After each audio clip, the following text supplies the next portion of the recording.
line pick towards the top side of the map. When we think about Yo, what's up, everybody? Welcome to the stream. Worlds is just starting. I want to at least watch the first match, or I'll leave it on, but I'm going to be doing some F-Zero also. So now BLG is going to be forced to decide whether they want to lock in mid or whether they want to give Bin a mighty counter pick on the top side. I'll be actually kind of doing them side by side.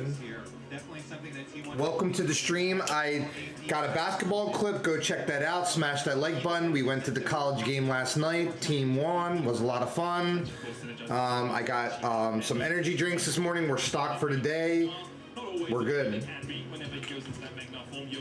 Go check out my new basketball video.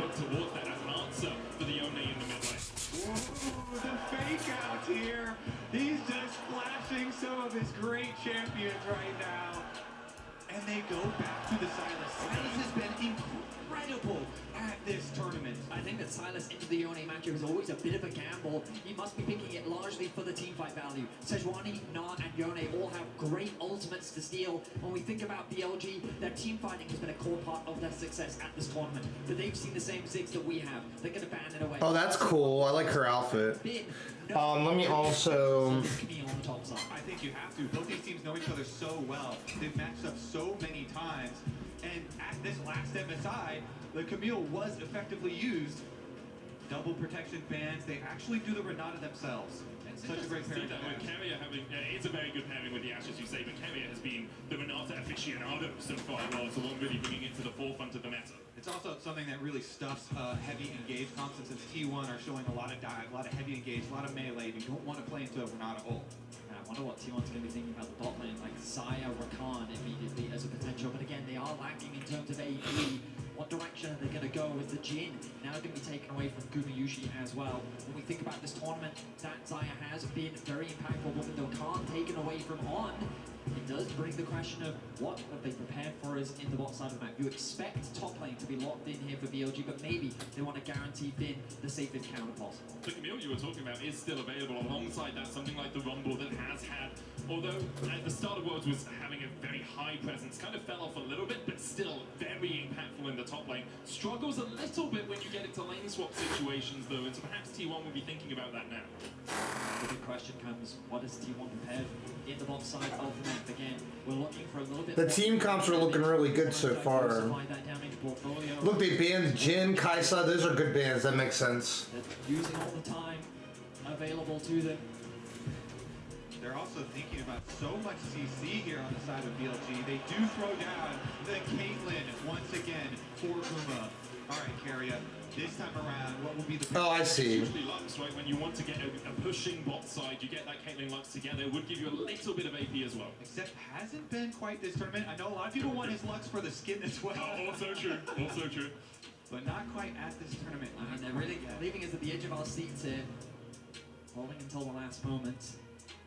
It's going to be the Braum for Carrier. Now, T1 fans are skeptical. When we saw Braum brought out in the Jhin G series, it didn't really work out for T1. The Rumble pick, Rumble's good. Very heavily invested. Both teams are pretty nasty looking. Sorry, towards the kind of pick potential side lane. Yeah, Seraphine. Oh, wait, they're going Bard? No. Zero. You know, they're going to go back to try and Thicker! to that team fight style. You need to have a really good CC for this Skarner and Rumble combination, and they have that in spades. Yeah. So much team fighting here drafted for BLG. BLG, like if I were in the team select, other than that Faker's playing Yone Coming in as well, stealing away. and the Sejuani, I mean, yeah. So much AoE. T1 on the other hand. This should be a good match. That full team fight power. Honestly, I Ari! BLG in game one, I feel like that they got... Oh, I love the outfits people are wearing. That's awesome. Has had his Faker! and into this composition, I think there's a lot of great ultimates to steal. They're playing into their strengths, which is their team fighting. And T1, I think that being so... Shaker! Shaco!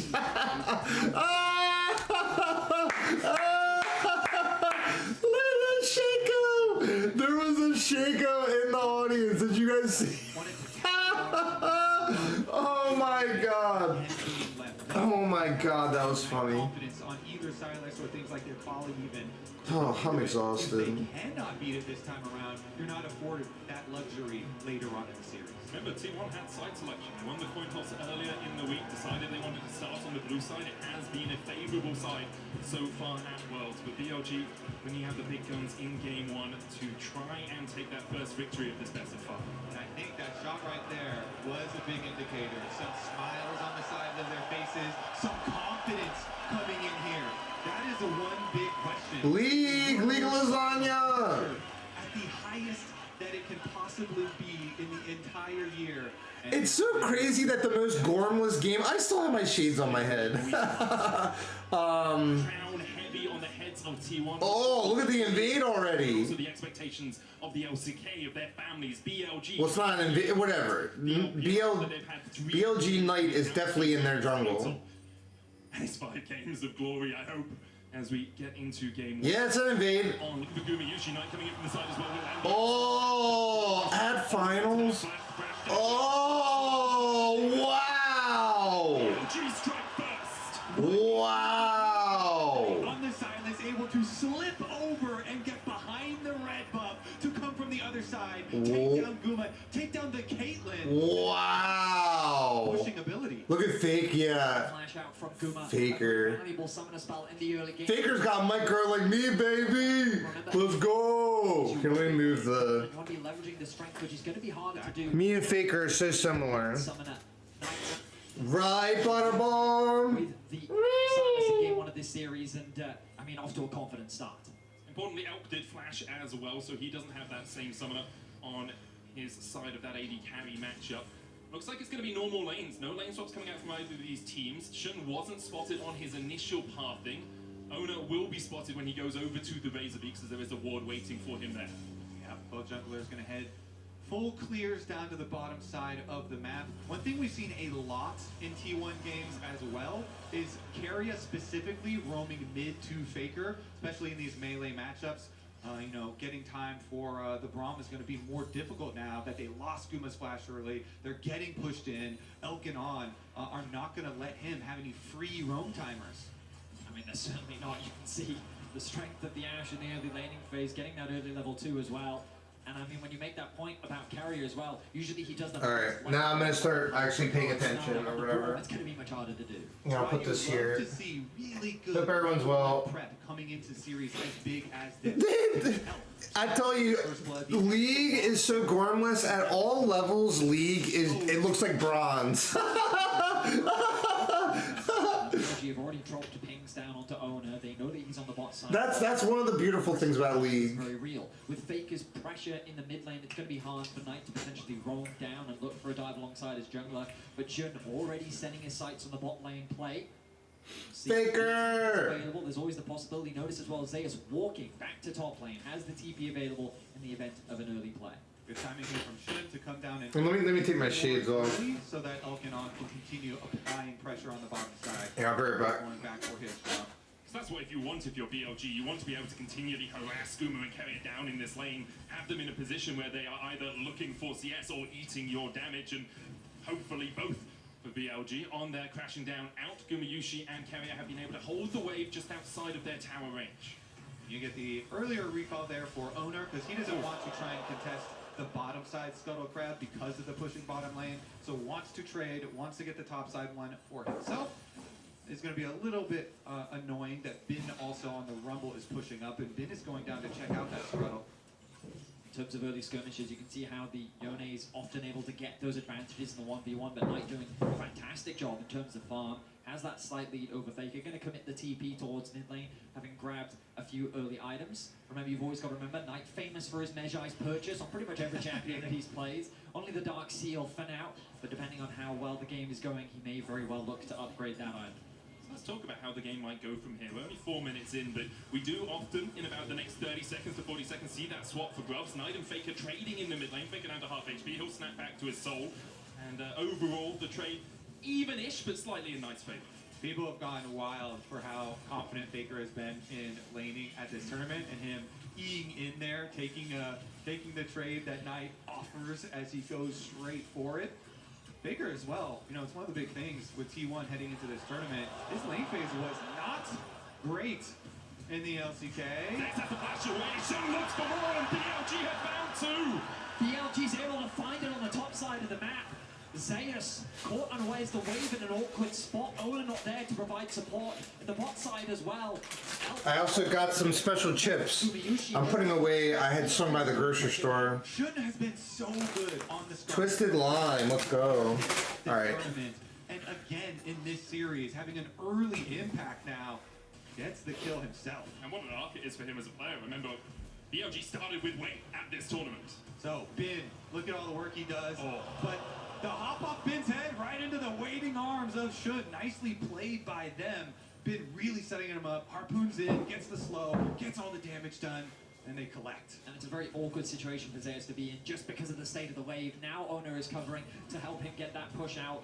Bin still looking to try and trade as he often does, but now the swap's coming through. We know that the grub spawning in 10 seconds on, already back out onto the map with his AD carry Elk right behind him. They're looking to contest his objective, but Carrier looking to match in the mid lane. It's going to be 5 players on the top side for both teams right now as we do see Owner starting up the grubs. Might just look for a smite on one here to delay the full stack. The Carrier caught out though, does still have the flash and the ignite locked against the wolf, and now trying to get away. The unbreakable is not exactly that. On secures the kill. T1 did manage to sneak away a grub, but BLG will happily accept 2. Such a smart call from BLG, from Shun and on, to go for the engage of the fight, while T1 are split, going for the objectives, as well as trying to rotate from mid. The idea there from T1, because they had a nice stacked wave in mid lane. Ooh, might go for a bit of a trade. Has his AD carry behind him. Huge. Takes out and binds his soul, dodges away from the abscond. Abduct Owner coming in from the side as well, but it looks like BLG just want the pressure in mid. They're looking towards the top side though. Excuse me. Looking for these spikes. You see Carrier's on the roam, you can see him on the mini-map. Zeus has no flash. They can manage to get this Ishtal's impact, can't quite land it. Zeus hops on a minion and manages to escape. I mean, BLG I didn't even get a chance to do like my morning. I did my Isha yoga and I went to the store and got my basketball video, but I'm like cleaning up. Wow, BLG. I hope. I'll tell you this, guys. Give him a little bit of free time to push out. I want BLG to win the first match. 100%. 100%. Towards that level 6, a little bit more risky to go in. Oh, give me a second. When he does get his ultimate available. Yeah, Elk Sorry about that. damage done here in the mid lane, keeping him there. Of course, they've That should be better. down to the bottom lane. Down Here, and I'll make me even smaller. And he will find There we go. success. That should be better. Back out after Guma had All right, I'll be right back. And this is going to be so nice for the setups here for BLG. Again, their team fight will be so synergistic once they're able to bring this together. You have to think that they're going to rotate over towards this dragon. Thank you, Priya. You can control that objective. All right. You get to draw your enemy. Right back. to you. Gotta remember that BLG have a bit of a reputation for falling short in game 1. And here in game 1, it feels like that you'd expect them to have the pressure with the reigning world champions T1 on the other side of the stage, with the audience in favor of T1, but they've come out and they are playing just like they often do. Playing well in the early game, playing off the advantage they have with their laners, and they're converting it into the first dragon of the game. Straight from even champion selects. And you see the smiles on their faces, the confidence there. They're looking aggressive in their level 1. They find reward in their level 1, and they continue to force so many plays here.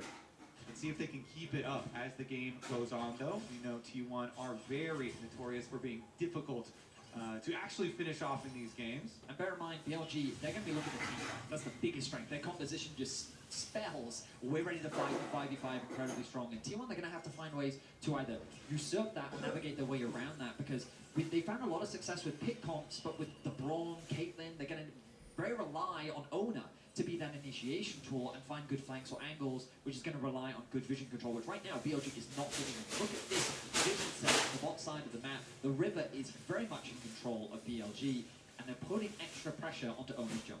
9 minutes in, it's already a 1.4k lead for BLG. They have 2. Also, I thought, let me turn the volume up a little bit for this. Single grub from the map. Oh wait, I didn't even, I'm sorry guys, I didn't even have, it's okay, because like I said, I normally play a lot more before stream. There you go. Tends to be in the advantage, and T1 tend to be a little bit more aggressive in the early game, getting out to those leads. BLG here, obsessing the apple cart, so to speak.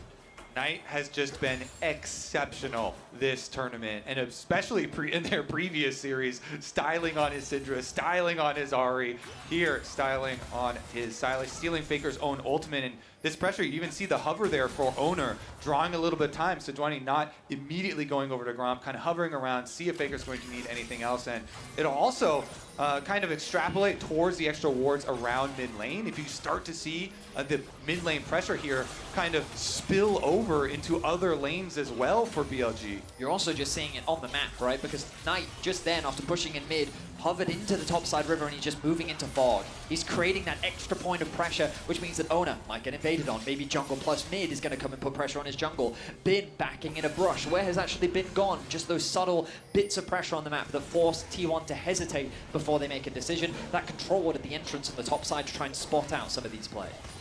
T1 do have the vision around the second spawn of the grubs first. You can see BLG on Elk and Shun all making a beeline towards those grubs. Trying to get 2. Obviously, when you get 4, those mites begin to spawn. All right, so BLG, you can see they've got the early lead on timing on this map. With the push on bottom side for Knight there, a couple of those minions dying to the tower. He gets his recall into a purchase off and has his teleport ready if they decide to fight this grub fight. Currently, Faker as well collecting the minion wave now. His teleport ready to answer if they do want to throw down. This brush that Carry is standing in is incredibly important for those team fights, but he's going to have to give it up. Shun gonna try and chase him down, throws a rock into his back. The TP comes in by Knight, who just finished his rocket belt. And on goes in. Owner's locked up, abscommed abducted, flashes the wall. The arrow goes wide, but BLG get everything they want. They force the enemy jungler away, and they can turn their attentions to the grubs. T1 decision right now. Do they just let Faker farm turret play? Oh! It's Guma! It's at the Baron pit! I know it's the grubs right now, but he always manages to steal it. Whether it's a Varus or a Caitlyn, Guma's got the skill shots to get your objectives. Beautifully done by Gumayushi. Able to get 2 grubs at the very least for T1, so something, and they get a lot of plates both in bot and mid. So collecting a bit of standing gold that's hovering around the map right now. Little that BLG can really do to contest. Instead, they're committing towards the top side, trying to secure this top tower, and they will secure themselves that second plate as well. All right, on Guma. Guma trying to get away from this carrier coming in as well with the Winter Spike. Shun's on the chase with that Ishtal's impact, but locked up with the Glacial Fissure will be slowed. And Carrier protects his AD carry. Look at the confidence that Knight is playing with right now. Every time he sees someone on his screen, he's going in for a play. And I love the fact that BLG, they spot out Owner in the river, isolated, and immediately all collapse onto him. They tried to stagger that CC as well to keep him locked down as long as possible. Zeus should be fine. He's going up towards Mega as well. He can trade in. TP coming in. T1 have the advantage. The Gnar into the wall. On has no flash and only 200 HP to work with. Now that's nothing. Sent back to the fountain. Fate sealed out down. T1 find their first 2 kills of the finals. What a play! Zeus strikes here. Wait, Shun is trying to hold off until Knight arrives to defend this tower. Still going to be some turret play money as well as the kills here for T1. I mean, just great awareness from Zeus, recognizing that in the face of the bot lane, he was actually stronger. He knew that he had the Mega Gnar on its way. He knew that the TP was available from Faker, and they set up for a very nice collapse. Recognizing they had the TP advantage as well, because BLG used 2 TPs to fight over those second grubs. Very good use there of the extra cooldown, and recognizing that they're going to need some money to be able to fight in these fights that are upcoming, because the early item completions had already started to come in for BLG. So stops the double recalls here, and then they make the call. Teleport in. I've got Mega Gnar, perfect timing. Flashes for it against the wall.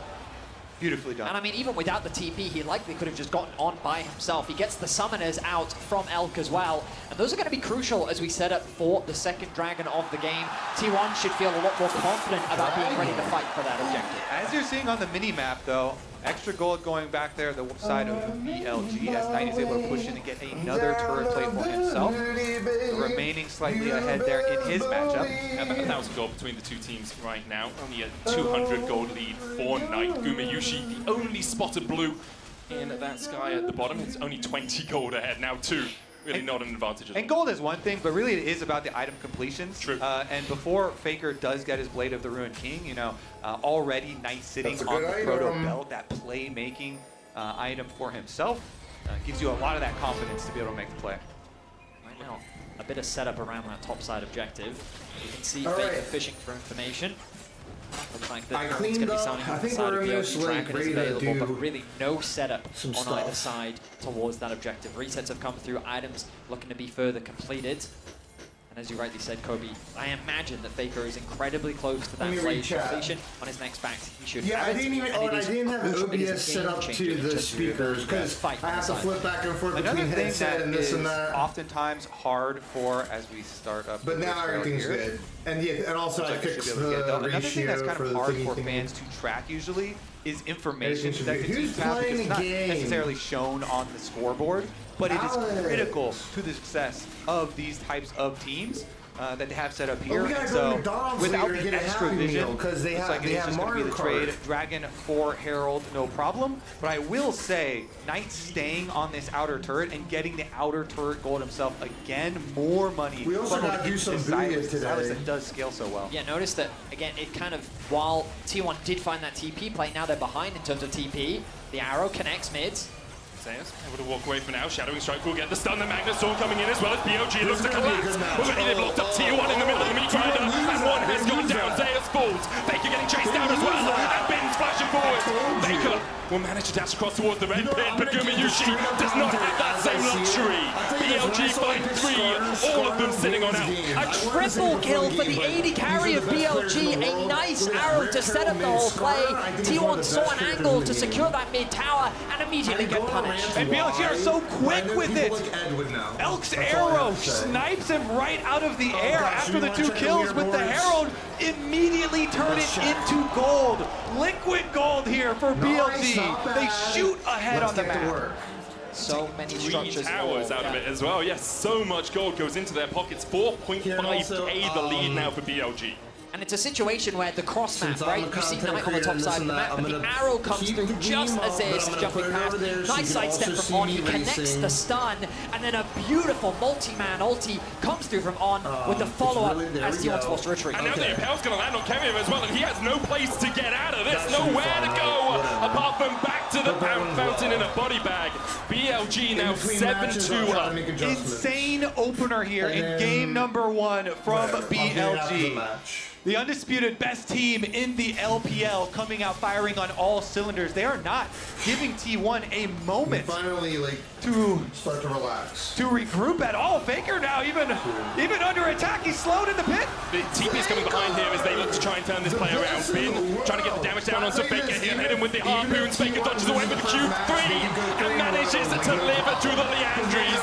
T1 finds some semblance of hope in the bottom side, but BLG are not stopping their advance on top. Owner locked up with a glacial prison, and he's sent packing. BLG are ripping this map to shreds. It is often a play that Faker, teams have tried to collapse on him on a side lane, and it's resulted in their demise. They're doomed the overchase of that star mid laner, but BLG don't care. They're keeping pressure on the top side. T1 members collapsed on the bot, but it costs them greatly as they lose 2 towers top. And we're only 18 minutes into the game, and BLG have already opened the doorway into the T1 base. They do lose a tier 2 in the bottom side, but BLG are in the driver's seat and they are not letting go of that steering wheel. T1 need to find some way back into this because now their inhibitors open in the top side. They do have these hex gates to work with. 2 minutes on the next Drake. Bamming up in a minute 50. We've seen T1 sneak them in the past to get back into games. And we said it in the draft, when we saw this BLG composition, it really is a comfort pick and play style for BLG. You look at the champions, and while you wouldn't typically in the past associate Bin with his Rumble, it has become a staple part of his champion pool. And here in the 1v1, he realizes, I think I can get this solo kill onto Faker. He has no way of getting out of this I wish this situation. was a So they're Grand forced to Prix, team to 'cause collapse. I have so Gumayushi much comes health. down, Zeus comes down, but on the other side of the map is BLG. Exactly, you can see the counterattack from BLG on the minimap. They immediately beeline straight for that tower. Oh, we didn't see The that! cross-map arrow actually hit! That's insane. Elk the sniper again! We weren't looking at the arrow! That was our job! Oh my god, beautiful arrow, and then the collapse comes through from BLG. That is just beautiful. Even though Bin went down, they saw the last bit of vision of Faker, of the recall spot. He used the hawk shot to spot it out. Oh! Hawk shot comes in, then the arrow. That is He's like, sublime just you. from He's like, Elk. just He's you, mate. 5-1 now. And it's just actually, such a he's dominant losing his performance match. from BLG. T1 trying to get anything they that's can good, though. We on the other want side this. of the map. I'm But look at that telling you, it's gonna explosion be way in more terms of exciting gold because the advantage T1 for like won the BLG first one, past they the just would win 15-minute them all. mark. So And I mean, BLG is showing it all stems from that level 1 play. The fact that they got that flash out on the bot side of the map. Elkin On had consistent pressure on the bot side. Knight was able to trade very effectively and hold his lane for the 1v1. Even later on in the lane, out trading Faker. And on the top side, that's where Shun was putting the pressure. That's where he was able to find that early gank. And it's just been skirmish after advantage, after pick, where BLG have just been slowly but surely dominating the map. Let's get into a series. On the top side, BLG aware. Oh, there's one coming T1 up. do like to do this. Carry up. Just another call. There's one coming up. The alcove. And in the end, it's much ado about Oh, I nothing. like The that they Drake show off the the 20 time second side. now. That was so much- Pinging it. that's They know nice. they can keep the stacking All going. right, let's Obviously, be want to end the cool. game Let's before they get to relax. soul. But if you Warmed can up. make the soul a possibility, it puts Hey more guys, pressure I on know we're T1. rooting Yeah, for BLG, they're so far ahead, they don't need to give anything over to T1, so all you have to do is keep one little bit of vision on the Baron, then go collect the dragon, make sure that T1 aren't able to get any sort of trade on the map, because they don't have the ability to fight you, so deny them everything. I might be flip-flopping during this whole series, baby. I love it. Recall in the But I was brush. gonna say, we gotta get hype about Gonna catch this bot wave. every time I clear a map in F-Zero. We're 66 right now. I'll show you guys. We're With a 66. strong Let's see start the spread. to game 1. And while this game definitely isn't 18,850. over, Let's see the spread. BLG have all the tools to secure the first game of this series. Coming into this We need series, to do some need work to remind today, you 'cause in again, the top 100, BLG 16,000, at MSI we need this to do year, some work they today. beat T1 twice in Okay. best of 5s.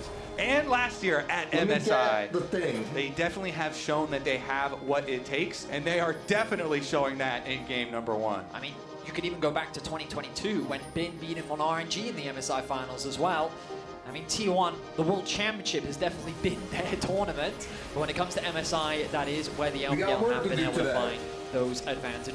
I'm gonna Now actually though, play here's I'm World's gonna play first like game, Faker. BLG, You 4K guys gold wanna see up, 2 Faker play dragons to their F-Zero? name. Baron Tune is now in. an option. Today And I this am becomes a big going point of for contention. big It's an opportunity for performances. T1 to turn the game around.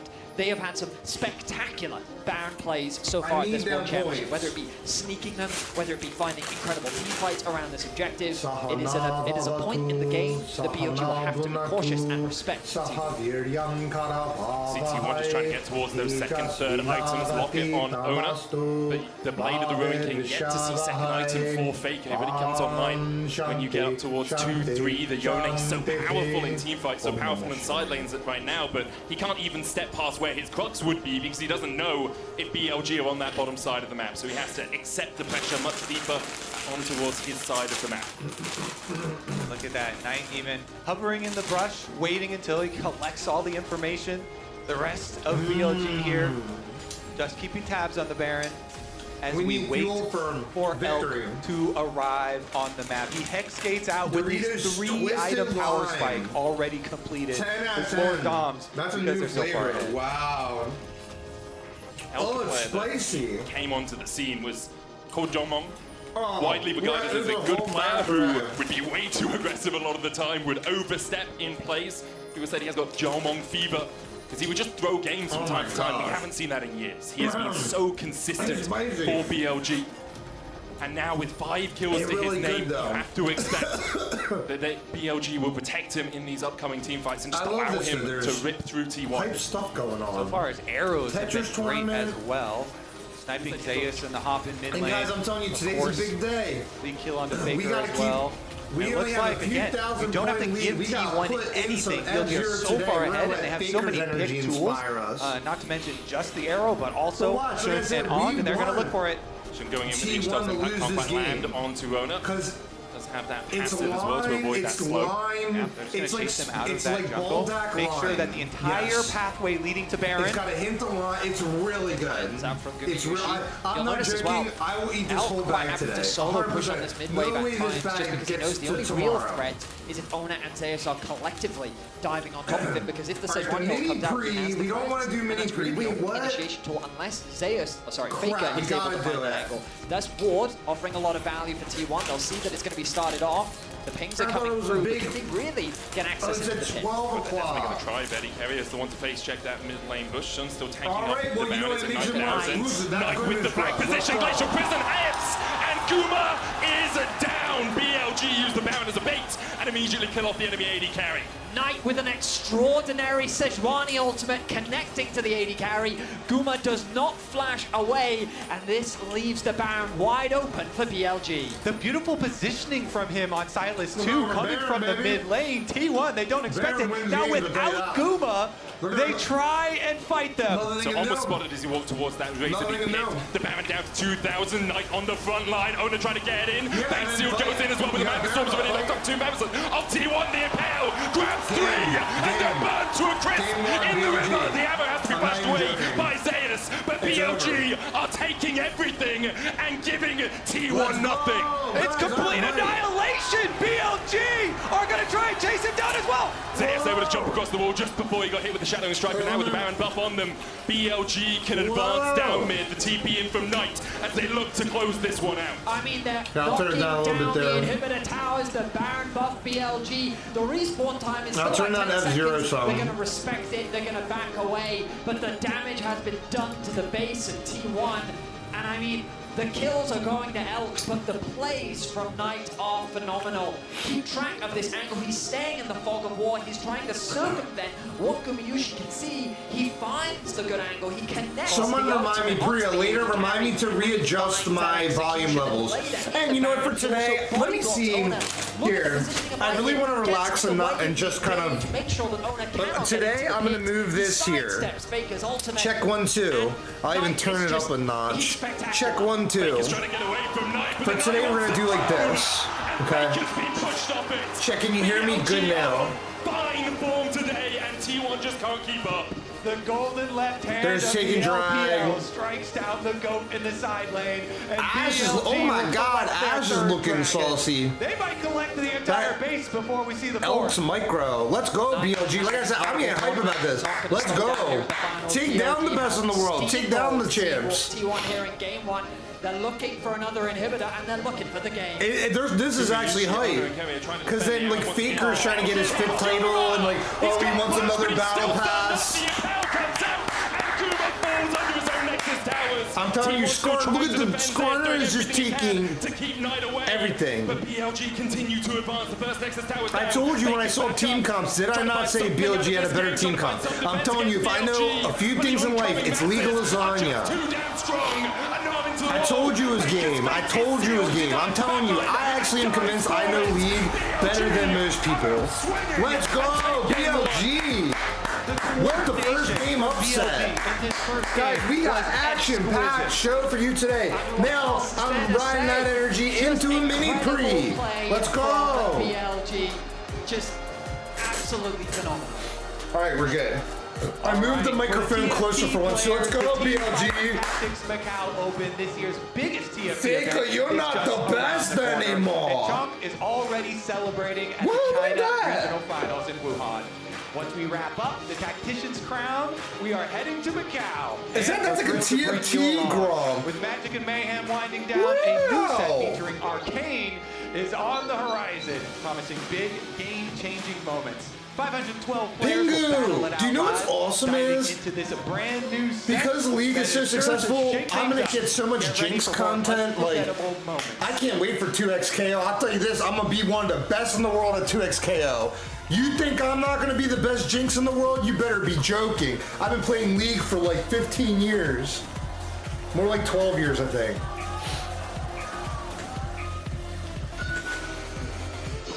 All right, focus. But have fun, combate. Remember what we did to get here.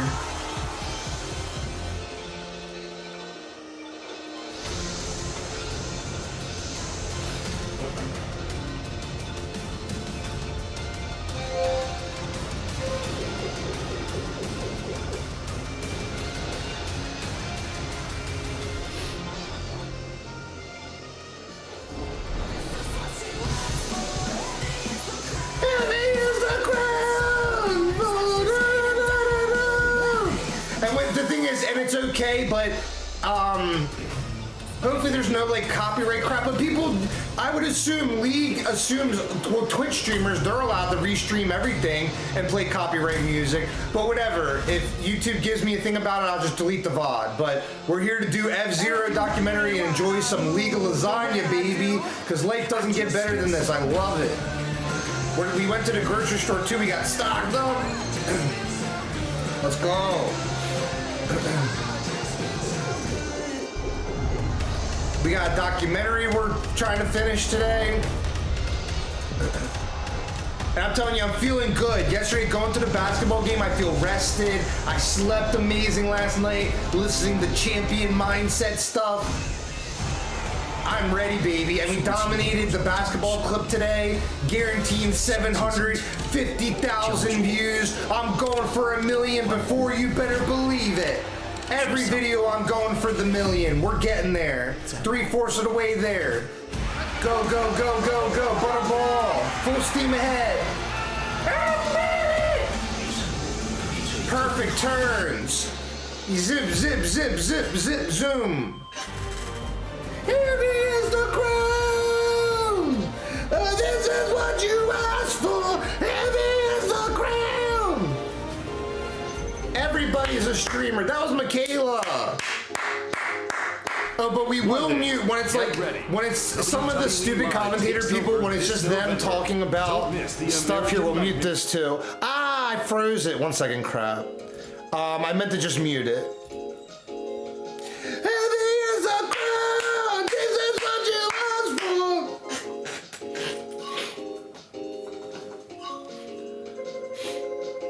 I'm shocked people still like wrestling because it used to be really good. Grand final.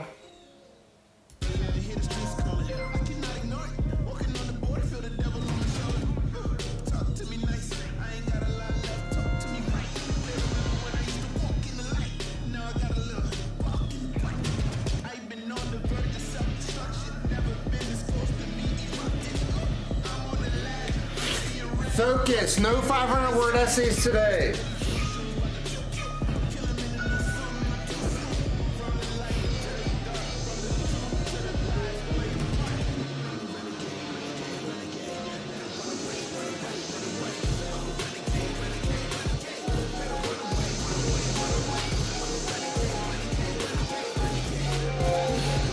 You got boost power!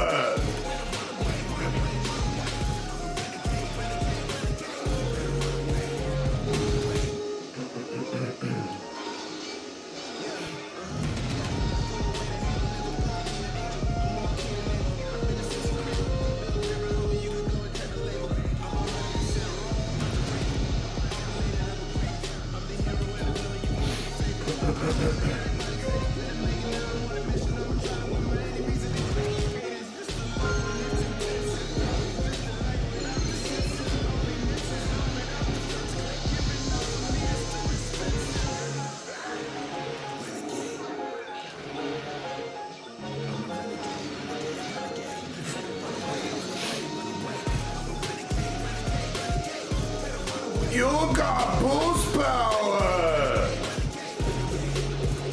You got boost power!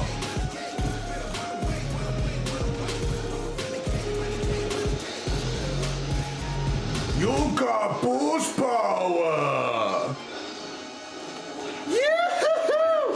Butterball, get a hold of yourself! Butterball, get a hold of yourself! Butterball! Woohoo! Don't worry!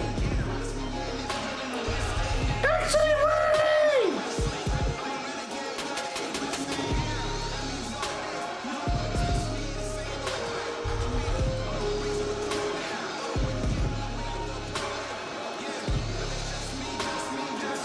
Yeah!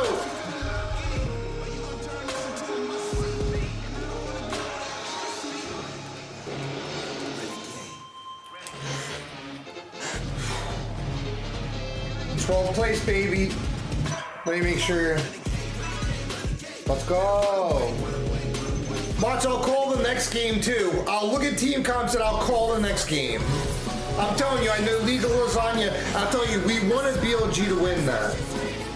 Because now we got, heavy is the ground. We got a match now.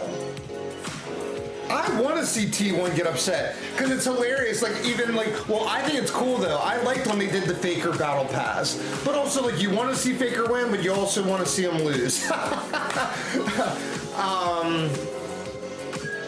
It's hype, but you want this other team to win the first one. Now we want T1 to win. You know, Faker, I'm the best mid laner in the world, baby. Faker! Yatta! Yatta! Did you hear that? He was like, Yatta! That's my Baron! Woo! Bumble!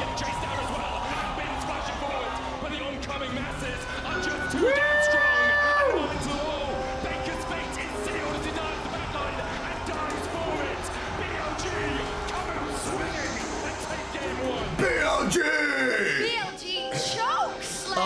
Alright, one second. Alright, we'll have to listen to the... Shocks is fine, though. Luckily, Shocks is there. We're good. But sometimes I get annoyed by some of the lead caster people. Same in Valorant. Oh my god, Valorant has some super annoying people. But I like the one Chica Alley's cool. Because they started on the red side. What happened? Well, you might notice Shocks is cool. We need Tyler 1 commentary. Oh my gosh. Okay, we're feeling a little slippery. And we can talk about a draft. Be cool, be cool. Butterball. Okay, Butterball. That came through from BLG. Yeah, and I got this documentary. I'm trying to finish Butterball. The level 1 collapse here, as you see, this gets Knight off to a really great She said she's got this, guys. T1 in a really difficult position, and this also could have been what potentially might have stopped a lane swap, because I did talk about how I did think T1 would look potentially for something like that. And something you just always have to be Butterball aware says of, she's got this. Brackets, whether it's Shen, these champions that can Okay. start a dash, go over the wall, get behind you, She- put that pressure on. And Oh BLG took the my, lead at she the does end, got with them. I mean, this. This is just perfectly played by Shen. Knocks it out of the hop. W flash finish him off under the tower. What's also really telling is the amount of flashes that were extended from T1 while still Oh. dying in the play. They don't flash the initial play, so BLG both got the tons of summoners, still made the play work, and then got the Heavy is the ground! Yeah, Alec was on his Ash, and we love seeing that. I want to take a look at our HyperX Reflex replay, because there was one moment where he got the arrow on Faker, and we actually got the Faker! Everyone loves talking about Faker! He lost the match, but he's still the best. And the next battle pass will be another Faker battle pass with all the milestones from This is where the it games he starts, right? lost. Because they're going to try to get the collapse onto Bin. You can see on the mini-map where BLG are On pushing the in. mini-map, we On the have top Faker side, feed. Scout is it out, and then Elk hits this arrow. Elk on this Ash is so absolutely deadly. He's flipping through lanes. Well, no, he's in the game. He does not see it coming, and then he's dead. He did not As they continue to collapse on the top side. And again, Elk being on this Ash pick, I feel like if you want to see, sometimes people overfocus on Ash arrows, right? If you want to see good Ash arrow usage, look no further than Good Elk. This is Ash phenomenal. arrow usage. What I Eighth, really wanna baby. highlight here is how well All BLG these points matter, reads T1. T1 is baby. a team that loves to do this Call it a dub, call it a dub. What you call that? I call it a dub. Try and gain map control, and they are so clearly not ready for this collapse. And we saw T1 stabilize a little bit after the rough early game. After this point, BLG was never in any danger.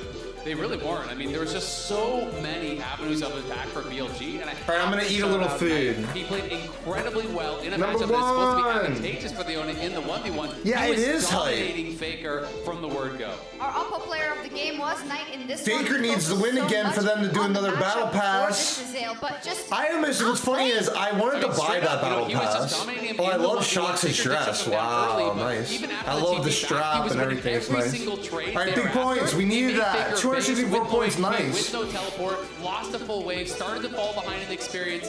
Knight Nice, really 19,000, showcased his skill baby. in this 1v1. Axe class. Yeah, Both. New word. And we heard it from him in All right, the 44 intro, minutes right? for like, that. He wants people to remember his name as the Elk PL mid. What a phenomenal showing Little from swag. Knight in this first game. Insane Sejuani ult that he had prepped. And this is what allowed a lot of these BLG collapses was Knight's ult usage and his positioning. Yeah, and 64. T1 are getting back to the stage. Of course, we've seen this before. Teams don't necessarily drop more than one game if they start by losing. We hope we don't get a 3-0 for either side. But it's not going to be only one can be done now. And, I mean, BLG of all teams know about the. I'm going to tell you guys everything you need to know. The T1 selected blue side, and I do think again, this was not a game where you go like this was unplayable from jump. This was And also to take a break today, I'm going to play a League of Legends after the finals. Better because we got to talk about it. When that Braum was locked in, I can guarantee you that every single T1 fan let out a collective groan because this player on the Braum just doesn't have the same magic he does on other champions. Absolutely, and they did have that Yone Gambit that we've seen in so many different series where, you know, you go on red side, if you are not playing against a mid laner who is known for these melee champions, who is known for an exceptional Yone, you can say, all right, let's give it over to Faker, let's see what happens in game number 1. Now they lose with it, so that can put the pressure on T1 to have to ban Yone on blue side, which really is a disadvantage for the rest of the series, and it's something we've seen happen a number of times in Worlds. Do you know what the people really want? Faker. To hear us talk a little more. Oh, we do have a little bit more time. There is a PC swap on stage. Didn't get any booze, that's good. So they A PC swap? Thank you, crowd. They don't hate it that much. So we have a couple of touching points that we can talk about as well. Well, I do like her dress. Maurits, because this is actually something we saw just last week as well. The exact situation was kind of Keria on the Braum, and I think when you think about Keria as a player in the context of the World's runs that T1 has done, we always said about I would love to know the last time Shots actually played League. Which team this is? This is a team that has particularly domestically they win a whole lot. Yep. So this Like this guy can already isn't tell. by itself Wow. already a great. We mute it. I don't care to listen to these dorks that are probably like platinum level dorks. If anything, I could teach all of them how to ADC. But that's why usually when I watch these off stream, unless like I do like some of the content, but most of the commentators, they're always wrong too. Their predictions mean nothing. They're always wrong. Guess what? I'm always right, and I'm gonna tell you guys who's gonna win this next match once I see the team comp. I'm the best Jinx in the world! Alright, we need 3 tickets. Alright, so I want a cookie first. We got Ninja Kirby today too.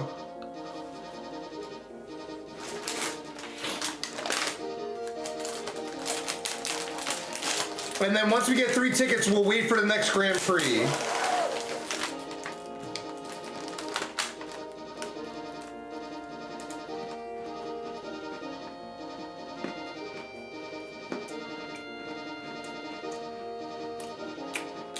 Like, she's an idiot. I never listen to her. They don't even like sound like they play the game. They're talking about the game too much. They don't even play the game. I, on the other hand, play the freaking game.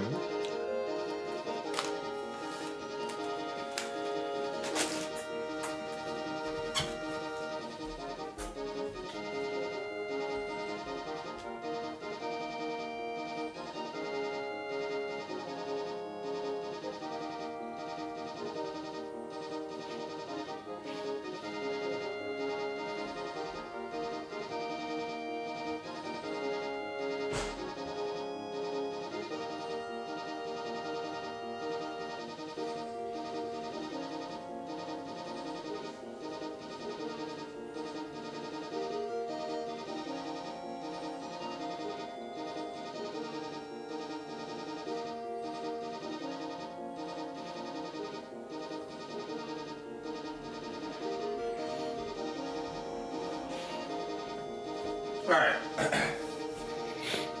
Woo! Alright, is it actually not just dummies talking? Global, right? And we only see what's happening right here. But to know that all of Korea and all of China is watching as well as everywhere across the world. People care so, so much. One of my favorite parts. But yeah, like I said, I just don't care to listen to the some of the people. Oh, so team battle special event. Yeah, we want this. We want this. Let's get more food. We need some food to like finish this documentary.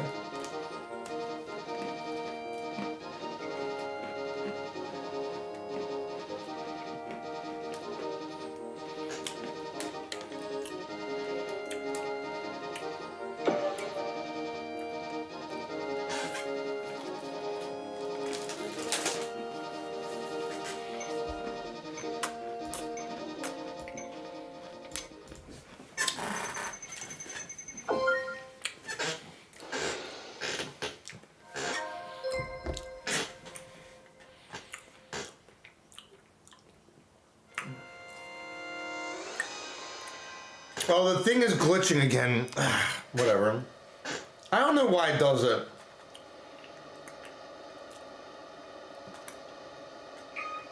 I'll unmute it in a bit.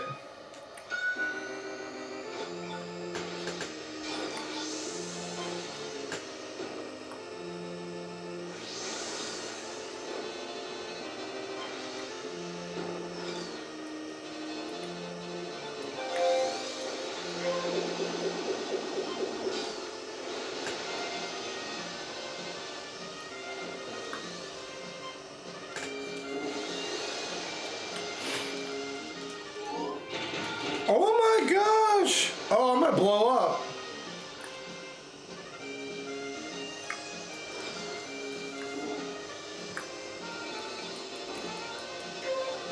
Hey, leave me alone!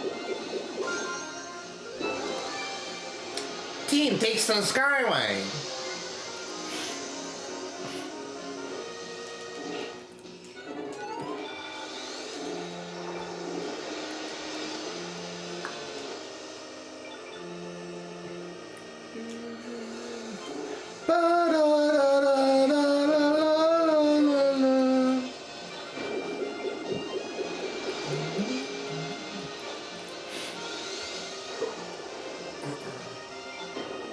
Ooh, he blew it up.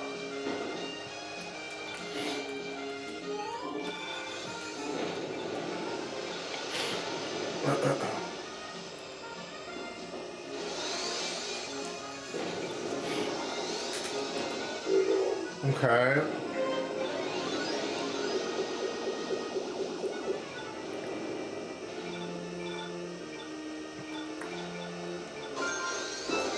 Team takes to the Skyway.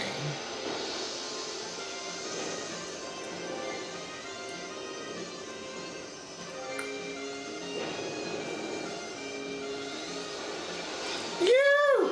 All right, let's unmute it. Oh, so I Will they see immediately pair it, with like Ash a Renata or again. So something like that, BLG is or just they gonna can spam find Ash. Brad? Good for them. It'd be like me just going jinx, jinx, jinx. What's the name of that stupid? It's a really good champion too. Side is the question. Callista.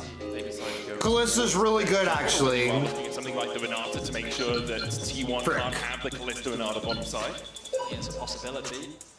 I think, well, in my head, I was thinking maybe the Rumble is also a strong possibility for being. I was the best player on the team. It looks like that's the direction that they're going to go in. So he's going to continue Okay. with this power pick on the top side of the map. He's had a lot of success with it over the last year. We saw it introduced last year, but now that means the Renata is available for carrier. We often see him play towards the AD carry that Gumayushi has locked in, and you talked about it in the previous game, carrier loves to roam mid, Kobe. On this champion, he especially loves to roam mid. And so there we go. They are stealing away the Silas. Take it, get it in the hands of Baker. Knight, what do you have?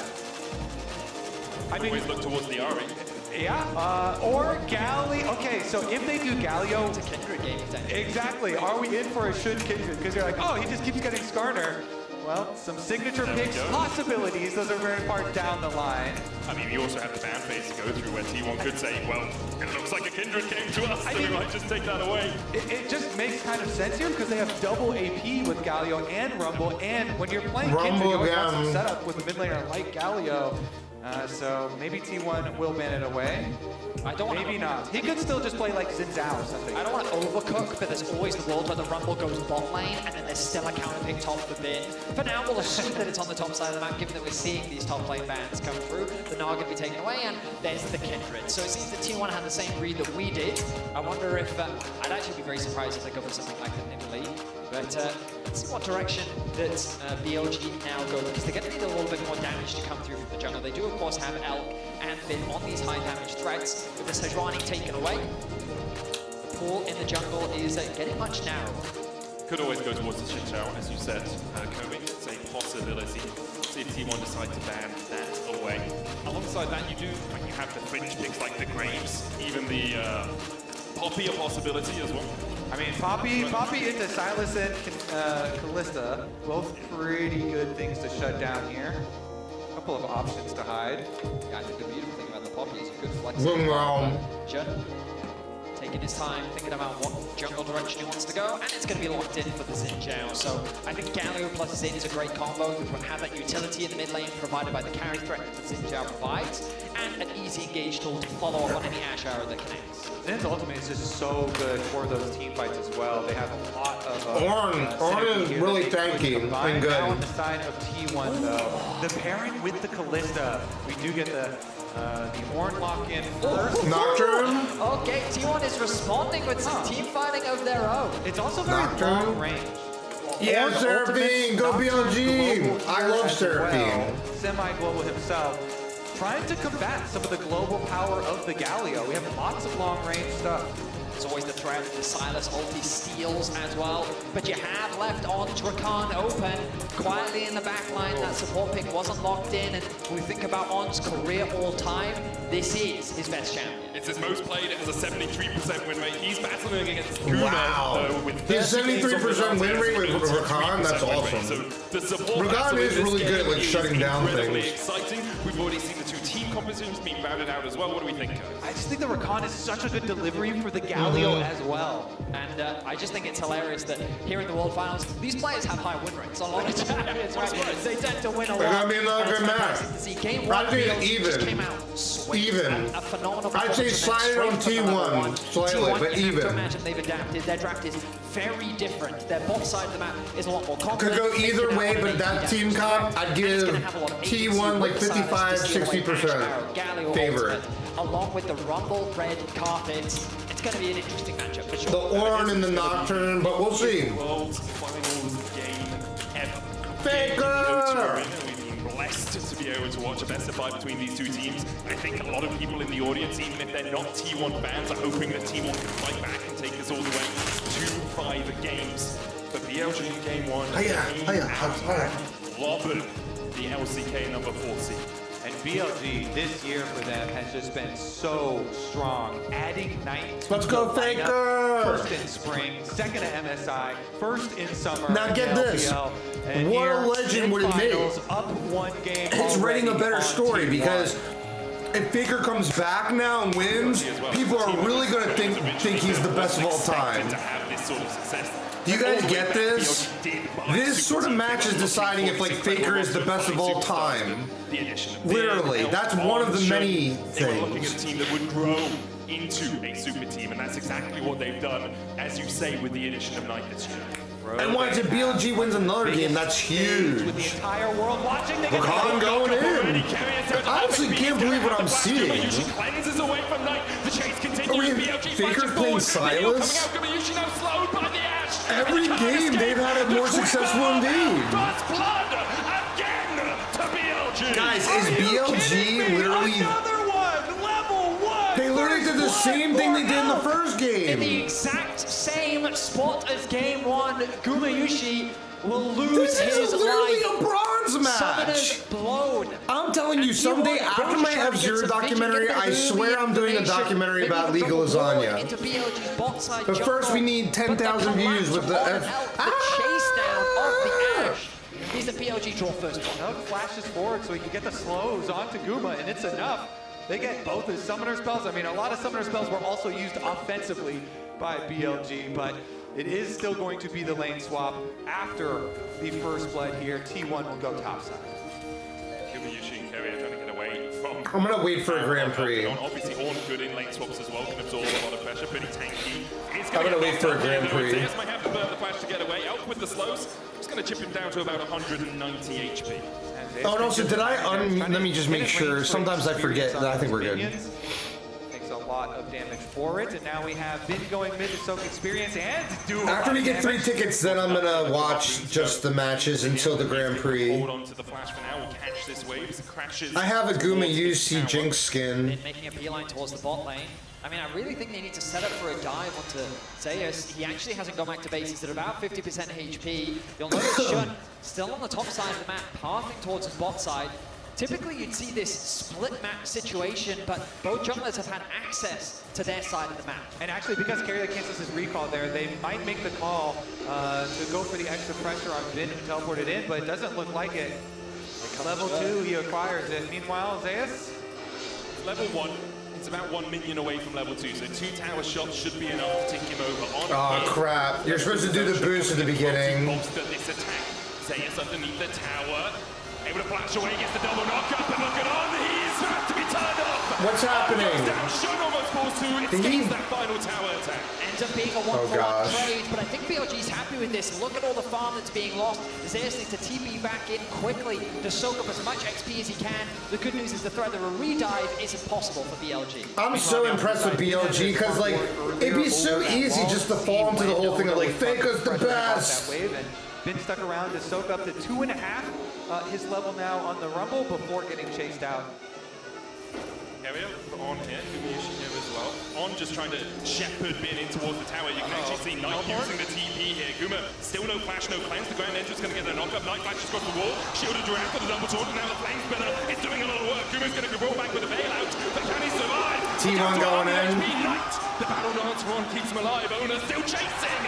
And he rips through a Knight. Now Baker joins the party. A handshake from Keria. It's one Bin did not want to take. Bin goes down as well. T1 have 3 on the board. T1 answer back so God, well. we need T1 to answer back. Knight tries to punish the flash, the spot lane of T1, but they just don't quite have the damage to take down Gumayushi, and that allows T1 to find the turnaround. Yeah, look at this. Initially, Keria peels Bin even further back. That handshake will be important because the flash over from Knight, they got the double taunt into the almost combo there onto Guma, but then they have to back off because, like you say, Keria put the bailout on him, and then Owner goes up with the passive auto from Nocturne, gets the kill, and the chase down. Guma as well in that skirmish recognizes On, tries to get that last auto attack, takes a quick side step. Beautifully played by him. And T1 find themselves with the kill There lead are here way in too game many 2. Teemo This is what we fans, wanted but to I see. have that Sivir Teemo skin I got is awesome. Not able to secure any of those early kills, but Faker and Owner in a prime position to carry. But it's also why we talked so heavily about this Renata as a possibility for Keria. You can see not only the handshake, but also the bailout doing so much work when you have the map split. Yeah, sorry, we're done until the league. Nice. Stops any team from really being able to dive as the game goes on. I have to admit, absolutely sublime. I love F-Zero, but this has been exhausting, this documentary. You'll notice that Elk has chosen to reset, making his way back out. And we'll do a really good performance in the Grand Prix. Advantage in favor of the T1 support, but Elk already ticking over to level 5 as Nine has actually moved down towards bot lane. No TP available for Nine or Zeus, they can't really get involved. And I wonder how impactful that's going to be, because do you really want to try and fight a Xin Zhao this early on over the grubs? But T1 do have a lot of pressure on the top side of the map. Yeah, you can see Knight moving up the river now already on the Galio, transitioning over to the objective. Shun has the brush. No W will hit there onto Keria though for poke. Very close level 6 for both Knight and Faker. Those are going to be crucial levels for the upcoming fight. Tick now for Knight and Elk as well. Yeah, soaks it in mid lane here. This could be dangerous for T1. BLG going to start on the grubs. Shun on them. On still only level 3. Has the flash. Has the heal. They'll get one with the smite. Handshake pulls on back. But he can dance out. With that W, he'll manage to get to the relative safety of this top lane triage. T1 will find 2 grubs for their own as they force BLG away. Yeah, Zeus also able to walk up. He just barely got his level 6 on that Ornn, so big Ornn ultimate coming through. BLG don't want any part of that. It's going to be one of the kind of hangover effects of the lane swap is that Bin is going to be down in experience here in the 1v1 if we do matchup. But you see them. Almost out of vision, but they do get spotted. You can see On trying to dance in there, help from immediately using the cleanse because he knows T1 can continue to advance. Maybe holding the handshake there to get rid of that summoner from BLG. Knight hovering around the top side jungle, ready to leap in at a moment's notice. No TP available for Bin. He's still only level 4, being denied a lot of experience. With Zeus having the ultimate available, the threat of a dive is a real possibility. Faker keeping his pressure on about to kick over to level 7. T1 will be able to get the first plate of this push. They're second in the top lane. Bin is catching the wave. Yeah, a lot of action in the top lane for 7 minutes in. There from BLG. They make the call. And that's Uma's team fight. Bottom lane. It's a 4v4. Bin rotate over towards mid, catch that wave, so he can safely get some experience. T1's looking to engage. Yeah, they're trying to take this tower. The big wave on bottom side is going to crash on bot. Look, he's farming Jinjiao, just farming jungle. You got, advantage, and they can set the sights on the tower. Bin shows now. League is such a gormless game. Here comes Faker! Did they go for the fight? Playing Silas. I think Silas is such a boring champion, I'm not gonna lie. He's good, but he's boring. Get out of here, Rakan. That dot can't quite land the chains. Keria and Gumayushi pushing through the wave now. Paranoia coming out. Ornn with the ult. Zeus dashing forward. The shield is around for the taunt blocked by Ona. The knocker coming out as well. Oh, that's for T1. That's T1. Cancelled as T1 fight 2. Yup, did I not call it? Let's go! Such a good play for T1. There were a few seconds left on Bin's teleport. He could not join. They forced the dive on, looking for any recallers. I mean, T1 is sticking around. The TP will Rakan come through. may die here. Look, Rakan's gonna die. Oh, never mind. He's scarred Battlefield. Oh, a little Still take out trading. Gumayushi. In the end, T1 unable to get that extra plate, but they do. Look, the other wings are, what's it I do called? feel that Reset. this game, BLG is just running around the map, trying to keep up with T1. The pressure that Faker kept in the mid lane, the fact that Zeus had already ticked over to level 6 and they were bleeding so much XP. A nice arrow connects onto Zeus, meaning that he can't follow up with his ulti, but he gets a flash away, a nice spell shield from Ona. The 2-man knockup from Zeus was crucial, allowing Guma to just free fire onto the back line. Yeah, the start of it, Guma had to take 2 tower shots while trying to walk to the rest of the team. Then goes for the ult into flash, follow, and then the repeat on the dive here. Should try to do something, and it's only going to be Guma, the sacrifice. This is a good match, guys. This is a good match. From the earlier play. But when we get back into game, I want to keep track of Thank the God we experience have of the level 6 tickets here. that Let me people also, find themselves at. because we're gonna wait here. I'm Right now, I feel multitasking. like T1 I'm gonna have a big make. advantage. Level 7 on the top side, so Bin has been able to catch up. Yeah. Mid lane, Knight has also While been we're able to close waiting, that gap. let me make that Alpha with bigger. actually a full level lead over Gumayushi. I'm gonna mute it on Has this now end, taken over too. to level 6. So BLG have done a good job being able to close that experience gap. But in terms of the gold, you can see big advantages on the side of T1 thanks to these early kills that they've been able to grab. They've closed it in a lot of spots, but On is level 4 to level 6. True. He needs that quickness. He needs that ultimate, especially if you're going to have Knight following up. I think I have a McChicken left also. Let me get a check. So that the Gavio landing knocks them all up. We'll see if On can get some of that XP. Currently, he's just shadowing Elk in the mid lane. And it should be T1 collecting the next pack of grubs. BLG, they know they don't want to fight that, so they're just trying to pick up Dragon right now. Shun working away on it. See if Knight, how quickly Knight can push this bottom wave though for the Galio. His teleport is ready. Ultimate will come up soon. Yeah, I don't really know if he wants to join this. BLG, they tried to take a fight around the top side and lost down pretty heavily on that. T1 now with a 1.8k gold lead. They'll get their 4th grub and they're looking to make it 6. Yeah, Bin uses the Rumble ultimate for the wave, so they're just gonna make the call. We will pay for this with some tower plate money here onto the side of Knight. It is quite big to get the full 6 grubs though for this T1 comp, because again, going back to Champion Select, if they are able to open up the map with the Going back to Champion Select. Now top lane again, the arrow. It's onto Guma once again. He does have the cleanse, but he holds onto it for now, burns it just as Bin was about to start to burn him. T1 get another plate on the top side 3 minutes before those fall off, and they're investing a lot of time in making sure this top lane goes low. I mean, Right now, T1 is playing a very heavy 4-1 style, but they're forcing BLG to respond to the top side of the map. They keep dragging BLG up here, and every time they do, BLG is losing a little bit more on the map. Oner secures level 8, gets another plate in the mid lane, and T1, they're not going to alleviate that pressure. Look at the positioning of Carrier here. Something he often does on this Renata is he just walks in your face. He is not afraid. He knows he has the mechanics to be able to outplay you, and it creates this space that allows an easy objective secure for T1. I'll also say that sort of position is so tricky for the Rakan, because what are you going to do, jump at him? He just handshakes you out of your jump, and you can never really find the engage. So you have to find flanks. Obviously, BLG weren't looking for a fight in the top side. T1 take the first tower, have a 3,000 gold lead. Hey, James! And Banana! well in control of this matchup. Now it's going to calm down a little bit. BLG going for their resets at the moment. The outer tower on top side being down could be problematic if you want to get the early push there and then transition. It's cold outside today. I did a new basketball video this morning. Go check it and like it. Try and get their push there first. We're doing the Grand Prix in 18 minutes. Watching World Finals. This comp can be a little difficult to see. Oh, Carrier. He's going to face check, knocked up with a Justice Punch, but again, the handshake stops Knight from being in range for that shield of Duran Taunt. Elk is on his way as well, 4 seconds on the arrow. He'll look to see if he can catch out Guma. Underneath the wave, he just volleys away the minions instead. But do you see the confidence the Carrier has? He's happy to face check in a situation like that. He's going to be chipping away over this ward right now. Good control from On. Still not level 6, by the way.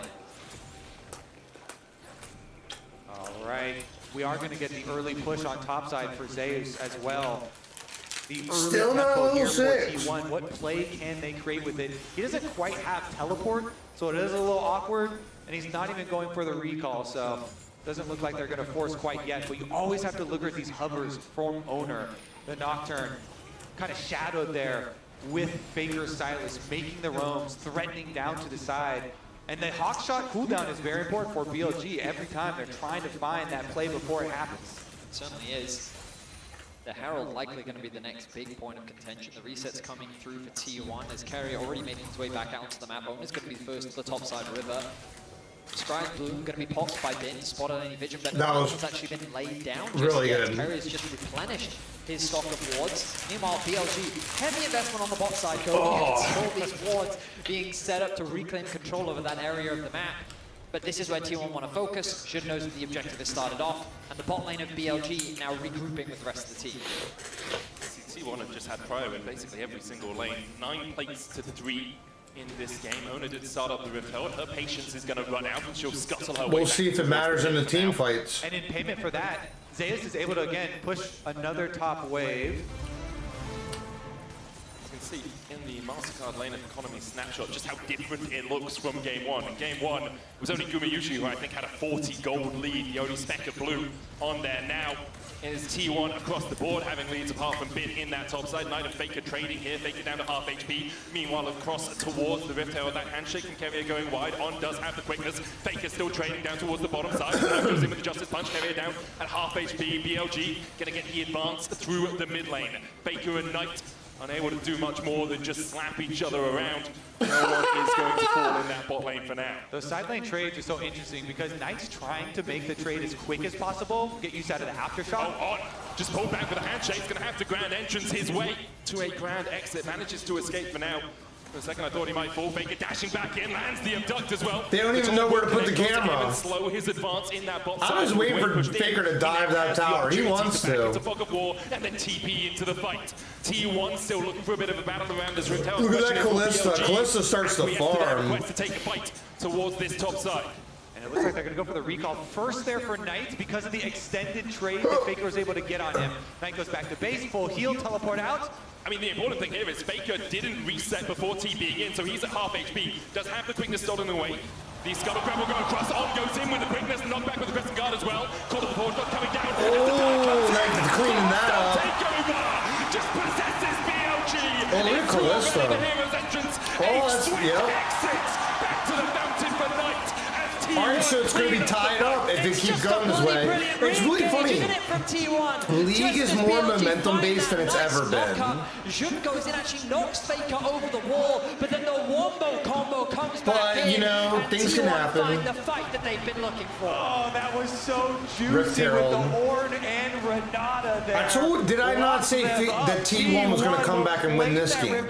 So far, I've called every game, but we'll see what happens after this. It's originally going on to Keria and Faker, locking that up, but Zeus gets an Ornn Ornn has been making the difference. I told you in Champion Select. Back over the wall from the blue buff. Kallista's kiting amazing. Gumayushi also threw Keria the knockup as well. It was knockup and a knockup and ulti into just a great wombo combo. This is the T1 and their ability to find each place. They didn't have that in game 1, but in game 2, all right, they are finding them plenty now with a 4K gold in 17 minutes. Top 100 documentary hype. Paranoia as well. Like BLG are just advancing into We need a big performance. Here, let me get a hoodie. I can't even see you anymore. I don't know how to follow up.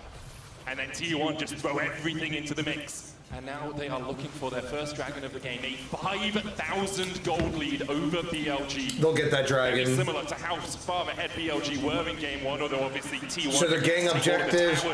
Yeah, League is like, Becomes pretty it's like so hard to explain, but like, yeah, they made objectives pretty dang important. But it's very momentum based, but. Outer tower. Wait, lying in the fog. But in League, like, this is on like a different level. Careful there, so But sacrifice the tower initially, and then as you said, luckily, they have 'cause, the yeah. Rift Herald still in pocket that they can. when I solo queue later, it's like you can make comebacks because people are pretty dumb and stupid and they tilt. Back out into mid. It's an easy setup and an easy Alright, be right back. thanks to the Ornn ultimate that can be used to zone them away from the tower. Faker going to catch that mid top wave, going to look to reset as well. And look, here comes the resets through into mid. In fact, they don't even bother basing. They actually just make a beeline towards that lane. And now they set their sights on the mid tier 1. Yeah, BLG have to be so careful when they're collecting these waves. Look at Knight and Bin collecting their waves pretty far back at towers. Arrow from downtown. Elk gets to taste of his own medicine, but he should be able to survive this, especially with Jun coming in from the side. We'll take a spear to the back for his time in the mid lane, but T1 just used the fact they've stunned out Elk to take down that mid tier 1. And look, Knight can't actually afford to push out that bot wave, even though he knows that the play is happening in mid. If he overextends, the thing that Kobe's been talking so much about is the threat of the side lane play, and now on the top side of the map, Faker looking for a bit of a scrap. Realizing he doesn't really have the manpower here to back him up, the arrow going wide. But he's crucially drawing members to the top side, and now the bot lane play becomes an option for BLG. They have the push in mid, they have another wave that they can catch on bot, and then they can start putting pressure on the tier 2 tower, and if Knight overstays, there's the threat of a dive. Both these teams so good when getting ahead, and we're seeing it here from the opposite side. T1 in game number 2 with 6 grubs, remember how quickly they can take these towers. They're just gonna siege up at this turret, try and spawn those grubs, and they rotate Faker down after pushing topside. Again, you see Bin having to collect those minion waves at the tower, and it's always the first move there for T1. Again, the power of Nocturne here lurking in the jungle means that BLG constantly have to defend at towers. That's the thing you've got to be careful of. He's gonna ride that one into the tower, and they're going for the dive. Well, unfortunately coming out as well. Elk locked up towards the top side. The Rift Herald did charge in. Half the tower has been a loss, but BLG able to hold on to the rest of it for now. So that's an example of what we're talking about with the Ornn ultimate, just using it as a zoning tool. I got a bit ahead of myself, expecting there to be a full-on dive. Tier 1 going to show a lot more respect than that. But what I was trying to say earlier is that it's not the 4-man stack you've got to keep an eye on when it comes to T1. It's actually just the individual sitting on a side lane, whether it be Guma, Ona, Faker, or Zeus. They'll just push out that extra wave to get it deep, force BLG to both respond to the 2 pushing waves, and then that extra member comes and pushes in that 3rd one to then catch you off guard and then get away on this chip damage on the tower. And the 6 grubs is so nice for them. So powerful. When they're constantly rotating between these towers, even though T1 have a very short range composition, they just kind of go up into range, spawn their little grub mites, and get little bits of chip damage on those towers. Meanwhile, On trying desperately to get the first step of a play, the early vision, the advanced warning, the extra information for BLG to try and craft a comeback. Yeah, I mean, crucially, BLG have potentials to find pick. Ash Arrow is famous for catching you off guard, and that's ultimately what they're looking for, and why that highlight was so good, Kobe, because On's vision is going to be crucial to allow them to find those picks. T1 agree with both of you. 5 sweepers. 5 sweepers and a paranoia. They're putting as much darkness on this map as they can for BLG. They realize the only way BLG really get back into this game is by finding a few of those picks, a few of those team fights where they have a numbers advantage, and by stopping them having vision anywhere, they're stopping them having that advantage. It is something that T1 have shown so much success at this tournament. Just denying your opponents a vision and then making picks, making these plays, being very quick in their active thinking here. And so step number 1 accomplished. Step number 2 now, try and draw out BLG into the dangerous open area of the map. Dragon will arrive shortly, of which they can try and utilize that. But once again, you see T1 first on the side waves, pushing those ones in, and they have their double teleports ready, plus Nocturne Ultimate. Again, the side waves are so annoying for BLG now. It's constantly catching and catching and catching, and it's T1 that always get that push out onto the lane. This mid tier 1 is so valuable as well. Dragon 20 seconds. Of course, It's cold actually not today. quite there yet for either side. It's the first like cold T1 set day. their sights on the enemy camps. And they're looking to suffocate BLG out from there. Oh yeah, I remember there's like this heater thing that I'm gonna get too. Forgot about that. He's got behind them here, brings the call to the forge guard. Paranoia, paranoia! Everyone's out to get you, Elk! He falls first, still has both his summoners. On's gonna dash away. The chase comes in by Faker, steals away the quickness. Yeah, I was right about the team comps again. His support, But what'd you- T1 though you have find some one, awesome and they'll match. turn their eyes towards the Drake. Ornn and Nocturne. Oh, It is I just do. too Yeah, I was gonna dangerous say to step exactly. out onto the Exactly, map, Pierre. out That's in what I was front trying to of say any of your earlier, towers. is And like- as soon as they do, T1 I closes steal a the lot of trap. dragons. I They steal a get their lot of own kill. barons. Elk doesn't even use a summoner spell, and I understand why. Like, what's the point? He's like, When yep, you they got go- me. All right, Faker. Rather Yeah, save now it I for see the why he upcoming plays fight. He knows Silas. that there's still ways for them to come I back just to the think game. Silas is Now I think it's a boring, little but he's too great. tanky to fall to this little skirmish in the mid lane. But it all comes back to what you gentlemen were talking about earlier, the denial of vision, creating this fog of war that is ever present on the side of BLG. BLG at this point just kind of have to cobble together as much gold as they can off the map and try and create at least some more 2-item power spikes Just here, really- hopefully for Knight to get his second. And then try and Little rely stiff. on some magnificent team fighting. Yesterday at the basketball game, did a lot of dancing, and then I shot a basketball clip today. And like I said, we're pretty worn out, but today's gonna be chill. We're just gonna focus on F-Zero and like after I do the Grand Prix, get some tickets, and then On still on the chase here. The rest of BLG starting to back away and on. let's actually get warmed up. Here, I want to get warmed up. Vision around the blue buff where T1 are beginning to advance themselves. I mean, Faker does have the global aggro debuff that we've all known him to have. Him and Timo, the two. Yeah, BLG not going to be baited in all day. They see Faker here. Been trading with Zeus. Quickness coming out as they look to be engaged. They find Faker. So has the flash paranoia comes out. The pressing guard will keep Faker alive for the moment. And Carrier has a back position of his own. Owner has the banner on his shoulders. And Shooter's already down. TP now League is so gormless. As they look to rejoin the fight. Elk goes down on follow suit. All right, it's tied up. Series is tied up. Oh my God. Flashes and Nota can't find him. T1 find 4. Only Bin left. I was gonna say, guys, if T1 ends up winning, his team is quick and if they ever do a battle pass like the one that they did before, I will get it this time. Will secure the Baron. BLG knew we are falling I will get it behind. this We time. have to make an attempt at a pick ourselves. They try and go at Faker, but T1. Oh, I hope in response. Umayusi picks It's Jinx just in the last one match, because then they'll make a player that is skin, so another hard to skin. catch. And that is not because he is an individual making these crazy outplays. It's because his Oh, that team was is good. so quick to Coming respond. in, yeah. Look, Owner is there, starting off the Baron with him. Immediate ultimate into the backline. He steals away the Xin Zhao ultimate to create a bit of space, but he dives into the fight. Knowing the carry is on the way, the heal comes through from Gumayushi, and then the turnaround of Faker crucially sticks around. He applies the slow onto Knight. He gets a bit of a heal as well. And then T1 turn the play around, and they hand a triple kill over to Gumayushi.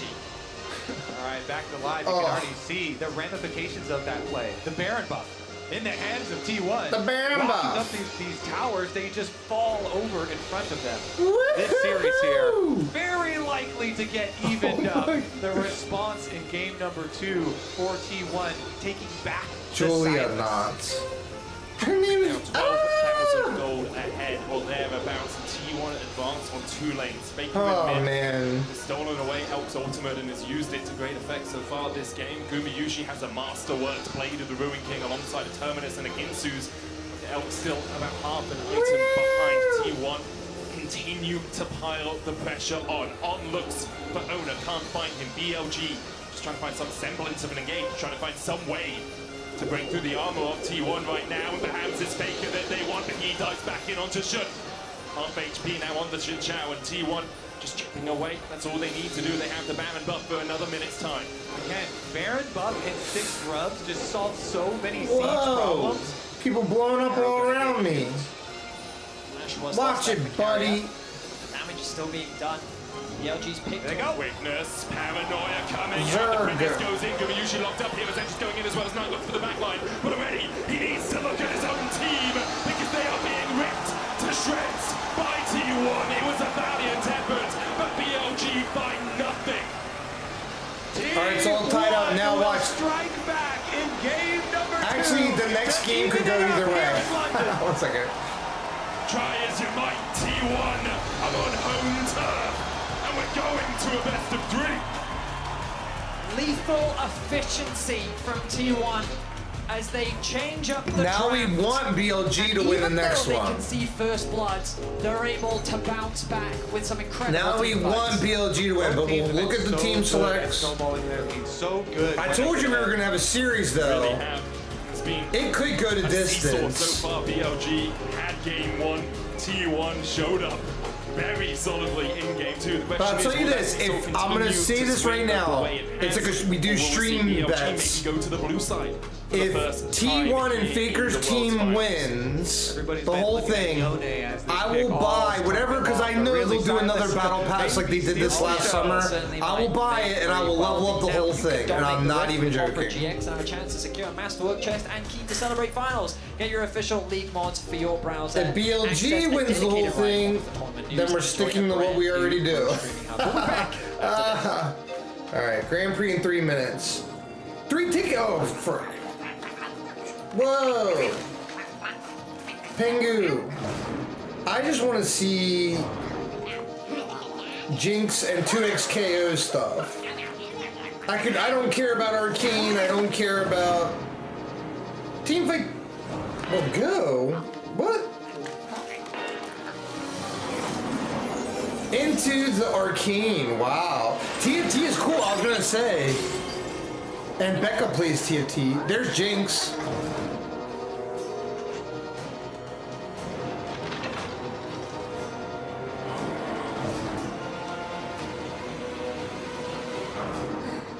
There's Jinx.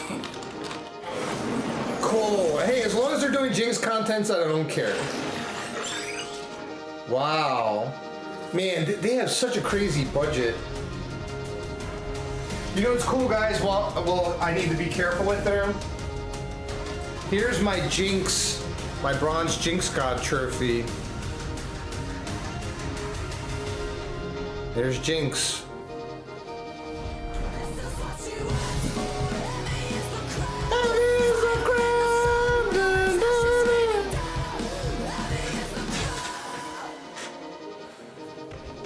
Dominate the Rift with Opera GX. Dominate the Rift. Install any official LoL esports mod on GX Store to unlock bonus content and features. All right, we need a big performance, guys, but we're gonna wait the 2 minutes. Choose a mod.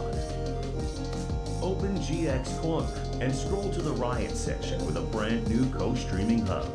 Set your language and choose a stream. Only on the browser for gamers. Only on Opera GX. Crushed by your own gravity. Whoa, what is that? New skins? Kaisa? Zoe? This is necessary. Diana. Available now, new Dark Star skins. Okay.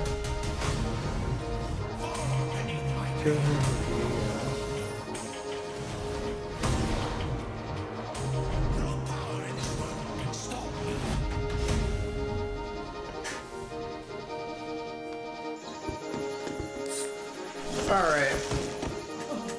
Red Bull gives you wings. Yeah, we're gonna wait. Because there's no point in overdoing it. Here, and I'll screenshot that. 64th. Alright, we're gonna wait 2 minutes. Massage my hand.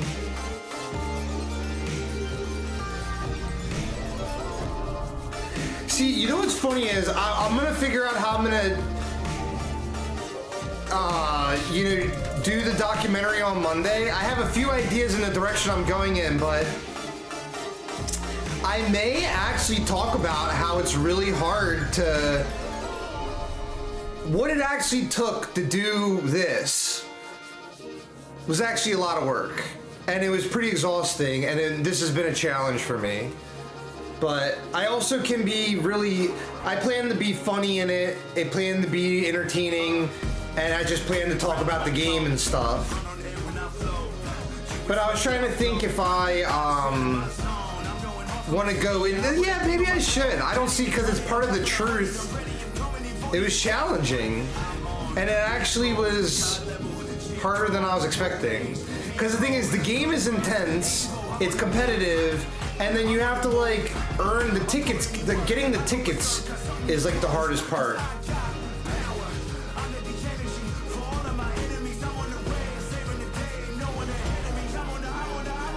Massage my hand. Alright, we're almost ready. This song kind of sucks, whatever this song is.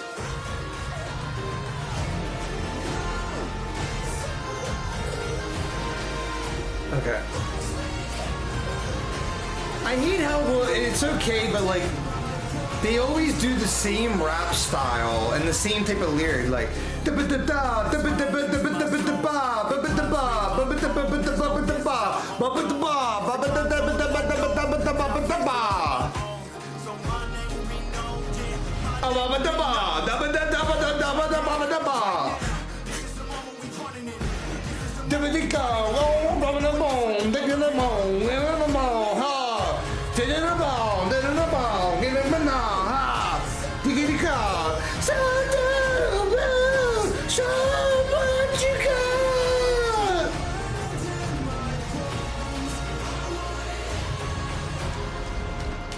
But yeah, like, I think I'm gonna make half of it, like half of it is like, I'm like, it's so hard. Like sometimes the genius that I have, it's like hard to articulate things. It's gonna be a documentary, but half of it is gonna be like comedy or enjoyment. It's gonna be like fun. Maybe that's the word I'm looking for, fun. But then half of it is a documentary. And we have all this thing, yeah, it's gonna be, yeah. Hubba-da-ba, hubba-da-hubba-da. All right, we actually gotta focus. Deep breath. Okay. Let me also make sure we're good there, we're good there.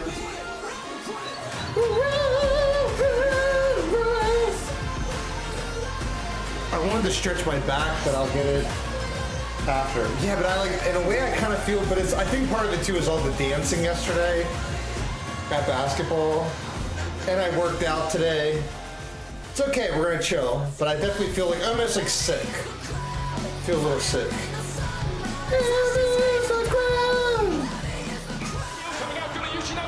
Alright, think of it like this. One big performance and then I'm good.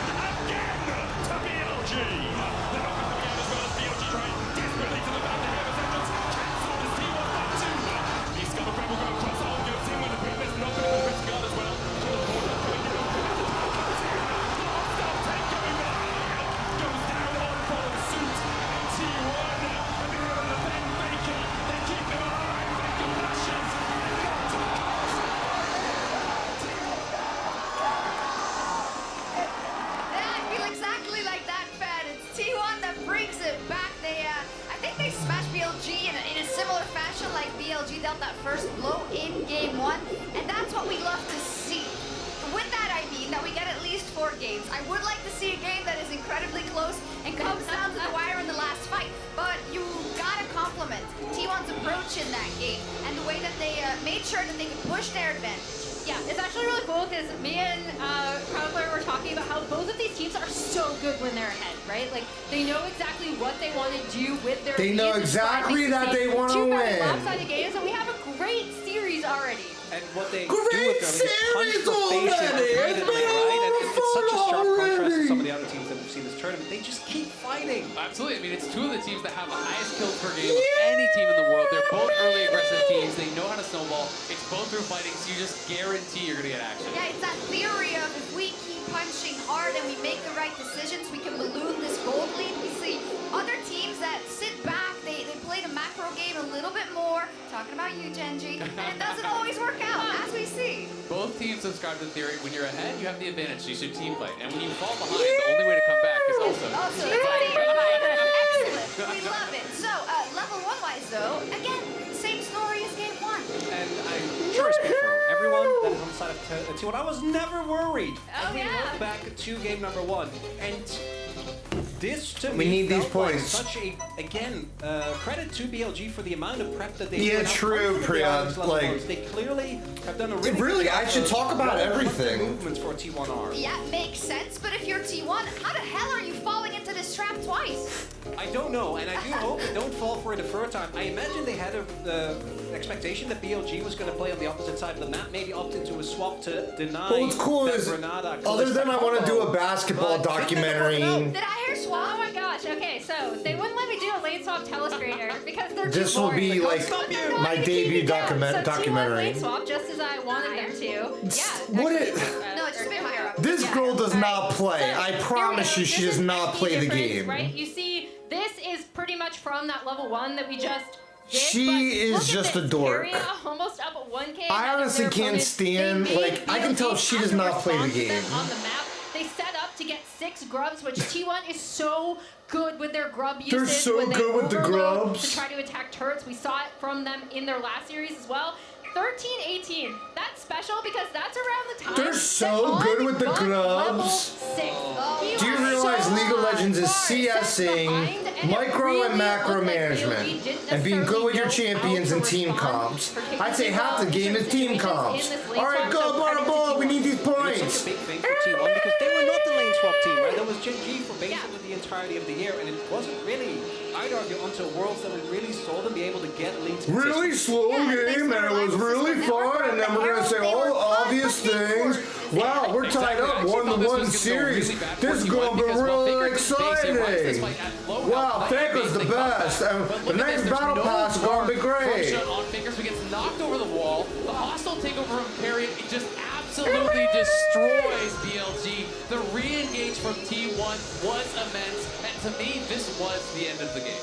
Yeah, and it's kind of like we talked about, Azale, with what do we want Carrier on, right? Like, this Renata is such a signature pick for him because of how aggressive he plays it. Butterball, All you're three of us doing wanted him on great. something with more agency, and we absolutely, all 4 of us, wanted him on something with more agency, and he absolutely delivered. And I also want to put our attention to that top lane, because even though Bin did more damage, I think Zeus has actually gotten the better Bin in both of these games.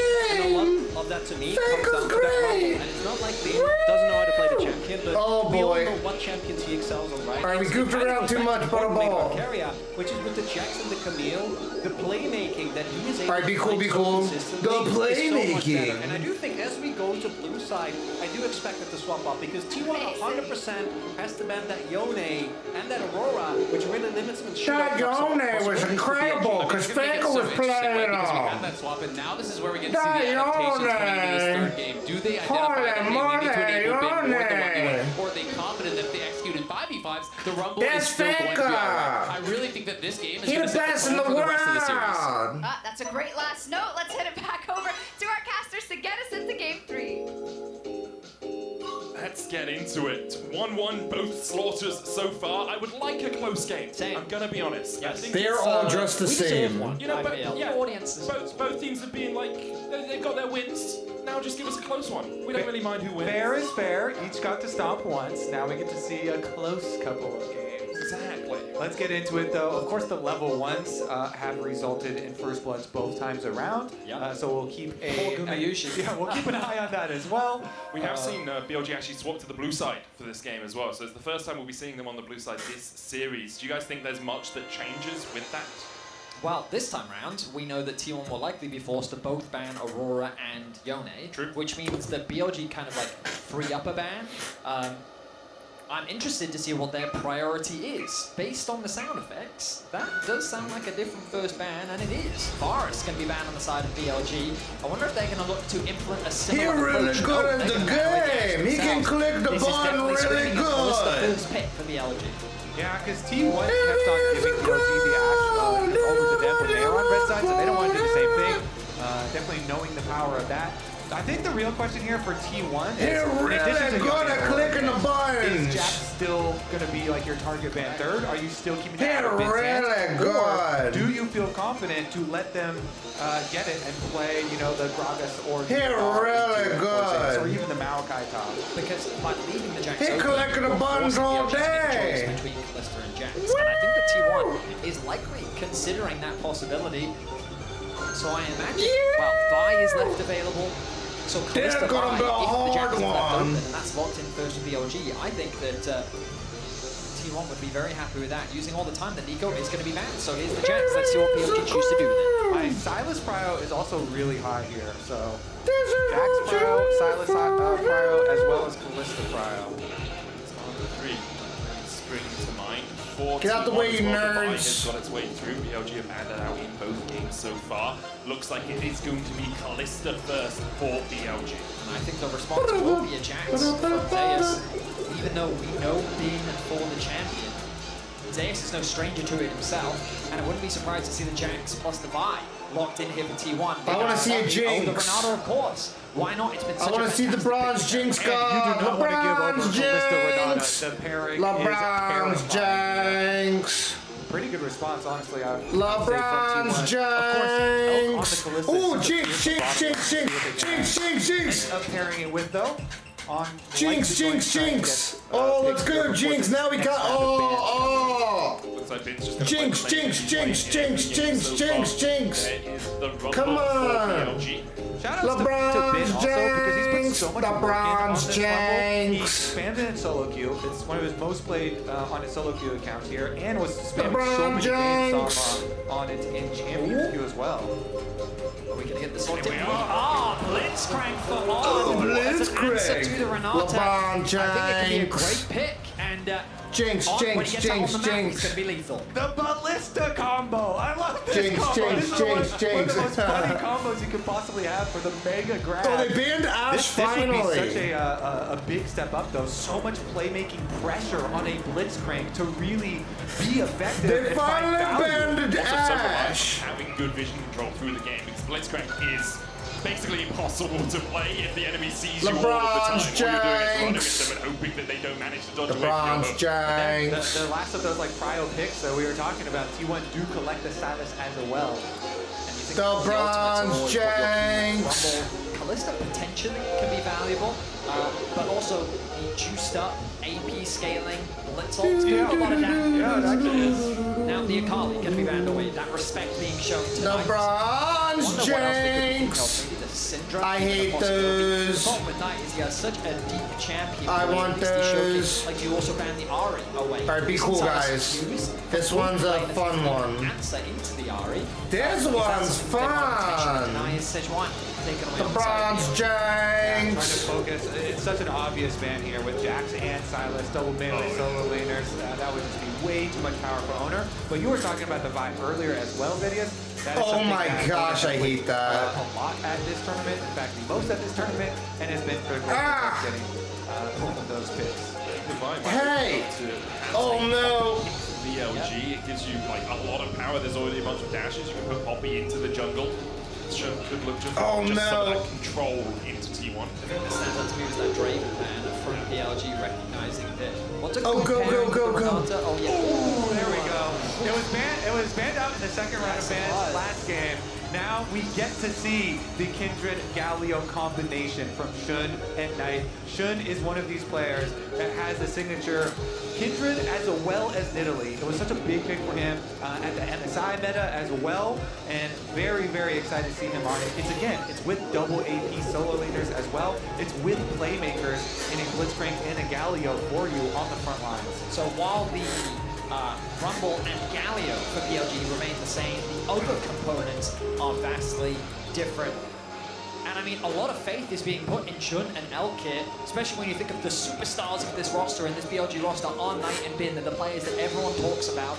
They're the individuals that when you look at the immaculate carry performances, it's not like Elkit's a stranger to it, but those two are the We need all these historical players points. that are Holy expected crap. to make it to these large international finals. And now the carry responsibility going to be falling on Shun, going to be falling on Elk. We'll see how they perform. I think it's so incredible for Shun's story as well. You know, splitting time at this tournament is a very difficult thing to do as a professional player, to have to share practice time and go in and out of the roster. But coming in on this type of pick, BLG are saying we have confidence in you to not only be in here and play with us, but also play off of our picks. It's incredibly important for Kindreds to have strong lanes to play off of. Galio Go has so much Faker! setup. You can try and go Did there. nobody Kills pick when Jinx? you have, These guys are CC for you, scrubs. but also help you control the marks. And the Galio Why would you want to ultimate play is just this such a game without nice layer Jinx? on top of Kindred LeBron's ultimates here. Jinx. So tons of synergy and tons of faith here, BLG showing in their jungler. Here we go. It's game 3 of the world's final, the O2 Arena. We've seen both teams both rise to the occasion, but also be burnt down by their opposition. It has been very one-sided in the wins. At home, you've got to remember that you can log in to your Riot account on worldesports.com and watch Worlds live to earn exclusive Worlds emotes, icons, and capsules. If you haven't done it already, you should definitely do it. So we're going to have 3 more games of this. Calling it now. All the way to 5. BLG on the blue side for the first time. And level 1s have been a sight to behold so far. And here, T1 are stacking up, ready and waiting. Aware. You got Bulls power! Oh, I God. already love what BLG have done here, getting the ward in there onto the blue buff to make sure that you know which side owner is starting on. If you don't see him on the blue buff, by process of elimination, you know it's going to just start on the top side down. And Kindred and Divide is such a fun matchup there, mostly for the Kindred side. So we'll see about the lane swap coming out. Ballista plus Blitzcrank up to the top side here. Meanwhile, rotation over to the other side. And Oh looks my like gosh, oh my it's gonna gosh. be Kindred actually starting on technically their weak side. Oh, And God. just pass up towards the top side. Last time Thank we saw goodness. most of the junglers could just do full players. We didn't see that in Fate. Often you do see Alcon on here going to be able to deny Zeus away from the wave. He immediately goes back just to help Ono with the Krugs. Yushi out this wave. Knight going in already, hit the level 2. Faker takes a chunk of his HP. Pleasure of stepping up in the lane.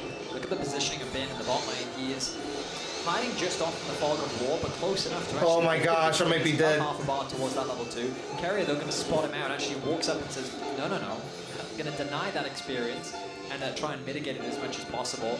This is different from the typical lane tops we've seen a lot at the World Championship. Similar to what we saw in the previous game, rather than splitting the map, as you guys were highlighting. Oh, we did it. That is not easy. Away from their weak side. That is not easy, guys. A little bit lower. But I'm keeping my eye on Ona right now. The pings have come down from Shun. The Ona is likely on his Big. walls. That was With huge. the pressure the Knight has in mid lane. Because honestly, it's harder completing for them to entire be able to Grand run down to Prix, join, it's really potentially making use of your die. tickets. BLG also pushed their wave quickly here, while T1 actually... Because you realize other people, they have to wait every other hour now for the Grand Prix too. It's going to make it harder for other people to catch up. That's big. Level 2 though, and Here, I'm going to get clips of this just for the documentary. There we go. Under the extra pressure just yet. Plenty of time for the swap back here. Elgin on, they go for the recall after quickly pushing the wave like we talked about on top side into the rotation over. Station does win out on the coin flip that Oh, we happens almost with have Scuttle Crabs when you're playing on this kindred. You can see all time 20,000 on this pick, but it is a lot of weight to be put on his shoulders. Remember, coming into LPL Summer Playoffs, it was Wei who was the first pick jungler for BLG. Coming into Worlds, it was Wei who was the first pick jungler. So what? Oh, look, it's every 2 hours. See? That's going to be even harder for people to catch up. Guys, isn't that hilarious? That is hilarious. For the first Yes. spawn is just on Scuttle Crabs. You can Oh, just wait. yeah. So as long as the other Scuttle Crab already taken there, you just wait and it will pop up eventually here on your Scuttle Crab as well. Just don't rush it down, but Zeus goes down for a little ward on it as well. But it's going to land there onto Carry. You can see the damage already going down into him. Gumiyushi Wow. putting the feathers out. The blade caller doesn't connect with the root onto Elk. Now we're going to see an interesting skirmish around that scuttle, I expect, because a ward was placed by Zeus to spot it out. 86,000. Making his way towards it. Faker has to base, though, has no mana. Going to be forced to TP back into lane. Knight has the push. And here we go. The mark is there. Can he burst it down here? He has Smite. He does. Ona manages to stop it from happening.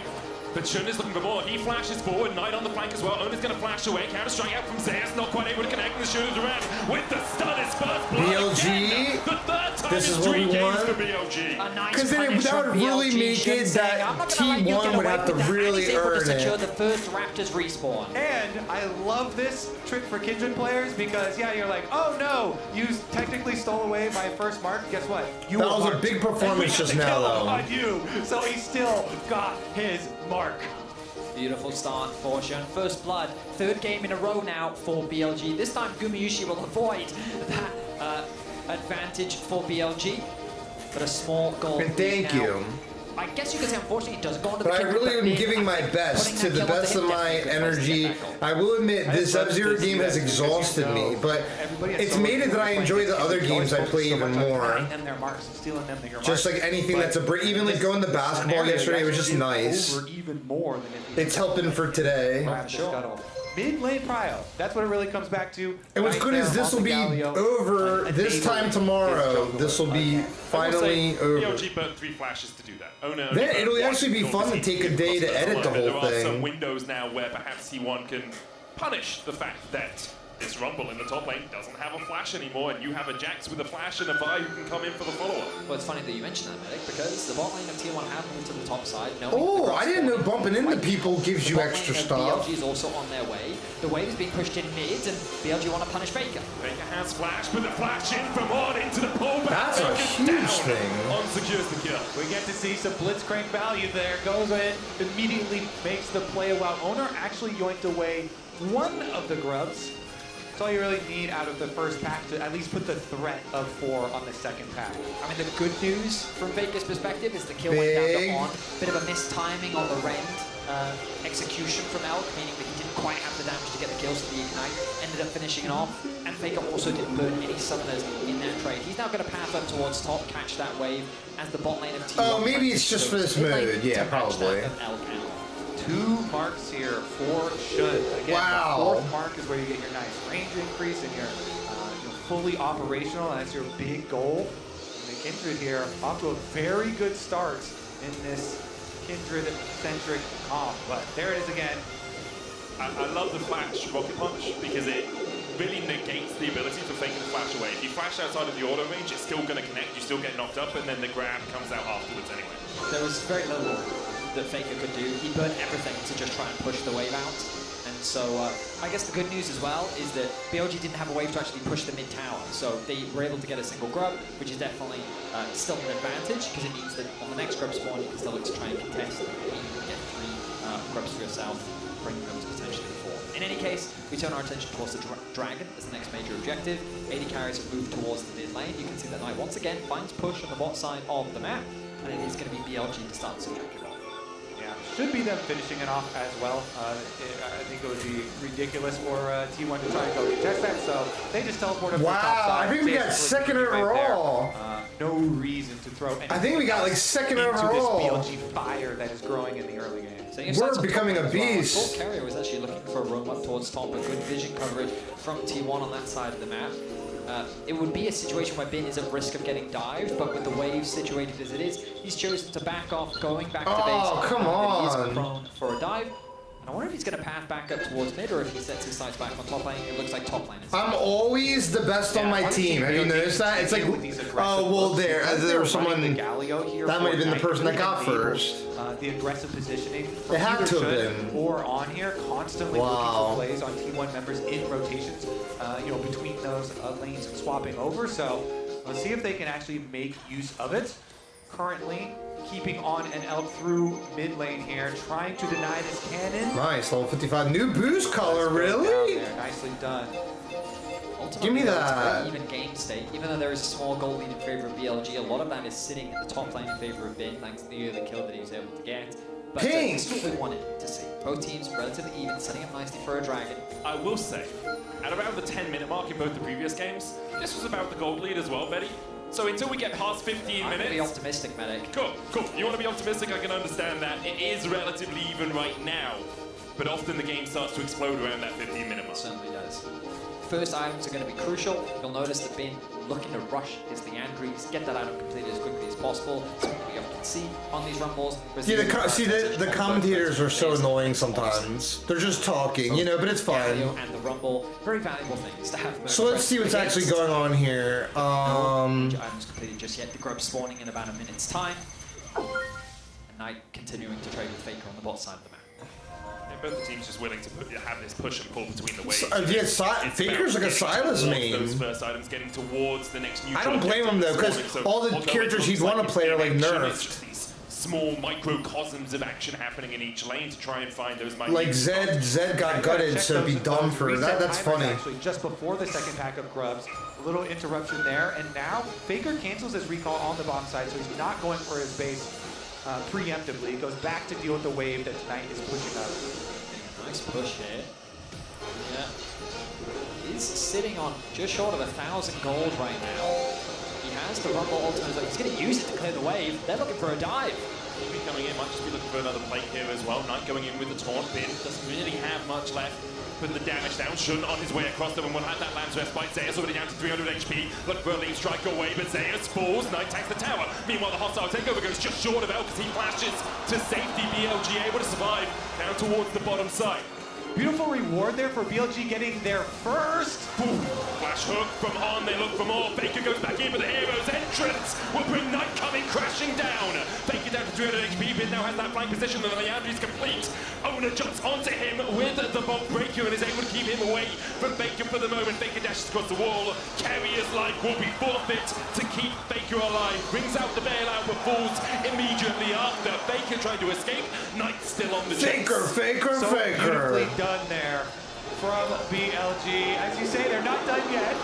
Still seeking Faker. Oh, he didn't spot him. He doesn't actually know if he interrupted him or not. He's fishing for him. He's hunting. He wonders if Faker's still here. Now he's seen him. Where are you going to go, Faker? Already absconded, already abducted. Elk is on his way to try and accept this kill as a tribute to him. Knight comes in from the side and will make sure that Faker doesn't have the luxury of executing. That's 5 kills now for BLG. 11.5 minutes in. They have just been finding pick after pick. And it was such a well-executed dive on the top side, converted into a nice setup on the grubs, that BLG are once again outplaying T1. And I want to highlight how BLG did it. They took over the jungle first. They're positioning first towards the objective, and then they got the early route through your jungle with the extra wards there, and being able to pull off that dive with the teleport. Nicely done. I have to say though, fellas, are we in store for a third stop in this game? This is why you don't talk in 10 minutes, Betty. Yeah, 12 minutes in, it is a massive lead now for BLG. 1,000 gold ahead. They're getting those first items complete as well. It's an opportunity first for Elk. Faker has managed to get himself a rocket belt, so he is kind of equivalent with Knight, but Knight has 1,000 gold lead and is starting to build up towards those next items. And what's fascinating is it's a quiet game for Knight, but his impact has been instrumental. you'll see it in a lot of the trades that he has against Faker, but he's just out pushing Faker in the side lane, building a CS lead, building an experience lead that we didn't get to see in game 2, but then that converted pressure is working wonders on the map. And that battle in the mid lane is one that has been raging for years. Knight, domestically a Titan, has the tied most domestic titles of any mid laner in the LPL. Obviously, Faker stands above all, stands atop the mountain, but Knight has yet to have that international success at Worlds. He's won an MSI with JDG in 2023, but Worlds is yet to become his playground. As BLG look for a play on the top side. Equalizer down, Ono able to dodge away with the Vault Breaker, escapes the rocket grab from On. Will they look for more? They still have the Lamb's Respite, remember, from the Kindred. That invulnerability field, as Zeus is down to about half HP, he gets the leap strike out, and BLG will just force T1 away for now. Yeah, T1 have to leave because Knight is in mid lane threatening that Galio ultimate. This mid laner you're talking about that does so much for his team on the Galio. Their game versus HLE, especially, some of these team fights, people were popping off. Elk, oh my god, insane play in these team fights, but that actually created so much space for him. Carry actually, Renata ultimate. Oh my god, I mean, this is such a crazy thing that's happening right now. T1 committed the teleport to the bot side knowing that that was their only option for a cross map, but Knight, again, got to bot wave and able to clear things out. T1 quickly adapt though, they convert their pressure into mid, they're able to unlock that tower, while BLG actually keep the bot tower alive.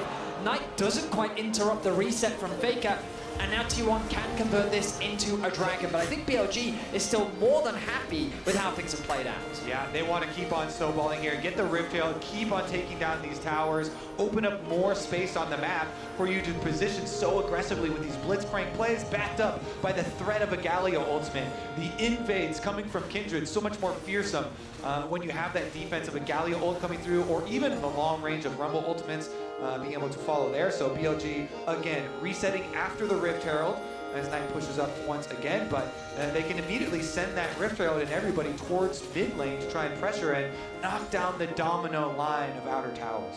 Managing to open up that mid lane tier 1 as well just gives you so much more flexibility on the map. You can step into the jungle, you can start to steal away these camps. It's what we've seen both teams do so well from an advantageous position throughout this series. BLG 4,500 gold ahead, and they are forcing T1 out of their jungle. T1, thankfully for them, managed to pick up these camps before BLG were able to make their advance, but BLG will use that pressure to push through bot. They still have the Rift Herald in pocket as well if they want to look for a tier 2 down here, or if they do want to open up mid.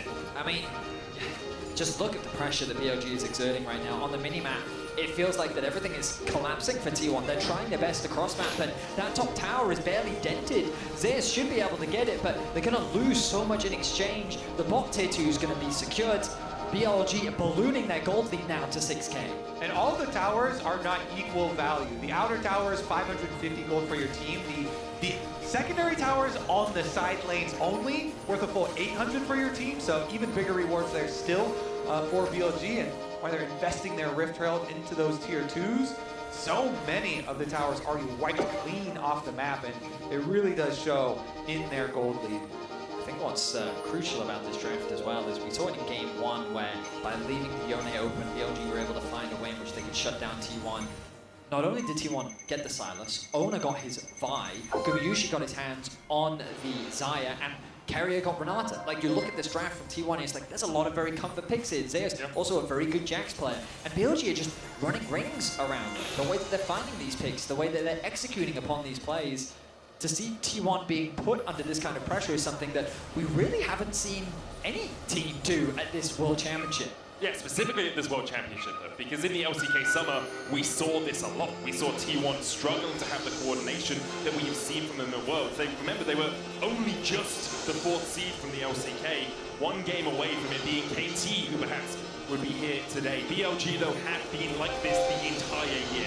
Spring to MSI, and now into Worlds. They are a dominant team, and when they get a lead at 15 minutes, they have about an 88% win rate. Don't mind me. We've seen that so far at this tournament. Heroes Entrance coming out. Boy. T1 trying to defend this mid-tier 1. Knight locked up underneath the tower, but he is damn tanky right now. And already is down. The counter Heroes Entrance coming out from Faker. He stole one away just to escape the play. BLG lose Knight, but they take Faker the best. He gonna be on a new battle pass, I hear. Alright, Golden, they start to play Faker very, very is so early. They still get good. it, and they trade in the kills. Faker is so BLG, good. T1 did a good job of clearing out the They're way gonna make first another battle before then pass and turning he their win attention to BLG, and it again. felt like He gonna be the best mid laner in the But somehow they world. get away with a 1-for-1 The along with securing the Faker. objective.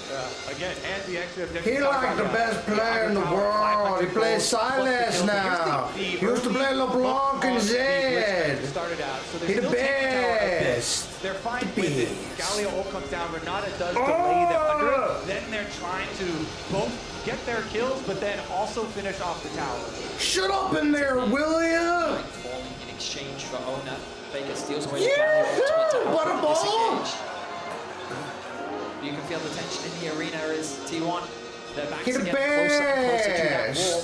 BLG continuing to extend the goal lead. Dragon spawns in 55 Oh, you seconds. talking about imagine T1 is gonna Faker? look to He the concede best. this I heard they're objective, gonna make another as right now battle they're putting them in pass. position to win a fight. Importantly for They're Shin, gonna he was make able another to battle mark pass for that fight off Faker. Ona and also take away a romp that was marked from Ona's And we're jungle. gonna So now get he is it. at, We're gonna once. get the battle It's a very pass, but long first time they gotta from what you see this win. session. So looking at First they gotta every win. month. Laura, get out of here, But when you're Laura. not We having blew your Laura protection, up. it's harder to Woo, find we them. blew When the Laura other up team's right at the playing around, end. taking those Get gaps out of here, away. Laura. Obviously, you're looking at Laura's like, Laura, get out of here. Complete control. Get out of here, Laura. Up to the Dragon. T1. Faker Doing the their best to try and get best. some safe vision through their own jungle, but it's just so scary. Watching them have to deal with all this fishing, throwing out these hooks from Blitzcrank. Laura. There's so much extra Wait. power here on the side of BLG with all their money. There's Laura. We blew Laura up. Equipment puts one down of his own, but the rest of BLG are here to join the party. Oh, They're Laura. number outgunned.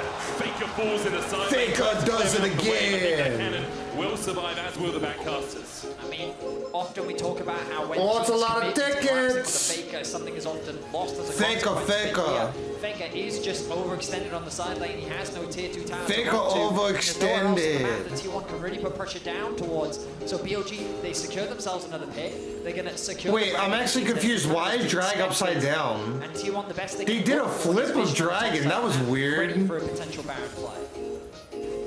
They showed Dragon on like the north side. Take all of the rewards. Maybe Okay. walked up to him on the side lane and take away the jungle camps, take away their lives. Another mark here for Shun. 6 now on the Kindred. Really accelerated. BLG in a commanding position. I was the one that said I expected a closer game here. I was looking forward to some very close fights, but after that top lane tower dive, BLG have just been Think of the in driver's best. seat. T1, their tools, their option, the way in which they can come back into this game is trying to find picks. They have Vi and they have Silas. Great setup for a potential catch on a side lane. The problem is they can't really get much control over the side lanes as BLG look to do to T1 what they were doing to them in game 2 by just constantly keeping these waves pushed in and suffocating their vision, making T1's playmaking options very limited. There's one flank board in the top lane. You can see just next to where the blue buff would be. There's one in the mid lane as well. Knight here stepping forward. Baker spotted on vision as T1 decide not to pull the trigger on the plays. They, as Faker, do have their teleport, so you're looking to shut someone down. Knight is an option because he will often be on that side lane, but he has 2 items already with Maker as well, giving him that Omnivamp if he's in combat for a long time. With Shun waiting around the corner, might come around towards me. TP behind, they're looking for the play. It's Knight who's locked down. The rest of BLG are trying to get into it. TP coming out as well. The hostile takeover used. Immediately locks up Bid, but look at the damage. There just is none. And now Shun is here to join the battle. Zeus tries to jump on top of him. Knight falling low. He gets the taunt though, and Bid's already on a rampage. Oda has to dash away. Kuma didn't even get an opportunity to join the fray. And On doesn't want to give him an opportunity to leave. BLG 5-4, and Baron is on the menu. They go at Knight, but he's too tanky, and BLG are going to respond in kind. The Baron will be theirs. They were limited on their options, but the TP flank was a great idea. The problem is the damage. You highlighted it, Kobe. Knight was too tanky. They didn't have enough. And on the re-engage, BLG just melted T1. We look like we're gonna get another one-sided game in this series, back and forth. BLG here kind of on the precipice, winning this one, pushing them to a match point in the series. Here's another look at it. As you say, T1 know that they are falling so far behind in this game. They've got to try and make one of these overloaded plays to the side lane. So they try and get the jump on tonight, but it's so difficult. The defense there, Bin immediately arrives, Shun right afterwards. And so they don't even have to use the Kindred ultimate. Didn't even force anything out of BLG there. Just too far ahead. And then look at the damage that's going to come through from Elk as well. Going for the Lethality build, that Q just tore Gumayushi apart. And I mean, BLG, now with the lead that they have, they'll be setting their sights on the inhibitor towers of T1's base. T1 have to be thinking about game 4. They bounced back incredibly well in game 2. You imagine they'll be looking to get back onto the blue side, but this game feels done and dusted. It's just a matter of how BLG put the final nail in the coffin. And for T1, you need something miraculous right now, but we've already seen how the damage lacks, especially if Gumayushi isn't there. Faker has finished up his Rift Maker, but he's sitting at 0-4-1 in this game. Has been well and truly shut out by BLG, who are now advancing through the top side. Knight has the hero's entrance to join a play if it does occur. BLG, though, can just step forward. T1 really can't find an avenue to approach this next fight on. Looking for the Hex Slash hook. Doesn't quite connect. Knight, though, doesn't have a wave in the mid lane. Could go across towards bot. The next wave's still about 20 seconds away from crashing into that mid lane inhibitor tower. And here's the engage. Knight locked up, trying to justice punch away. But once again, T1 are engaging on the tankiest member of BLG, and they can't find anything with it. That's a Fate's Call used. That's the hostile takeover invested as well from Carrier, and BLG shrug it off, shrug their shoulders, and begin the advance once again. T1, and not much they can do in the face of this LPL onslaught. They're just gonna have to watch 2 inhibitors go down, and still— I don't think they're gonna stop at 2. Still, they've got another 34 seconds left on this Baron, and so they're immediately pushing this one down as well. I mean, all I'm thinking of right now is what a great story for Shun it has been. You guys already mentioned what happened during the regular season with the income of Wave, but to bring out the Kindred now, once again, the TP flank. Hook going down, cease and desist, they look at the lockdown. Shun, Kerry already fallen as the hero's entrance will block Shun from taking any more damage alongside that for Lamb's Respite. T1 have lost their support, but can they find the fight? Zeus sponsors so much, doesn't have much mana left. As Knight goes in for the engage and still lands the taunt. Gumayushi down to half HP. Zeus has already fallen as BLG continue to advance. Owner, Gumayushi, and Faker trying to hold the line here. They managed to find something. They got 2 kills out of it, but they've lost 3 inhibs for it. I mean, it's the best fight that T1 have been able to find so far in this game, but the problem is they're too far behind.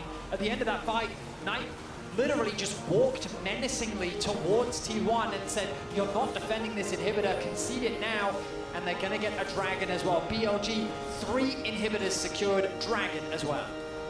Here's another look at it. The teleport very deep in the jungle.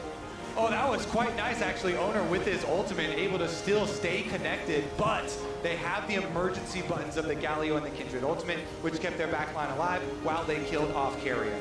Flash in from Guma, throws out the ultis to secure the kill one-to-on. Zeus, though, he'd already committed everything to try and getting a kill. Means that on the retreat, it ended up being a trade back. And Guma, with no flash, leaves it more susceptible. But I mean, right now, T1, they're just left with the scraps of their base as BLG walk away with everything. BLG on the precipice of winning this series, of claiming the world title once again. It's been 4 years ago on Sooning. He wasn't quite able to take that final hurdle. Coming back here, he said, "I want to win the glory back for the LPL." And I think that resurrection for the LPL, that redemption so important for them, redemption as well for BLG as they lost to Weibo last year and weren't able to make it to the finals. Now, with 3 waves of super minions pushing in, BLG forcing T1 to make their final stand in this game. Owner goes in with a bolt breaker, hooked in as well to cease and desist. Silence Ornament on the way. A hero's entrance is followed by a second, but it looks like Faker's more like Icarus than every hero taking to the skies. Knight pops a stopwatch. T1 goes on. Zeus locked up towards the top side. Already 4 for North for BLG as they are looking to take us to match point. A convincing game 3 victory from BLG. been calm and cool as he walks off the stage. But BLG have come into this series looking nothing but confident. Wow. You can say that again. Straight from draft, straight from the level ones, in game, clean. It really was. We're going to be back with Game 4 in just a few moments' time. Don't you dare go anywhere. All right, guys, I'll be right back. Wow. Think of the best.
I've been living behind all the scenes, 'cause it's easier when they don't believe. Keep it quiet, keep it hush, keep denying, but the fire that's inside is igniting. Keep control, I'm like a bomb mistaken. Hit, explode, I won't be so forgiving. Cross me twice, no, I won't let it go. Hit you from your blind spot, hit you where it's gonna hurt most. Words unspoken, I'm not afraid to say it now. Set in motion what I've kept underground. Don't crack under pressure, I'm built like a rough machine.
side on the flank as well. Ona's going to flash away. Counter-strike out from Zeus. Not quite able to connect the shooters around. BLG want to punish Faker. Faker has flash, but the flash in from on into the pullback. Faker's down. Knight falling low. He gets the taunt though, and Ben's already on a rampage. Ona has to dash away. Guma didn't even get an opportunity to join the fray, and On doesn't want to give him an opportunity to leave. BLG finally wants to bring the Summoners Cup back to China. They are the first to arrive at match point. They take game 3, and again, we saw such a convincing game from the team that gets ahead. Doc, that you're joining us again, and it's just probably what you love to see. You did predict them to win the series. I think it's just sick to see how both these teams, though, are stepping up massively when it comes to getting these early leads and snowballing out of control. Game 2, it was all those topside fights that end up burning out for T1.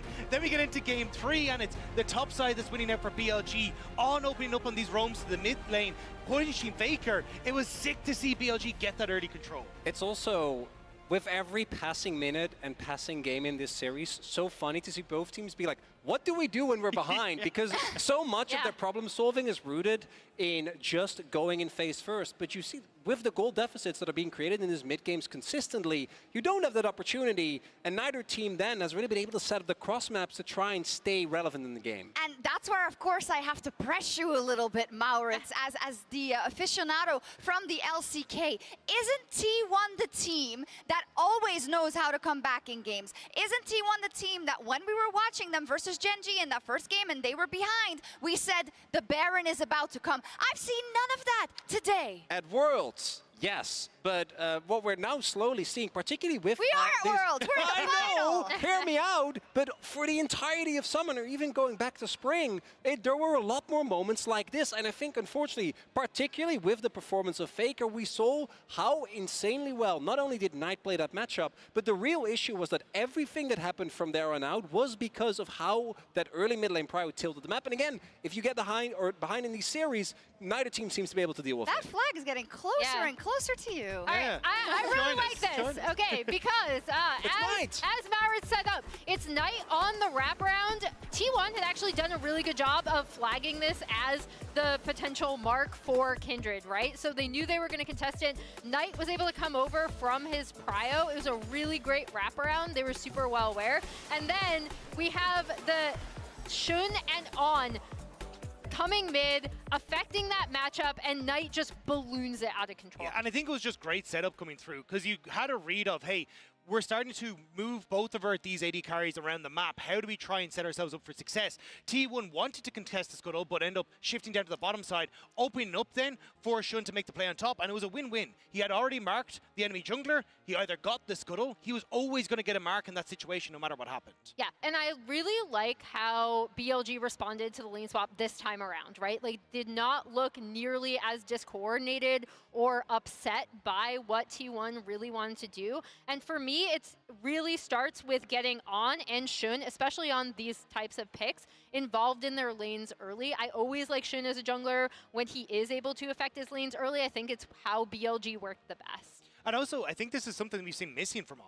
He hasn't at this tournament been really able to step up and be that playmaker, play with the confidence and the bravado that we've seen from him domestically. This game and this series, he has been able to step up, work better with Shun, buy the space that he regularly does for his team, and the Blitzcrank performance really did take over in the early stages. And it's also something where, you know, the moment it gets locked in, T1 goes, oh God, we've been here before. Lahens pulled it out multiple times to much the same effect. And it also kind of throws a wrench in the gears when it comes to the draft, because if that Renata blind is no longer available, if they can just pivot to this, what is T1 going to do in that fourth game? Yeah, true. And also the fact that BLG was able to win from the red side in game 1, it kind of breaks up everything going forward into a possible game 5, maybe. But overall, do we have the feeling that BLG is the better team today so far?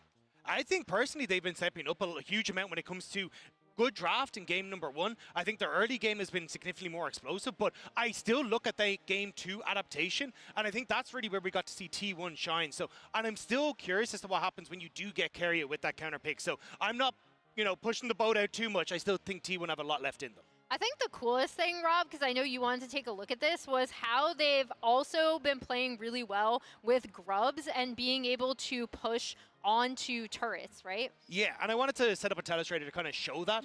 So one of the big things as we start to move in towards this, I want to highlight is just the fact that you've already got this big push coming through on the top side of the map that is set up where you look at where the Jax is on the map, he can't really contest in on the push. You're now getting this Rift Herald for yourself as well. And as we start to play out the clip, look at what BLG do off of reset.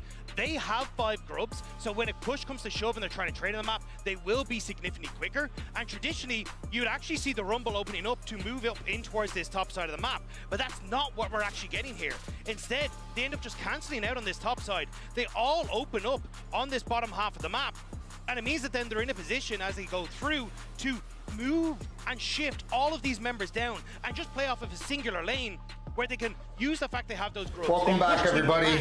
Now they have the Rift Herald in their back pocket as well, and you're still only getting that initial push That could on have that top blast. side. So it's BLG saying, hey, we're willing to trade very effectively and get multiple towers and way more gold off of this play. I like that you highlighted that because even during the last post game we were talking about like, oh, they're just. I'm ready for an F-Zero team break fighting when soon. They're ahead and team fighting when they're behind, but it's not just that. That game plan from BLG goes much, much deeper. Let's turn our attention to T1 now. The cheers that you just heard was the players getting back on stage and tap back into what we set up here at the top of the day about T1 and how when you play versus them, you really gotta punch them hard to take away that comfort that they have at Worlds specifically in situations like this. And it feels like their armor is pierced, Maurits. How do they stop the bleed?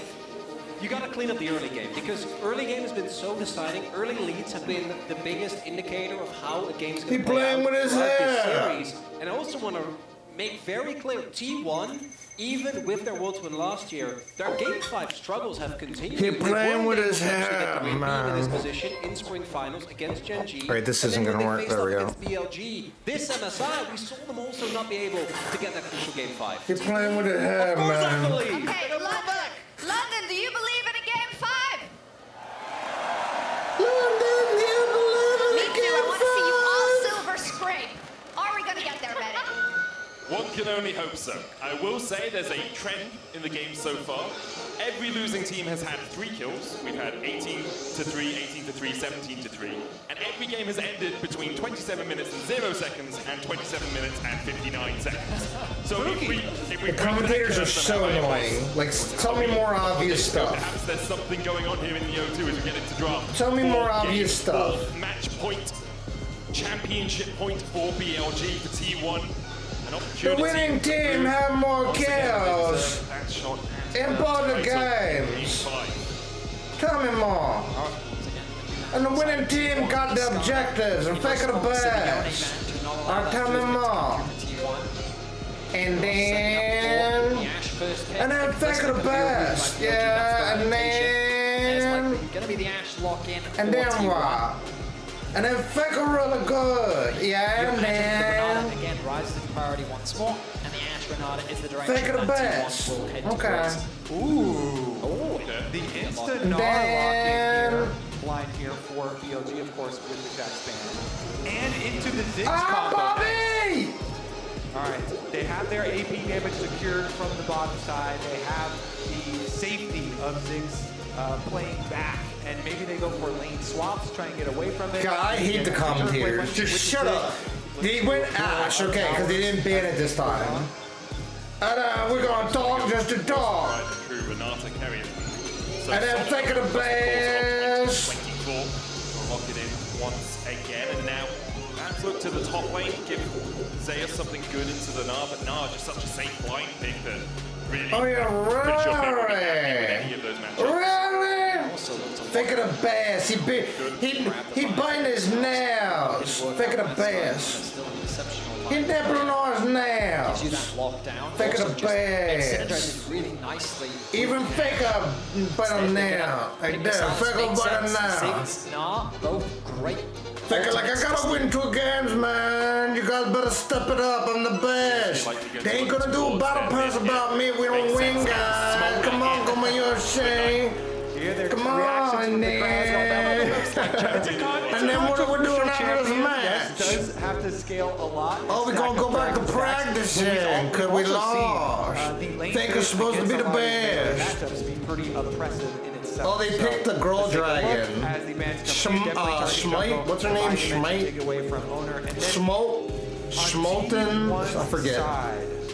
Schmite? What supports are What they is the worried name of about? that stupid dragon? Probably just going to go with one of those engagers. Cinder. I think Cinder. Cinder. They're still scared of the Blitzcrank after last game. And Some flashbacks there. I mean, it makes sense. Faker particularly didn't like flash knock that much. And then Faker the best. A few times in that game. The Nocturne. I'm telling you guys, these 3 tickets I'm about to get right now, Denying what made T1 they're the last 3 tickets I'm ever getting forever. Game 2. I mean, really, not much of a. I mean, now that Nocturne's gone, T1 could still go for the Orn once more, but the blind pick now kind of deters that again. And BLG's draft approach, I think, has been very smart. They know the tendency. I swear the dragon's name is like Smolder or something the jungle stupid. pool now very pinched, but the Sejuani still available. Sejuani! Engage. 50%! Denial pick. Don't want owner providing that synergy. Dang, they did a hard ban on Kalista. Man, nobody played Jinx. This was a waste of time.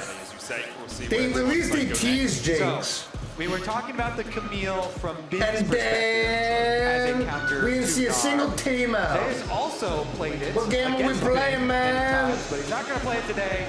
Back to the Rumble here. Back to the Rumble. Back to what works, baby. Rumble silence. We're going to a game 5. As it's game 4. Terrifying pick. And then Faker the best. And into the Gnar.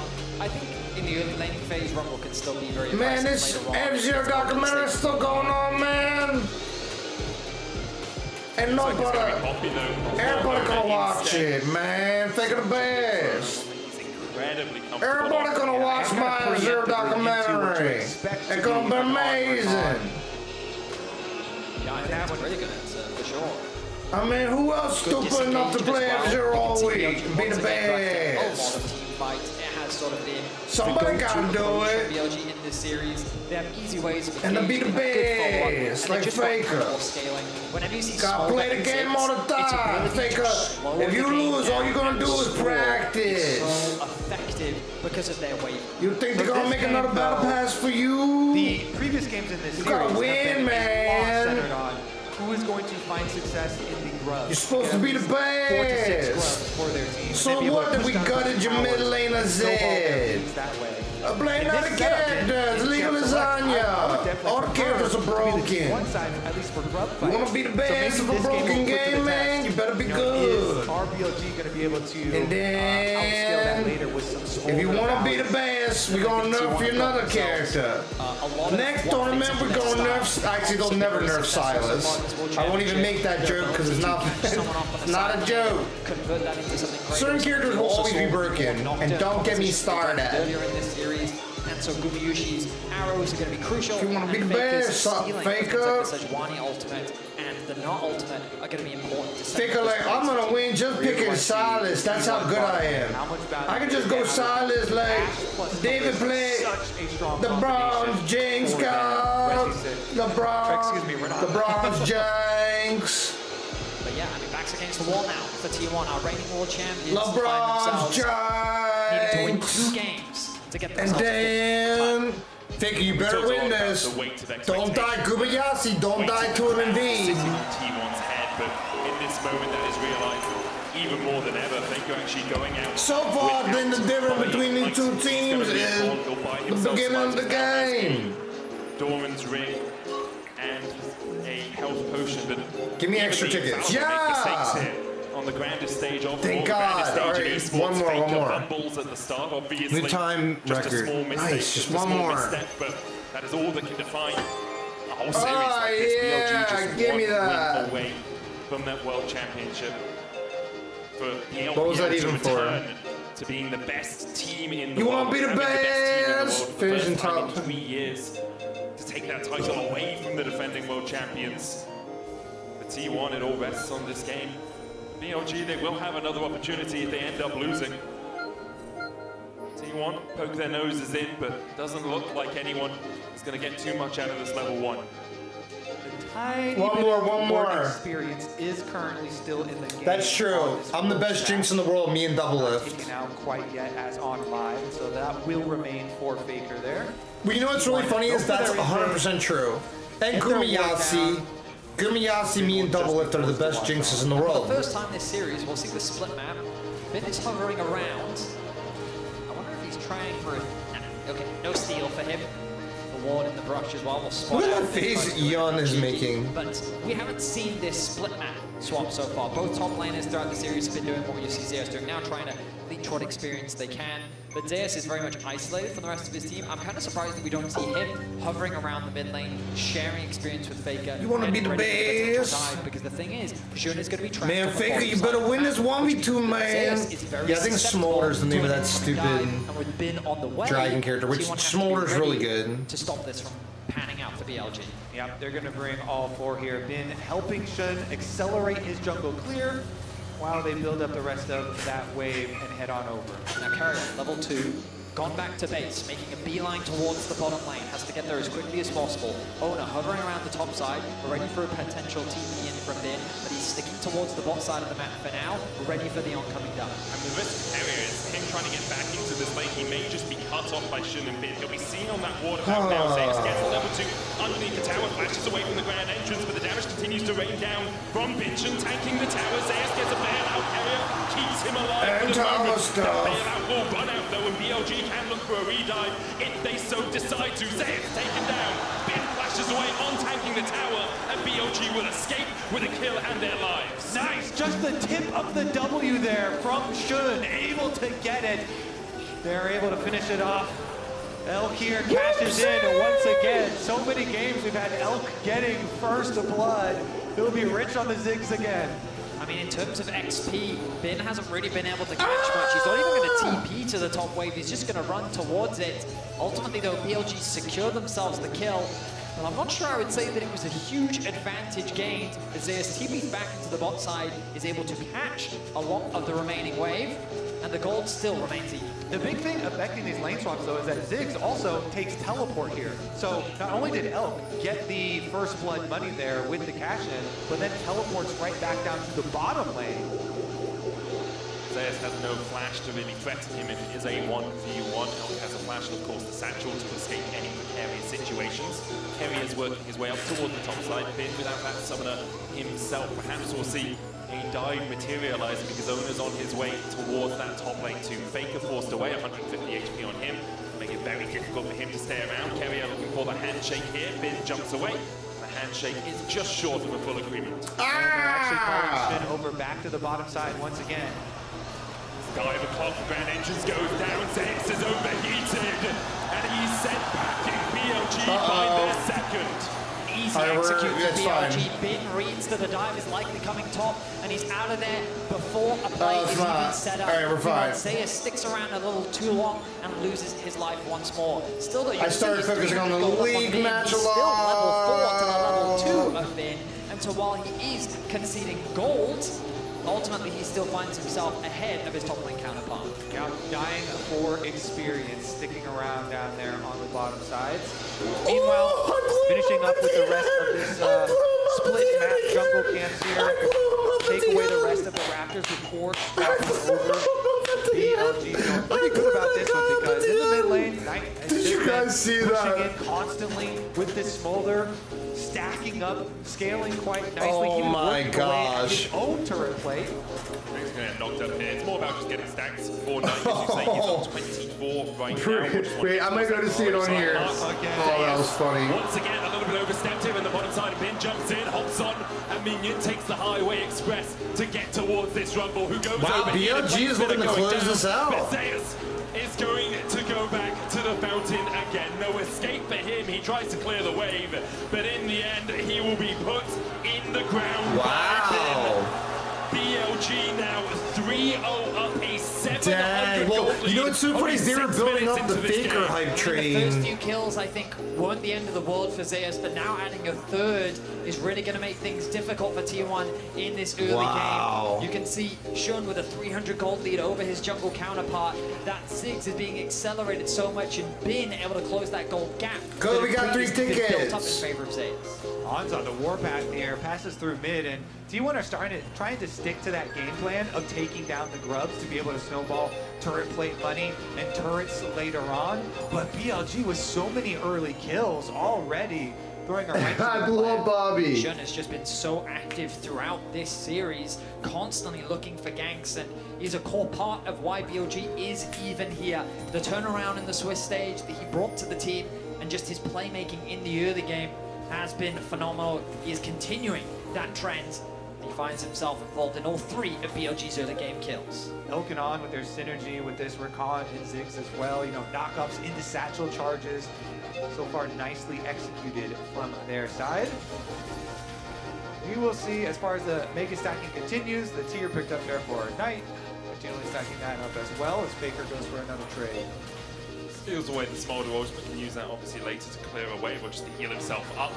Give you a bit of health regeneration when it hits in the middle of it. Faker now dropping down towards that bottom side. Owner's on his way down there as well. Gumayushi and Kerry able to take a plate in the top lane. Elk, only level 5 right now, does have the flash. Guma's 6, so has that enchanted crystal arrow. On's going to try and hold this wave so that Elk can get back to the relative safety of the tower.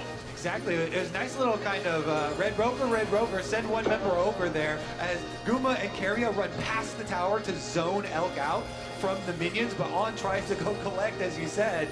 So On actually gets in, and they're kind of funneling extra experience there into him, but now Elk is finally able to make his way over. Only gets enraged for the last 2 minions though, so it did lose a bunch of XP there. You can see Elk still not level 6, while Gumayushi's almost towards level 7. T1 will use the pressure they have in the top side and the push that they have through bot to now take away. Yeah, I want to play some first Warcraft dragon today on too, against 3 actually. Grubs and a Drake in their names at the 8-minute mark.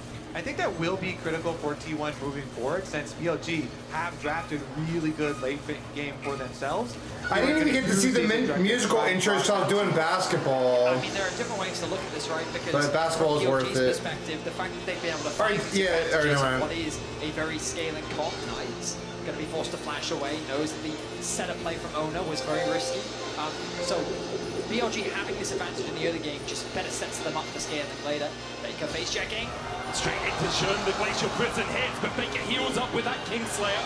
Owen's going to force Shun away for now. On does have the quickness, but doesn't want to dash in to bolster the attack of Shun. In the end, Faker does manage to escape, doesn't burn the flash, and holds on to that summoner. And I mean, what I'm talking about, things can look good from the perspective of BLG. T1 have been able to secure all these early objectives. Kobe was already highlighting the fact that the early investment in the grubs, their skirmishing potential of the composition, and the fact that Zeus is actually, even with all that pressure, still a level up, and he has a huge stacked wave on the bottom side of the map. He's very comfortable in terms of gold, so I think that T1 definitely still have avenues, even though things aren't looking great for them in the early game. Yeah, in the 1 versus 1 down there. Had a huge wave for himself at the tower as well to collect, so even though the rest of BLG getting kills onto him, in the 1 versus 1, feels pretty decent for himself.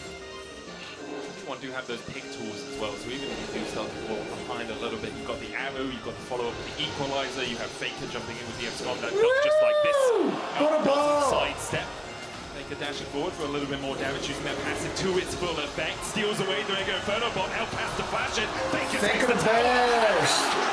Hey, what's happening? Alright, I don't, yeah. This is for points, so I gotta focus. Runs him down, even with the first chain missing. What's Golfer happening? stacked up. Thank you for be the careful, be ultimates, careful, be and careful. Finishes the job himself. Now, Shun will just get there a little bit later. Oh, Not gonna have no, any sort that of was bad. kill threat as far as damage goes, so no harm, no foul. Though again, the Ziggs with the teleport, he can get back to the minions at the very least. I mean, I'll take that. I was trying to watch the game. For T1 as well. I want To see T1 to Faker come get back. a We solo want a kill game on the 5. sideline. Come on. Has to reignite Come on, the T1 T1. members and the T1 fandom as Carrier now in danger. Caught out with the quickness alongside that Glacial Prison Carrier, though still has 150 What was XP that? to work with here. Hostile A takeover only hits up smolder. to Shun. Look at the Pantheon, all it was smolder. And put the arrows in the back of that ball. Shun able to walk away, though Guma really doesn't have too much damage yet. Oh yeah, this is for Back to the points, game duh. plan overall for T1 here with this composition. They want to stack these Void Grubs, get that bonus to be able to take down a lot of these towers, open up areas to then make their signature picks on the map by denying vision and using Ash arrows. Faker, his ultimate is going to be available soon. Zeus has the TP and the ulti available. TP available for Bin as well.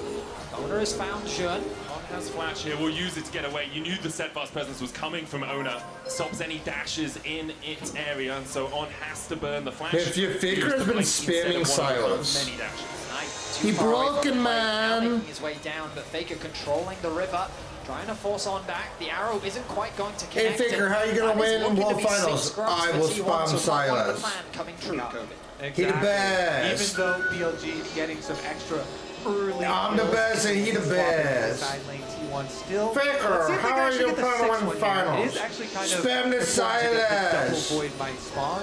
Should be able to, no problem. Nobody around to smite steal, and they will secure that very big objective. We have seen how you got boost power, man.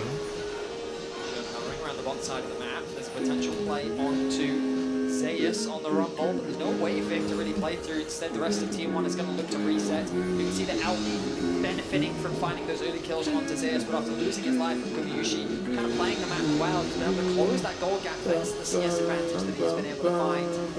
And we find ourselves in a neutral game state, 12.5 minutes into game 4.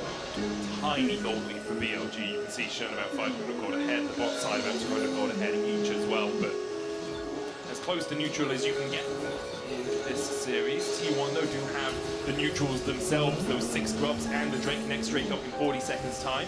See Carrier pathing through that bot side jungle, hoping to get vision towards that dragon hit. They'll use the mid prio and then they'll move T1 down towards that bottom side to make sure they can control that bot side river. BLG have so much wave control. Ziggs in the mid lane, have the Smolder Silas on top side. Over looks for Bin, he locks him up.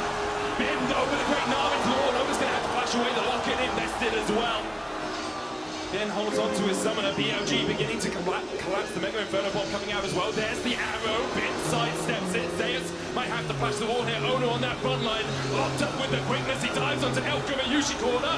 Elk falling low though, and the flame spin is enough to burn him down in the river. And now T1 begin to turn on the afterburners. Shun has to flash across, dash across the wall with the Arctic Assault. Yushi can't quite get the down with the volley. Carrier though. Let's go T1. We need that. Dance away with that grand entrance. Carrier looking for a little bit more. Yushi puts a volley in. This is the best flavor. Blue raspberry ghost drink. That's the best flavor. By far. To get the kill there, not like should escape. They got to get more of these at the grocery store because I got them all. For T1, big. Well, I left like 1 or 2, but I'm saying like I've been the only one that like gets them. T1, Ona setting things up by getting that collapse onto Bin. The follow-up from the Right, these are points. I think we broke 20,000, which is good. T1, thinking that they'd overstay. Guys, we're gonna have over 20,000. Oh, thank you. I agree. I actually want to see how many views it has, but I'll check in a bit. I'll check after this. And BLG off there, resets off there.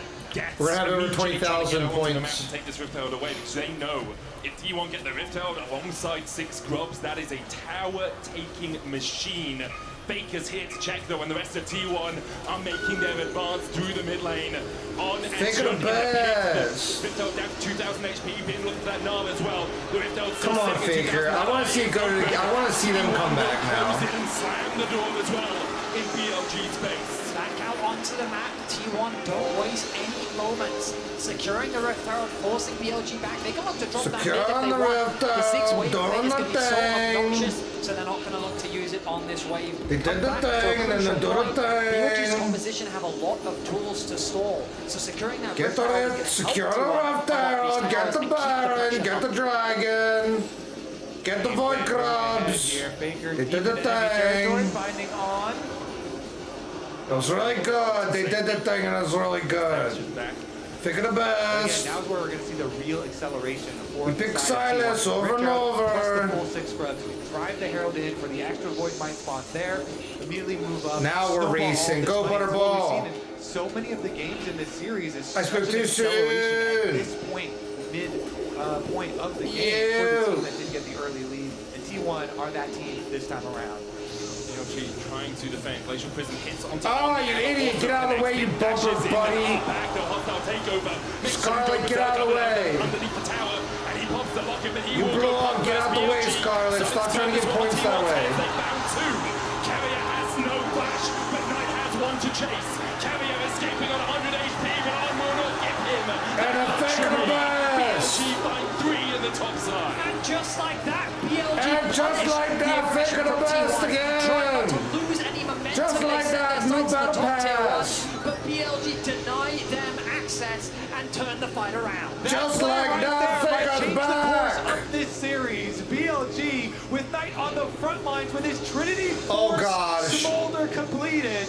Well, they're trying to answer mid And here just from like T1. that, The bottom fake of the might take out best. all of the minion Oh, wave. my. Because of the Void Mites, T1 stick around. They just can't quite finish the tower, though. But Ben with some Come on, crucial ball. playmaking there, getting a beautiful ultimate. Gotcha, off of 2 members of Ben, T1, you And nerd. then just barely Fair getting away with his plays. life. Deny owner The coming big back to life. points. Thanks to the Renata passive as well. The mid tower still not going to fall just because of the way. Just like that, fake of the back. Oh, wait. Knights should be able to secure this. No! Knight going to deny that once more. My BLG. big ball video was wet. Here Oh, we are. Let's yeah. look back at the replay. Anytime I do a big ball and it's NBA season, I've been getting a lot of views, baby. I'm exhausted. All right, we got 95 points. On 2 of them there, Carrier and Owner. We should have So they get 20,000 the now first kill. together. Knight then arrives on the Smolder, flashing forward to chase them down with his freshly completed Trinity Force.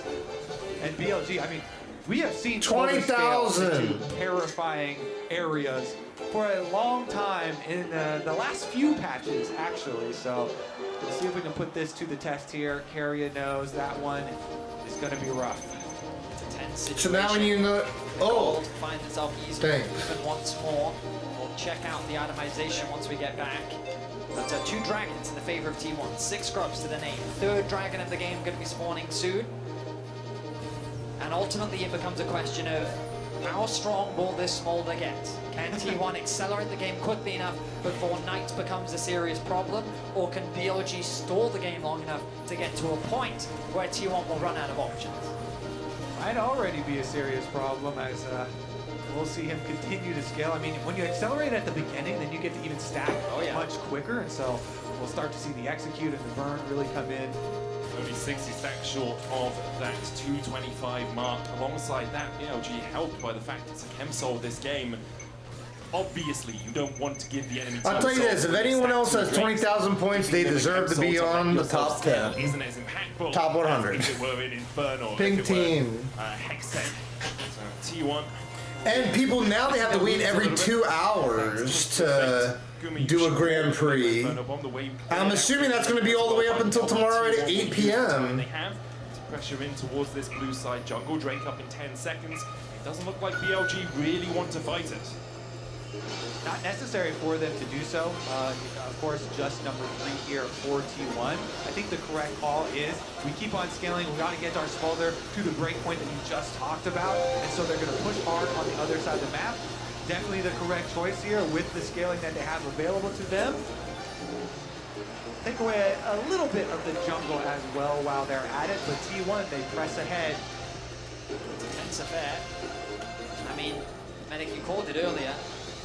The losing team in every game, 3 kills was the maximum.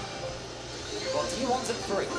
One more, and we've got a tense game on that. You're on the I Skyway! also do have to say, I'd be willing to bet a lot that this will not be a 27-minute game ending, especially with BLG Take to the Skyway. plus a Ziggs. The reason why this is such a good pairing as the arrow goes wide, but Faker's still here. Take a look for that flank. We'll seal away the quickness from on guess. Charm flashes in, finds 2. Equalizer on the back line as well. As Faker is not off this earth. It's Faker and Faker's doing Faker things. Everything T1 were looking for. Exceptional play. Let's go! I don't know what happened to Faker. He's showing why he wants the battle pass. Will find a way. He will find a way to make another battle pass. He the best. Guess what? They're turning straight towards the barrel. Says on the just like that, Faker got to be a new In the pass. end, BLG unable to hold on to their tier 2. Bin's coming across from the side as well. He TP'd in. T1 have started the Baron, and you have to feel it all hinges on this. And just like What a nice that. edge between T1 and BLG. Will BLG look to try and take the fight? Chun has flash and smite. Elk now joins the battle. Jesus, amigo Jesus. Get out of here, Jesus. As well. BLG are going all guns blazing into the battle here as T1 are hailing the retreat. On dashing forward, he's only at 300 HP. Faker eats a bomb and is taken out low. Mega Faker's so low on health. will sacrifice himself for the good of his team to make sure the rest of T1 are able to escape with this battle. The quick play from Give me T1. those The tickets. teleport ends up not mattering here for BLG as they only got Give me the those one kill in the tickets. aftermath. T1 just got so much out of this. Faker on the flank. 230, go, go, go, go, He go, makes the play, nice. and T1. They should give you more than that, The man. arrow comes through, it does not connect, but on Faker the right-hand side is Faker. best. He interrupts the knockup, and then he connects the two-man charm into then the knockup Well, comes that's through from snazzy. Ona. The wombo combo is exceptional. And I've T1 won team finds battle some before. Maybe they mean just for kills this onto the special crew. thing. Two crucial carries of BLG. Yeah, Faker laid the way for the Renata ultimate there, catching them up. And then Zeus, who had been 2v1ing earlier, Honestly, goes for the sacrifice here to allow all the other Baron buffs on T1 to remain alive. Yeah, we've seen so much. We're big way of a ahead. fight, but it was We're big gonna be in the fine, first I minute, think. But it was Zeus, and he did have to sacrifice his life up towards the top side of the map. T1 though immediately back out on the map. But look, they're doing what they did in game 2, spreading We're themselves gonna be across the fine. map, pushing in top, pushing in mids. And Kobe, you said quite confidently that this game isn't going to end in 27 minutes. All right, let's get these 3 tickets and then be done. Get onto Elk, he had the flash, he decides to use it afterwards. Ona couldn't quite get in range to engage any further. Faker's taken out the tier 2 in the top lane. Shun goes in with the Glacial Prism on there with the follow-up. Carrier though, an incredible hostile takeover. Puts on in his place. Ona taking the tower. Glacial Prism all the way on Faker. Oh my, Faker smurfing. Faker again in the end he falls. But Guma is making Shun look like a pin cushion. Night forced to flash away. Elk trying to put the damage down. Okay, this is insane. On Carrier, the fancy feeder out in force as T1 begin to push up one side. Yeah, T1 are taking another tower with the 6. This is really not good. I hope it goes to They game keep on 5. forcing these minions, even when BLG try and construct their counter. T1 rebuff it. The Renata is just too It much happens a defense. lot Trying in to get to that competitive gaming. ultimate. In the Seems fighting like game suicide. scene I mean, too. I just feel like we're feeling the Faker effect. That's taking awesome. not the start of this play, the arrow connected, forcing the summoners out. Then when the range gauge comes through, the TP is quick to follow. Carrier with a fantastic ultimate to force BLG to disengage. And then when Faker arrives, he does not hesitate to dive past the tower and set up the play for him and Gumiyushi to tear BLG apart. At the end, some slim margins there as well. Knight being forced to flash away the critical summoner spell, but T1 are doing a good job, I think, pushing the pace of this game because, as you mentioned, one of the reasons I was confident in saying that I didn't think it would end in 27 minutes, Ziggs and Smolder is such a good combo, and Ziggs wave clear plus the Smolder wave clear and scaling itself in that champion. But because T1 got those 6 void grubs that we have been so probably too hyper-focused on, the pushing power that they have shown in really accelerating this game and being able to get their Dragon Soul as well in a very timely manner means we are still on course for that T1 game plan. And credit to Zeus. 0-3 during the laning phase has bounced back phenomenally. And landing some very important Rumble ultimates, and he's going to be important in the upcoming sieges. That tool is great for zoning away the Rumble, for zoning away the Smolder and the Ziggs from providing that wave clear and protecting their tower. So vital they managed to put that damage down on tonight to keep him away from the battle because he has hit that 225 mark, now sitting at 230 stacks. That Doomsday clock has ticked over to midnight for T1. They are still in the lead. Chemsop, 4,000 gold ahead, 6 grubs. Oh my, I pressed the button by accident. As well.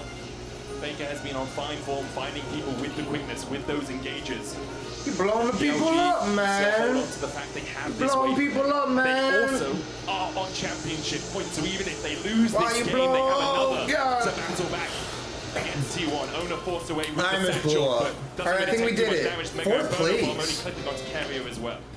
Say the next like 4-ish minutes of this game will be so We critical. definitely got good at this game. Towards the rapid fire, that's when you really We start definitely to got get good at this the game, I'll tell you that. the rapid fire smolder plus the zigs. T1, they've got a nice little window here. Give me the though. tickets I need. Yes! Very sizable Done! advantage with Finally. Dragon Soul plus Baron coming up, which they can try and use to bait BLG out and look for their engages. So many snap engage angles.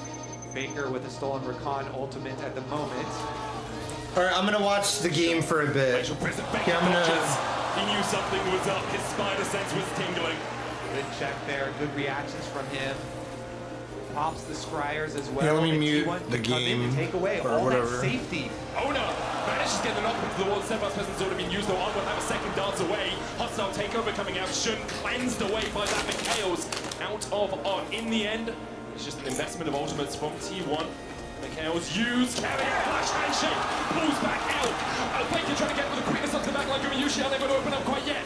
Been doing a damage onto Owner as well, but already Elk is down to 300 HP. On the top side, Shun is down. The equalizer out from Zeus will save Owner's life and force BLG away. It becomes a question of can the Baron be secured, and with Shun down, I believe that the answer is yes. There is no smite available. Elk, crucially, still has his ultimate up, but with that, Faker secures his 500th kill at the World Championship. BLG are looking like this. They TP'd out into the mid lane. Has that Mega Inferno bomb. It's going to hit onto Owner. Faker able to dodge to the side of it. 3,000 HP now on the Baron as BLG advance. T1 have already got the Baron though, and BLG now have to begin to retreat. But the damage coming out from Elk is absolutely massive. Faker dives in, lands a big grand entrance. Already locks him up. He wants to stop watch. Try and buy himself a second. Has the bailout ticket on him as well. Oh my god. Faker survives somehow. T1 get out with the Baron, but Faker is like doing his own thing. unable to find purchase on the game. Baker plays a dangerous game. They're so close That was to the crazy. execution, but he's able to immune it, flashes out, and escapes with his life. My He doing goodness, flashes like I Faker do. has turned it up to 11 in this game for. He knows the stakes that are in this game, and he does not want to give up the title that easily. It's likely that we're going to game 5. T1 still have to close this one out. The arrow connects. Whiff. Not quite. Shun flashes away to safety. BLG really got to just keep focusing on their defense here. They do have flashes on both Knight and Elk, so as long as they don't let anyone get caught and give up some critical summoner spells here early on, if they focus on their wave clear and defense at towers, then T1 really are going to have to make use of this 2 minutes of Baron buff to crack inside and get to those hit-hits. T1 need to get someone in the mid lane. They're going to send Faker over. Rumble is actually going to stay top to catch that wave. Has the TP available. T1 being spread quite thin. Normally they prefer to play that 4-1 setup, but Bin doing a good job of pushing that top wave in deep. Now he can regroup. Buy a little bit more time for BLG. Again, the wave clear looking to be strong here from the side of BLG. Knight's chipping away, doing a huge amount of damage to Owner, but for now, all they need to do is stall. They're doing exactly that. 90 seconds before the Elder Dragon comes to bear. BLG yet to pick up a Drake in this game, but if they get the Elder, their fortunes may change. They are just trying to defend right now. T1 have been unable to break the base, break that inhibitor line with this Red Bull Baron power play. A minute left on it, but it looks like T1 are going to just look for the resets here, get back out onto the map, get that vision control down once again, and then try and pull BLG into a fight at Elder, because they've got to. You can't just give the Elder away to T1. You have to make your final stand there if you are BLG, and if you win that fight, you might just win Worlds, you might just win the championship. That's how much of a game decider Elder. The commentators are so stupid. But we already talked about If BLG wins another game, they win the championship. Their carries are in a position, and ultimately comes down to execution. And I honestly can't stand commentators like don't. These it's so annoying. All vision on, doing what he can to find angles of attack, maybe even a TP flank, but he's been caught. All right. Locked up against the wall, pull back with a handshake. The keeper's verdict finds him guilty. All right, we're gonna go to a game 5. Let's go. He is slain by Guma Yushi, and now will BLG even try to mount a defense around the Elder Drake? They TP to the bot lane. Bin looking at that flank position. His Mega Knight's going to expire, but soon Faker's looking for a flank of his own as he TPs. Wow, these spicy line chips are really good. Now on the wrong side of the rift, this Faker's hunting, and he's looking for him. And the flash forward, Xenos Peasant's Knight able to flash crash away as well. The hostile takeover comes up short. The Gnar stolen away by Faker. Locks Pin against the wall and puts him 6 feet under. Shot next on the menu as Gumi usually begins to open up. Shot taken out by They're going to release a new Silas skin. He is not using a skin either. This series at 2-2. The reigning world champions will not go down that easily. They will push us to a deciding game 5. They are going for it. There's only on left to defend the Nexus. Faker steals away the Rakan ultimate. Game 5, baby, I told you. Did I not call this entire series so far? I've called the entire series on live stream. T1 will go to game 5. And T1's going to win game 5. And then Faker going to get a new battle pass. I drink my coffee on the mess. I'm Faker. Looked like a terrible start. They're going to do another battle pass. Turned miraculously after some incredible plays from that man in the mid lane. Game 5 is what we wanted. Wow. Game 5 is what we will get. Owner Poppy getting a lot of picks in this game as well. Wow. We're going to get another battle pass. Big Baker Silas. I'm calling everything. I'm literally calling play-by-play what's been happening. Game.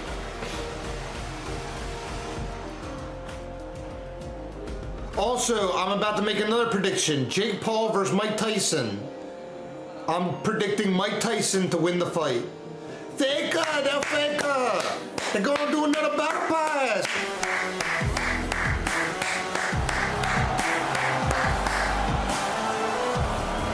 They're gonna do another battle pass.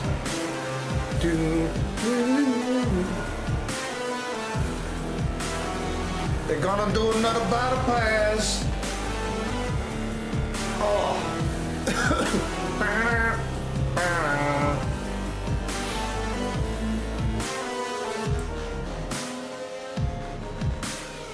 I'm Faker, man.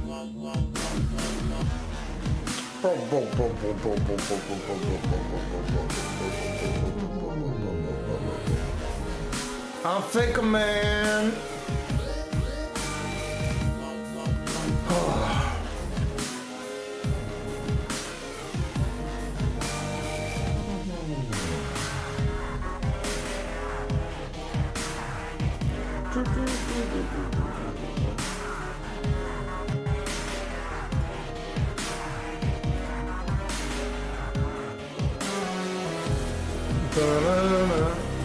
All right, lots of you. 343 views. Wow.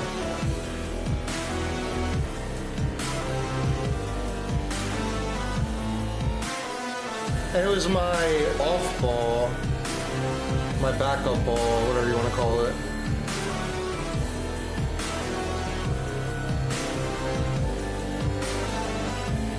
I'm actually kind of curious too. Did I?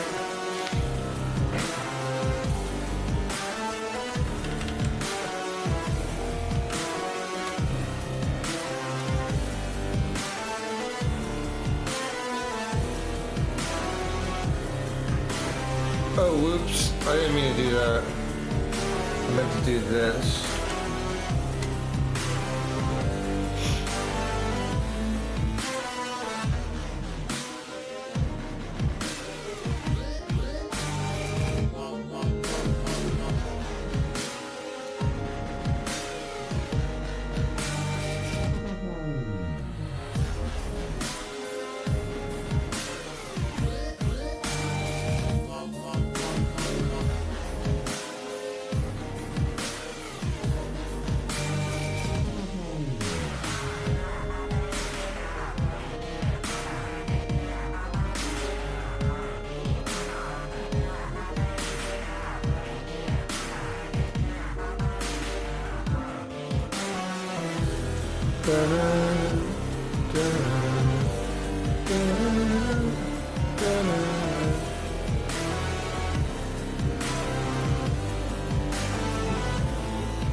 All right, give me a second. Let me put the laundry.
They gotta make another battle pass.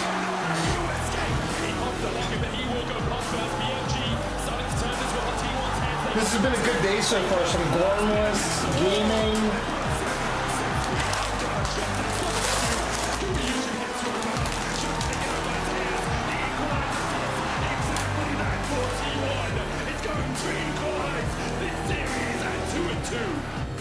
T1 fights back and brings us to a Game 5, the very last game of Worlds 2024. This is the way we wanted it. This is the way it was written in the stars and it was promised. We get Silver Scrapes, we get a Game 5, and we get it all between BLG and T1. It just doesn't get any better than this. It's going to be an incredible finish to such an exciting series. It's all coming down to this one moment that will decide how people talk about you for the rest of your careers. And I love both these teams so much. Like, they're just so fun to watch. Like, when I first saw the iteration of this T1 roster, previously T1 had this reputation for, like, they're the boring, I slow can't team. stand It's listening to these people that don't play the game. Shut up. I don't even know why she's talking. Like, give me Tyler 1 or someone.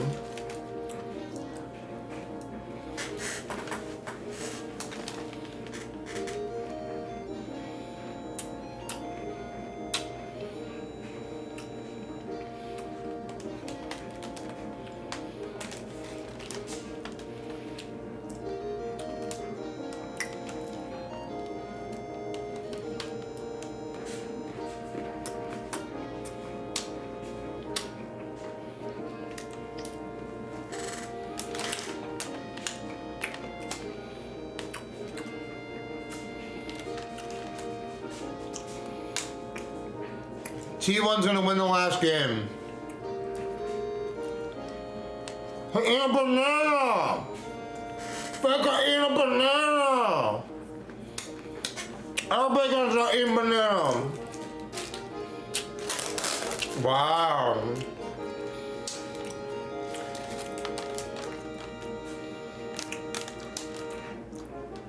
Faker was eating a banana.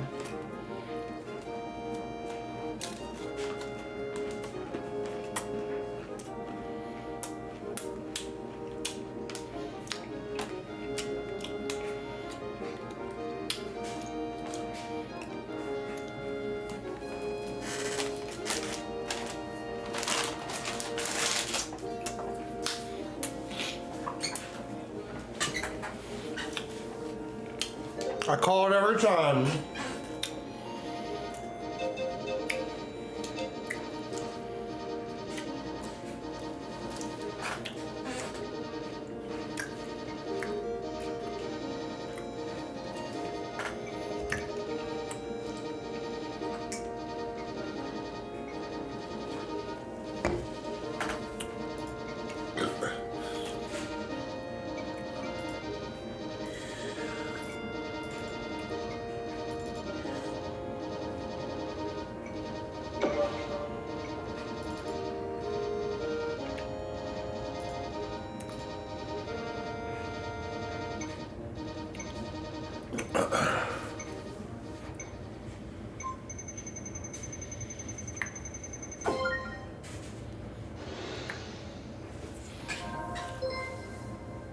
Get the battle pass.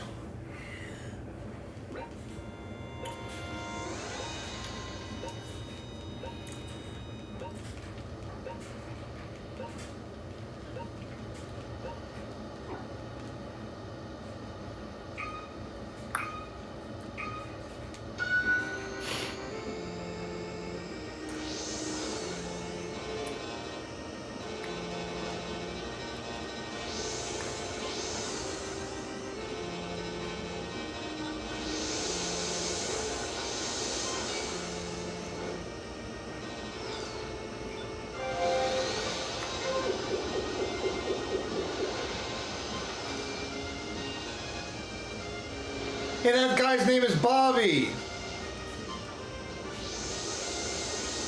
Get back here, Bobby.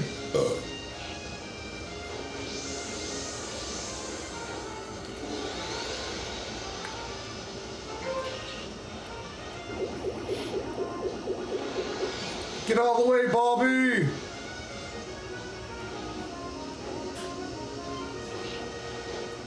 Ah, I hate the computer. Gosh, the dang computer. Oh my gosh.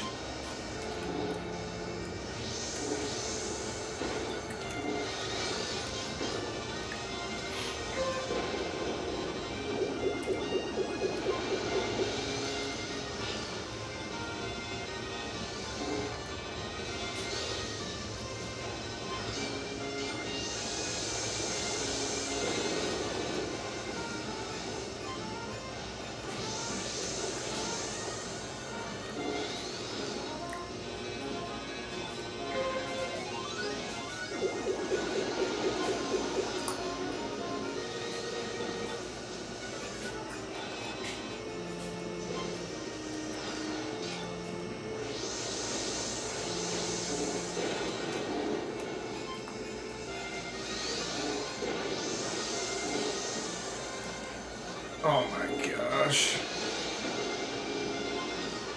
It's okay.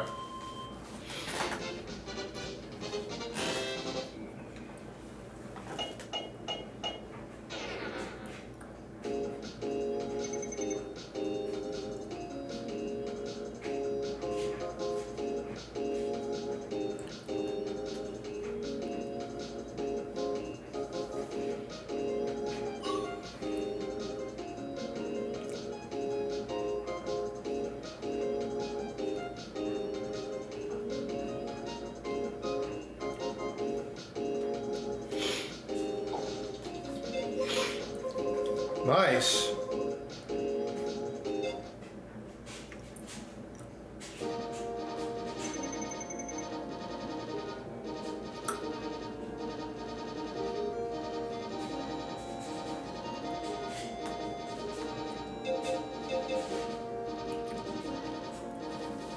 Are they done sounding stupid? Very end. It is only one game that stands between us and knowing who our 2024 world champion is. Will it be Faker with his 5th or Knight with his 1st?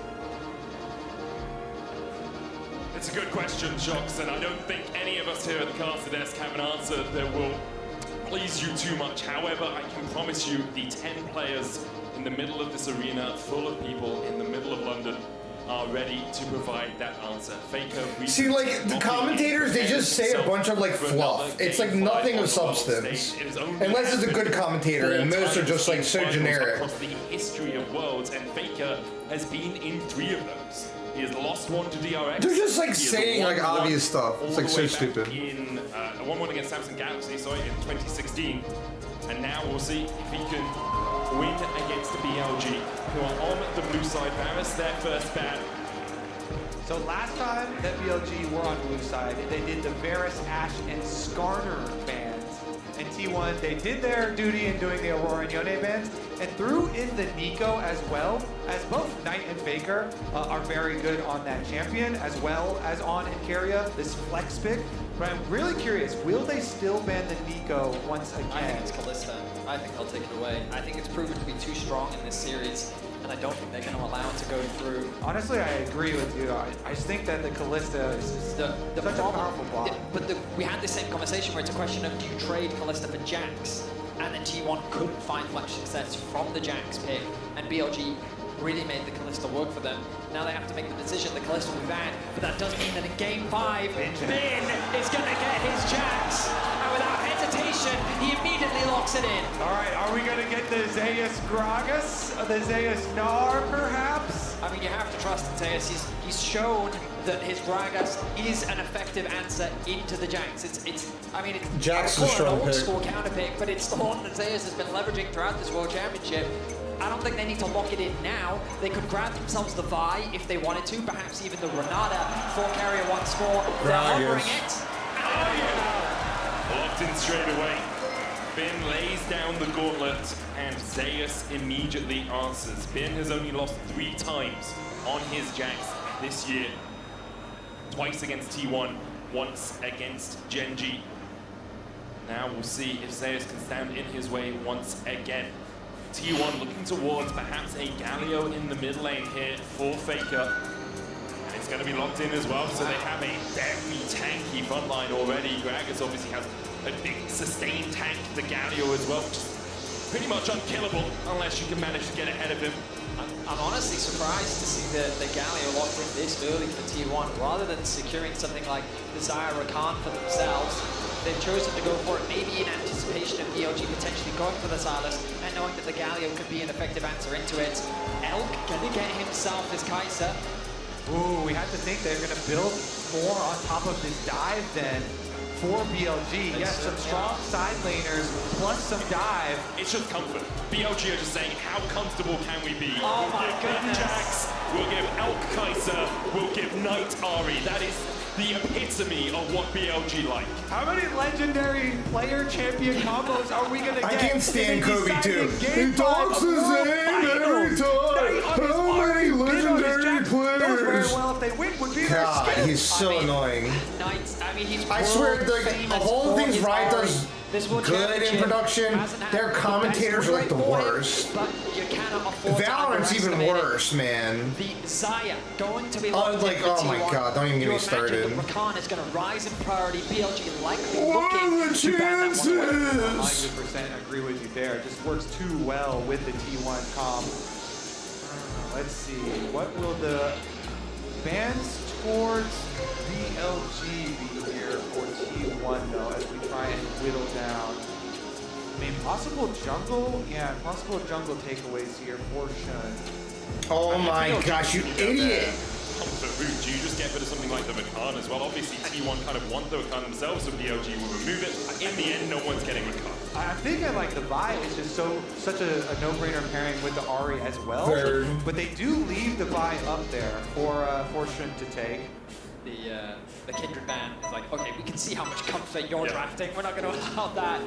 Man, but Vi, I would even prefer a Vi over a Kindred if you know, if we're running Ahri, plus we have lots of dive on our side too. Renata, a no-brainer as well. Follow up to the Rakan ban there. Take away. Well, they took those two Faker's Ahri. picks for Carrier. Too good against dive. I am wondering if they put Ono on something a little more carry-related. I was thinking maybe Diego, but I don't love it. I feel like Vi does make the most sense. The Poppy into the Jax. In terms of damage, though, but it's so good at shutting down all of these carries that BLG are already it's also showing. a flex pick. You can also put it into the support position so they can wait to see what BLG draft and then decide after that. Because you're 100% right, Kobe. Poppy and its ability to mitigate the dashes on the side of BLG is a very powerful pick for sure. Jarvan. What's it gonna be, Shen? Looking towards the Jarvan. Wait here with bated breath. It's locked in. Poppy. Aggression, aggression. Dive from BLG. It actually makes more sense. I was previously talking about Vi, but the Jarvan ultimate is better versus Xayah than the Vi ultimate is. So much better there. So really, really intelligent move. Likely. This is an interesting last fight. The cheeky hover. Showcasing some confidence there. They all chew their I will nails. say Poppy is really nice into this entire BLG lineup. The question is now, is the Poppy going to support? Will Carrier be piloting it, or will Owner be the ones with his hands on it? It's synonymous with Owner to me. He has such a great record on this champ that my expectations are Carrier is looking through his support pool right now, wondering where they go, but it seems like perhaps T1 wants to flex it. I mean, we talked about the damage, and I was a little bit worried putting all that damage responsibility onto Gumayushi. By bringing in the Xin Zhao, it does increase the amount of damage that they have. And we think about Galio. I'm gonna close the window. Coming into the series about how Knight and Shun have been working exceptionally well throughout the bracket stage and finding advantages for BLG, and have really been playmakers when it came to the team fight. And Faker and Owner, a core part of the success of what makes T1 so good. Now, here in this game, those mid-jungle synergies are going to be crucial, as I'm expecting standard lanes. It's Zeus' Gragas versus Bin's Jax in the top side. Faker's Galio, a tried and true throughout his legacy, versus Knight, a player that is looking to make his name on World's history with his signature champion. We couldn't have asked for a more exciting draft here in Game 5. 100% I agree. Already just with the draft, I think that this is the most exciting game of the entire series from what we've seen. Both of them have capabilities of fighting those critical, important top-side fights around the grubs early on into the game. Xin Zhao plus Galio, such a good combo. The Jarvan plus the Ahri, also such a good combo. And we get Bin's legendary Jax versus Zeus legendary, I would say, Gragas at this point. He is 23-4 on the Gragas all time. Impressive stats, to say the least.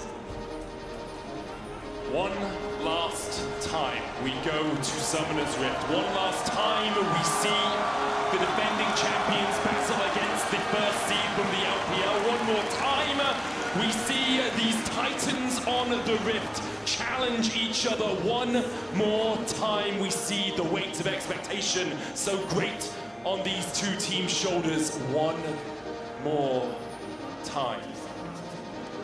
And there's so much on the line for both sides. BLG getting some revenge for last year's World Championship as T1 made their way through every single LPL team.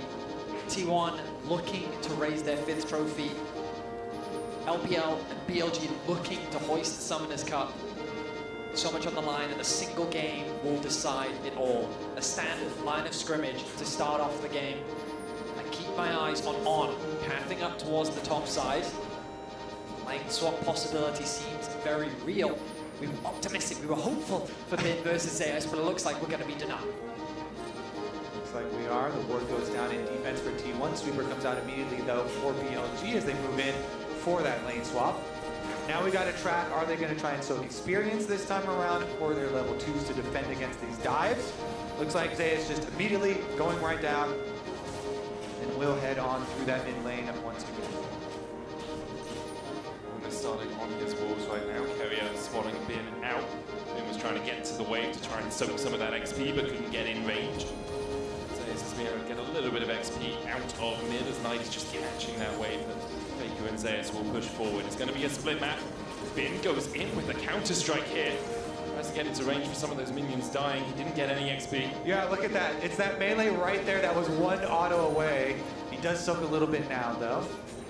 I mean, every little bit. We're on pins and needles because of soaking experience and lane swaps. It's every little bit that top laners can get. Note that Zeus grabbed XP in the mid wave and is now making a way towards top. On his path towards bot, preparing for the potential dive, knowing that the split map has come through. Zeus going to take a bit of damage, a lot of damage from Elk, but he's going to tick over to level 2, and he should be fine now on the top side. And they should be able to defend this dive. On was able to soak his level 2 before heading down. There's so much CC with a Rel plus Jax. I think that Elk's already swapping as well. So Bin's going to get level 2 here. Going to farm this experience underneath the tower on there as well. Knight gets the charm onto Faker, has to flash the Justice. Hunts Faker punching in the opposite direction to get that little bit of an extension on that E. And it might seem weird that he would do that, but it's because he knows that Owner is on the bottom side of the map, and he hasn't showcased on the bot lane dive, meaning that he's in the jungle, and the possibility of him showing up mid is very real. Knight showcasing that respect, doesn't want to give over first blood. He's getting pushed underneath this tower, but his farm is doing just fine as Faker on the Galio continues his pressure in mid. Meanwhile, once they do teleport Bina back to that top side, he should be able to soak up his level 3. As Zeus already pushed the wave, Zeus is going to get the first move, but Faker under attack. Has no flash, just his punch gets hit, there's the charm as well, and Baker might fall first in the finals of the finals. Knight gets the kill, BLG find first blood. The Jarvan Ari strikes first blood here into, wait a second. Elk has flash, has cleanse, Keria looking for that flank position, onto it, use the shadowing striking, Knight goes down and Elk flashes. You can see Keria trying to bait the early flash, they're on just able to escape to the relative safety of the other side of that wall. Another game, another BLG first blood. Finding it onto Faker, crucial, especially given that Knight did have to expend his flash earlier, but a good response from T1 as they lay in wait in the bot brush, ready to try and trap Elk. They couldn't convert it into a kill, but they do get some of the spam. Look at this bot wave. It is very awkward, slowly pushing towards the bot lane of T1. They're going to require Jun to shadow in the lane to help them get that push out. Exactly, he has to come all the way down here. This Keria and Guma are doing such a good job of holding it. Meanwhile, top side, easy trading up there. The Jax into Gragas matchup is so much denial there for the Gragas. The phase rush for Zeus, usually able to hold them off. But here comes Shun, as you mentioned, came to shadow, make sure that they can move up to the wave. Going in, looking for the damage onto Zeus there. Relatively even top lane after obviously the first few levels were spent on opposite sides of the map. Very tiny gold lead for BLG. Faker again with a good justice punch to dodge away from the charm in mid. Shun hovering around. Yeah, really cost Faker last time. Giving up that first blood, no flash on Faker. Pretty good movement so far from Shun. Doing so much for his lanes, you know. Going towards Knight to make sure they can get their first blood. Going towards bottom lane, make sure their wave is in a good state. So you have to do on the job, right? It is a very gank-orientated jungler. It does cost him in CS though, so this is something you're gonna have to keep track of. Just remember that Shun did a lot for his lanes. Now he's gonna try and catch back up though and see if he can clear the rest of his time. And, you know, you can sit there and go, oh, it's a shame that T1 didn't get that kill in the bot lane 2v2, but they still benefited massively. You look at the AD carry difference, and because of the farm that was denied from Elk and the wave that Gumayushi was able to catch, he finds himself with about a 200 gold lead, and now he pants back up towards top. T1 have done this consistently, ready for the grub spawn. Faker ticking over to level 6 very soon. Nice trade onto Keria. It's going to make this contest of the grubs very difficult for T1, but Ona has found an angle onto Bid. Has the flash here. Ona dash forward with that audacious charge. Hits him with the Wind Becomes Lightning. There is the counter strike out from Finn. Ona happy enough to eat that. You can see the TP coming in from Zeus as well as T1 are bringing more members up towards the top side. Faker has the hero's entrance to come in from mid. On looks for the engage. The flash away is T1 disengaged for the moment. Ona jumping back in. There's the hero's entrance. Kevin gets the slam into the wall. It's on. Almost falls. He gets punched by Faker. And now Bin and Shun have to escape. But Zeus does not want to let them get away. The explosive cast knocks them back. In the end, T1 will win the fight. In a series that has been so focused on grubs, in the game number 5, all 10 players show up, and it is T1 who get Oner's Poppy Slam into the wall on. They get the kill, they get the grubs, and they immediately get turret plate money. T1, even though they conceded first blood, they set up for the grubs extremely well. And BLG got caught off guard. You feel that, Medius? That is a wave of T1 fans. You look back at the replay.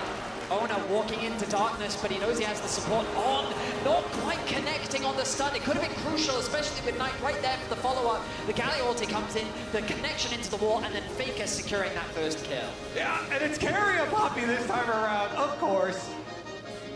He's the one who got it, and the grub secured. T1 with the early game lead secured. The reason we're so focused on that is because you can balloon these gold leads so quickly, but Faker under attack!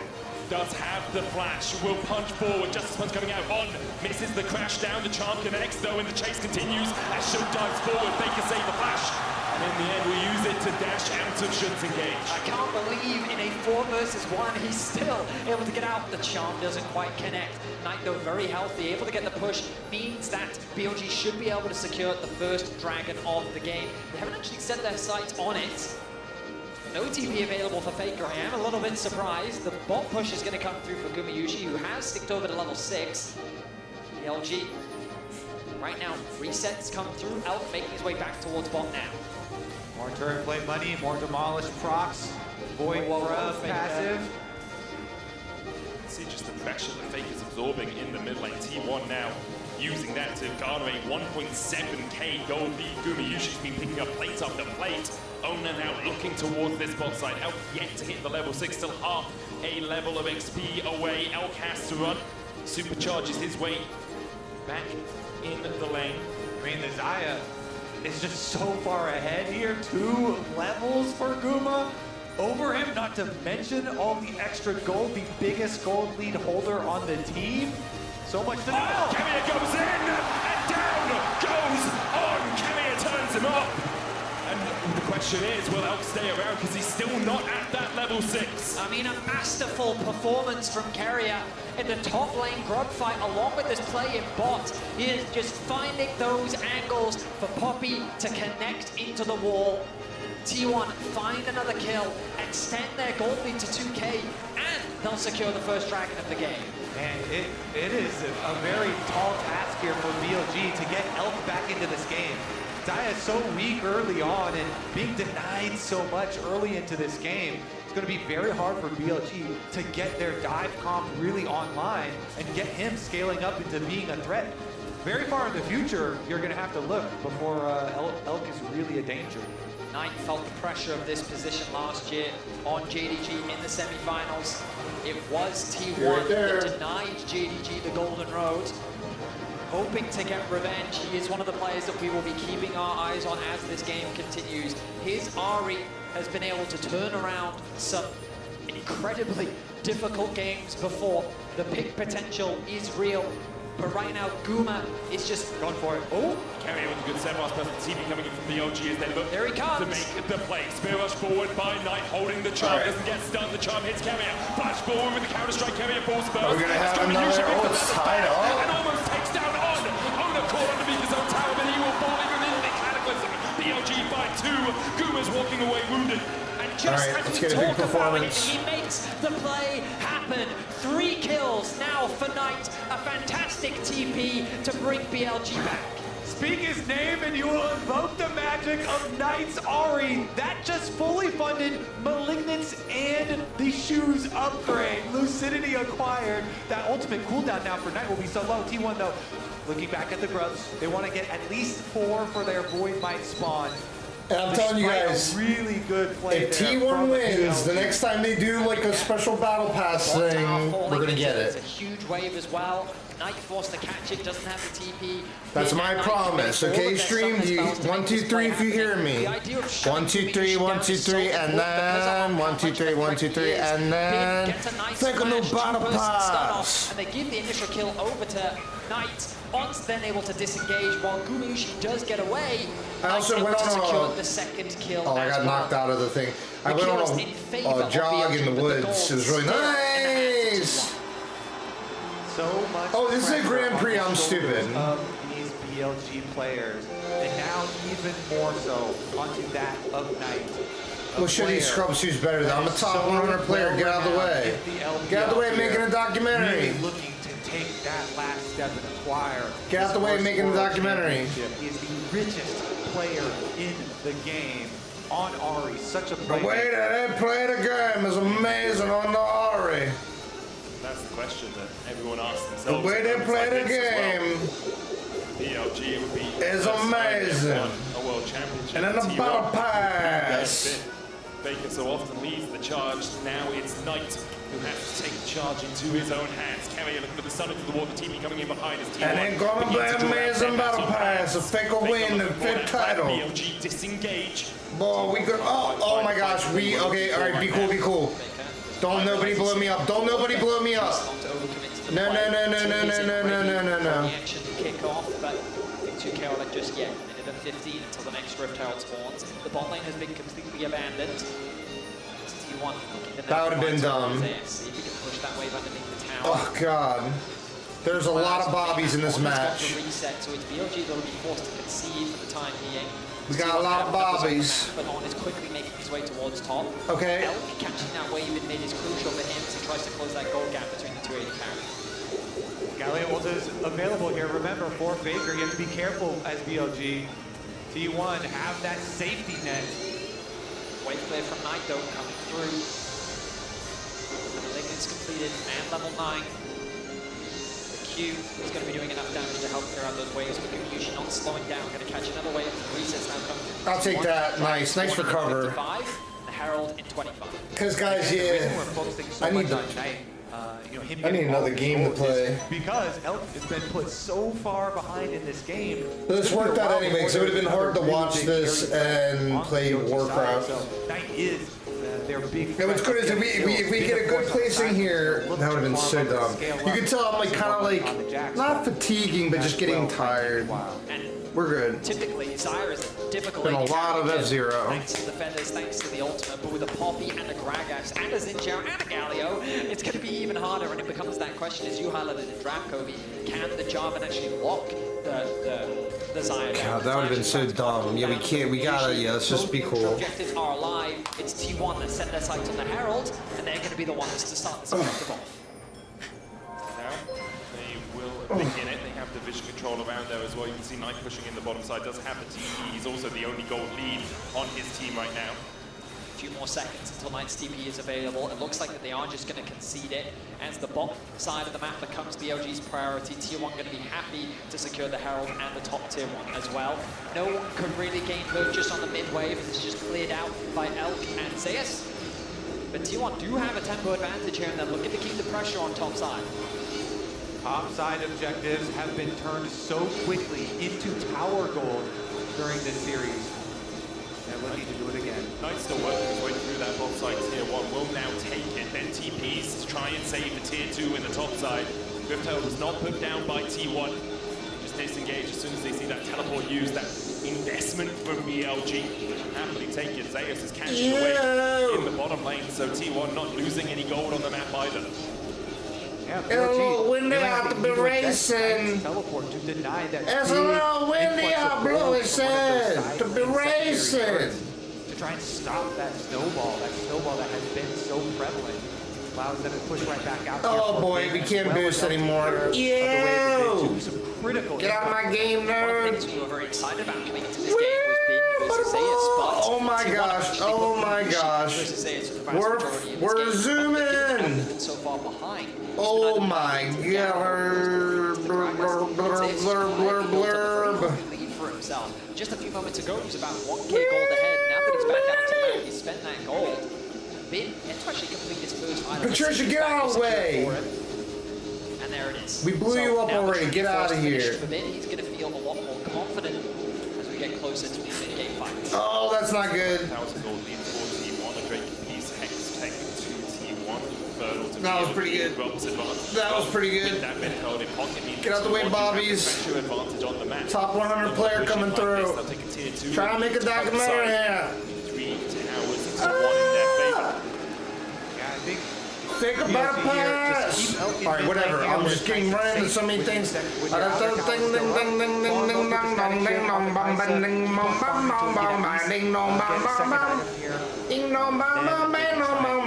Actually contest. The bottom pass. The faker, you better do it. You gotta get the bottom pass. The faker. The faker bottom pass. Still finds himself very far behind is definitely a point of concern. But in terms of XP, he's been able to accelerate and actually get ahead of Guma because T1 have been playing so much around the AD carry to put pressure on the gotta get the faker bottom pass. There by Carrier. BLG quite happy to play this game slowly for now. They're not in any real risk. The Baron is still 2.5 minutes away. What's crucial is that they get items on Elk and that he can have impact. All right, these points are actually important. That's why I'd have been so upset, guys. If I blew up in the first one, that would have been. Now we can actually take a break after this. 2K between the two teams, which BLG will be happy enough. You know what's funny is I might even wait till the damn thing. When you get the lucky number crap and it gives you a ticket. Okay, we gotta remember that. It'll give us like a free ticket tonight. I'm having fun and we're doing great, but this has been so stressful. But once that's the thing is the documentary will be done. We just have to hang in a little longer and let's think about a pass. I wanted a brown bag at the next window, and then a fake battle pass. Clearing out those wards. They are good at getting off these very quick. Come on, Faker. If I gotta play this game, you gotta win. Charge won't be enough to take the whole tower. Nice little chunk You gotta there. win the battle pass. All right, what's that? And don't scratch your nose. Bit does have a tower in that top lane. Now scratch your nose. Towards, you can see Zaya's working his way up towards that. And then the battle pass. Should be able to just chunk that tower down. It will be BLG's second of the game. Zaya's there to respond. Should pathing towards Tom as well. Pressure perhaps towards them, but it's this game of this ebb and flow where Faker pushes out bot, he then goes into the bot war, Knight has to answer, so BLG realize, well, we can't force a play because Faker's always going to be able to respond first. Knight answers the bottom side, then TP's back in, so now BLG have the impetus to put a bit of pressure back down onto the map. What? This guy's hacking. The TP came out of mid, immediately pings back towards bot, wants to push out another wave, says someone has to come and catch this. It's Bin that's going to be forced to go back to base to head towards bot because he's the one that has his TP available. They're going to send Knight now over to the top side of the map. The problem is you've now got your TP-less mid laner on the top side with Dragon spawning in 30 seconds. So with the push that they've been able to get on bot, Faker gets a quick base off and he's already back out onto the map. T1 are going to have set up for this Dragon, and I feel like BLG is just getting forced to concede. Yeah, BLG, they need to open up the map more so they can start to make use of some split pushing and some Kai'Sa ultimate follow-ups. So they do have everybody hovering on top side. They were thinking about trying to finish off that. Oh my tower. gosh. They don't want to overextend too early for it. What lap are we on, Bluey? 3 or 4? T1's obvious play next should be towards the Dragon. They've set up good vision towards it, and Knight knows that he doesn't have TP and he's on the top side of the map. They will spot out Faker as Bin and Zeus go back and forth on the trades, but you're seeing how effective this Gragas is. Cosmic Drive Fimbulwinter is doing a lot of work here. They get the knockback as well. Carrier with the surplus presence is here to try and help out his top Oh laner. my. That Fimbulwinter Cosmic Drive combination is causing a lot of headache for Bin. That and the phase rush, some very useful tools for Gragas to always keep you at arm's length or belly's length in this case. Meanwhile, Knight did end up finishing off that outer tower, that extra gold that they wanted in payment for the Dragon. So they still got a bit my of gosh. BLG kind of giving up the minimum amount here in order to still get some trade back. Ultimately, yeah, I think it's the best trade for them, rather than trying to force the fight around the Dragon at this point of the game, especially when you know that Elk still hasn't even completed his second item. Meanwhile, Gumayushi, Infinity Edge, such a powerful item spike for this item. Elk just finishes the Ginsu's, as you say, that statement, Betty. That was incredible. Kai'Sa, but she scales up so well as the game goes on. They get towards the time when that W is just artillery more than anything else. And there's so many things that he has to consider when he's going in for it. You know, he's playing against, like you said, the Poppy plus Galio plus Xin Zhao, and even Gragas. So BLG definitely. And then you get the battle pass. So that actually they can be the ones to try and set up some picks. Now, in game 4, you said with confidence that you don't expect the game to end in 27 minutes. I feel like this game isn't going to end in 27 minutes with how tense it's been so T1. far. With clear win conditions laid out on T1. both sides. The fourth Dragon of the game is where I expect a lot of action to be happening. In the meantime, both teams are prioritizing farming, looking for outer objectives, and ideally, if either one of them could break open that mid tower, that would be great. But in terms of the siege, I think that it's not easy for either side, given the amount of wave they do have, but that point of tension continues to build up as both of these teams fight for that crucial edge of determining who will be the 2024 World Champ. For Elk, for On, for Shun, for Knight, it's their first time here in a Worlds final. It's been short a couple of times in the past with T1. Obviously, they were here last year. They've been here 3 years in a row. Weren't able to win it in 20. Will Faker get another battle pass? They dominated Weibo. They dominated the LPL. Managed to stay down 14. Faker gonna get another battle pass. 3 teams in that year. Now alongside that top. I want Faker to win so I can keep making that joke. have not lost the best of 5 versus T1. I guess I can keep making the joke regardless, but you know. 23 minutes in on a knife edge. But is Faker gonna get another battle pass? Reminder how close BLG was without Knight. The whole idea behind bringing Knight to this roster was to help push them over the edge, to give them that last bit of power needed to get them to where where they are today. They've ultimately built this roster to get to this point against, as Azael said on the desk, possibly the greatest roster the league has ever seen in history. The greatest roster that league has ever seen. T1 roster here. The Faker best. Already with It don't matter who Faker teammates is. Faker the best. Win. None of them get battle pass. We get Faker the side lanes best. traded. Jax on bottom side, Galio on the top side. Mid lane waves traded back and forth as we just build and build to this crescendo of pressure. A crescendo of a series. You build and build, and they keep batting champions, and the Faker get the battle pass. So many comfort picks on both sides. The Sun and Sky now finished for Bin. 2 items finished for him. Junglers, Star. They could build and build, and then the Faker get the battle pass. Ah! Oh my gosh. Don't you dare! Don't you dare! Uh-oh. Uh-oh. Providing a little bit more Great. and just time Great to meet ya. Alright, be cool, be cool. Dragon minute away. Oh god. I'm gonna blow up. Objective. Armguard also finished for Knight. I'm gonna blow up. Botway pushed in. Elk. Oh, we're go. Oh. Right at the point of that consistent poke that we often see from the Kai'Sa. Oh. Oh. It's almost there. Has the blasting one, has an Antone. Oh my gosh. Gumayushi on the other side, sitting on. Did we get it? Alongside his IE and the Essence Reaver. What the heck just happened? It feels like one of those games where single fights. What just happened? You know? As soon as a team starts snowballing, it's a Drake into a Baron, into a few towers, into a gold. It's going to give us those points. And I think that's why we see both teams so tentative about making that play. Obviously, no neutrals really up apart from the Baron for them to fight over right now, but there's a lot of this bouncing waves back and forth without really finding purchase. And the first step before T1 can go take this dragon is they have to secure vision on the Baron. I'm taking a break from this game forever after this. Actually burn Think about Baron pass. very quickly. And so This has been so stressful. I feel 30 sick. seconds, 40 seconds of T1 really trying to make sure that they will have an early alert system if BLG try and do a cross-map play on them. Taking over to level 15. Zeus sticking around very deep in the bot lane. She's got full information as to where all 4 of the members of BLG are.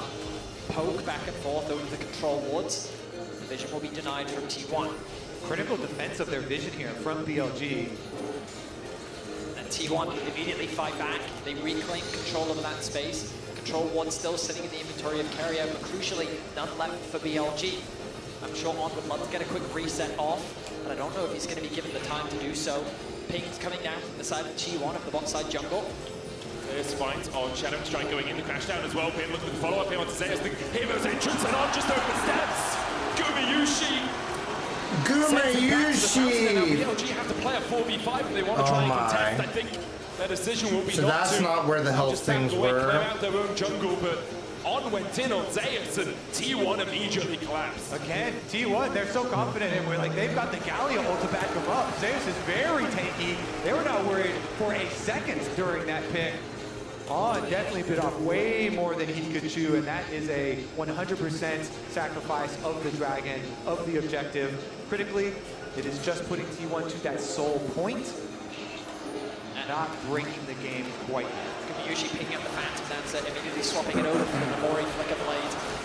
Help securing that kill, giving him a nice injection of gold. You can hear the support from T1 from the crowds. Get out the way, BLG nerds. supporters ever present in the arena as well. You have to believe In that the T1 arena. are very confident He said another in word their funny, like team fight and earlier. their strong setup here. In the arena. And how strong Gumayushi is. And so that's why maybe you see BLG wanting to rush into some picks whenever they see anyone, because they do kind of feel that unspoken mounting pressure facing them. You can feel as well, just kind of And on then the the map, how T1 is slowly but surely beginning to gain more control. BLG feels like that they're being pushed back even further onto their side of the map. And T1 remaining calm. Of course, this game is far from over just yet. That deciding fight is yet to happen. All summoner spells are available for everyone on the Rift.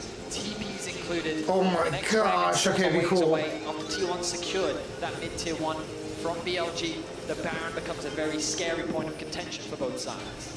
How exciting is it that our entire year of professional League of Legends is going to be condensed down to presumably a big fight now to break open the entire series and determine the world champions. And determine who is the Faker Battle Pass. Well, weight on your shoulders. And who's gonna get a Battle Pass? It's just Faker. monumental. It's not just you, it's not just your team, it's your It's fans, not, it's your family, it's and your it doesn't, legion that the support commentator you don't through know thick and it, thin. they don't even play the game, it's not there, not there, and the Faker Battle Pass. Going wide, Sean tries to dash across the wall, but immediately he's locked up, goes in with the Cataclysm, Gumayushi pops the Feather Storm, overlooks the re-engage onto Archer, did down it. to half HP, Ben gets onto the back line, Gumayushi cleanses away, but Ben has already put him in the dirt, Kevin is next up, BLG by 2, T1 able to back away for the moment, No but the Faker team Battle behind by Ben, Pass. as he looks for a little bit more.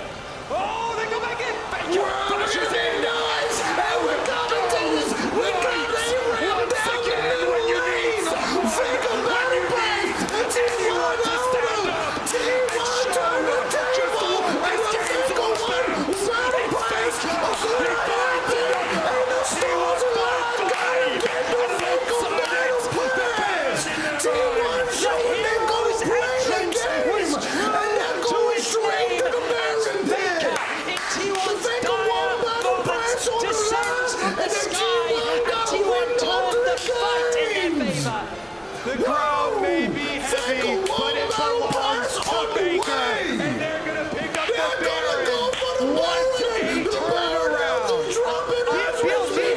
T1 gonna get the Baron and push the lead and keep getting the objective. And the T1 Battle won Battle Pass. Gonna have it and the Red Team wins the lead there. There's a Red Bull Battle play. Brought to you by T1. Faker Battle Pass. World 2024. Comes in from Shun onto Holy Gumayushi. moly. He's going to ulti because he has no choice. He has to in this situation. And then the charm from Knight there forces the flash from Gumayushi. Bin sees the angle, so he flashes. Someone's got to clip that. And he's able to walk it out to get the kill. And at this point, you think the fight is over. Exactly. Then they're on the chase. Knight goes. He just barely doesn't have the range on his charm onto Owner, and they're teleporting for the pincer. Oh my God, but I got just 9. as they're teleporting, and Ben has to walk back to the fight. That's when T1 turns. 21,000. Play and such confidence. And we completed the Grand Prix. I am so exhausted, guys. Oh, there's another Ace Grand Prix. Firefield, new practice. We got, oh my God, we're finally getting all the levels. 4-second channel time and T1 strike. Wait a second, topside, Sam's under fire. Sam's caught out, killer instinct by LPLG. God, I'm exhausted. Four members strong, the heroes entry. Sam joins the fight. Elko with the stopwatch, Faker in the middle of them all. And it seems like death may have arrived. And his name is Faker. Oh boy. Faker Battle Pass. BLG. Faker with the Zanyas. Oopsie boopsie. Faker walking out of what? Oh my God. This is a crazy final game. Wait. Unkillable Demon King. Unkillable one more time. The Faker Battle Pass. The Faker Battle Pass. He wants that Battle Pass. With the Baron buff, T1 Faker, he gonna get that Battle Pass. They're literally pushing top lane right now, taking that tower down, taking down the inhibitor. They're going for the win, ladies and gentlemen. World Series Finals 2024. They're going for it. They're taking down the towers. That makes it T1 for the Battle Pass. T1 Battle Pass. Let's go. We're getting the T1 Battle Pass. Woo! Faker does it back to back. Woo! And the T1 Faker Battle Pass. Woo! Yeah! Faker did it. Oh my gosh. They're like, he came back on those games. Faker Battle Pass. Woo-hoo! Woo-hoo! And the T1 Faker Battle Pass goes to Faker. 3 world finals in a row for this roster. 2 of them victories, that is. Crazy accomplishments from this entire And the T1 T1 Faker Battle battle pass goes to Faker. For Faker to make the plays that he did. Mike Tyson beats Jake Paul, I predicted now. This will be his 5th World Championship title. Top 100 documentary coming on Monday. And the T1 Faker Battle Pass is on the way. New era for T1. And an incredible performance. And I finished my Grand Prix. We finished all the Grand Prix. Top 100 secured. Please keep that roster together again. That right there. And the T1 Faker Battle Pass is on the way. Our best programmers are on it right now. Woohoo! Go Faker! Faker! Faker! Faker! Faker! Faker! Faker! Faker! Faker! Today it was T1 that proved it. They got the trophy ceremony presented by Wow! Mercedes-Benz. They will hoist the Summoners Cup. Hoist the Summoners Cup! They deserve it more. From 4th seed in the LCK. The best legal lasagna player ever. T1 Faker Battle to make Pass it all the way on to the the final. way. A full 5-game banger. They will lift the Summoners Cup once more. Epic. This must feel so sweet. I cannot wait for that battle pass, baby. And the T1 battle pass, Faker battle pass goes to Faker. It's back to back. London, Europe. That I just can guarantee you, watch, it's gonna happen. One day we'll log in the and oh my God, it's the T1 Faker battle pass. Woohoo!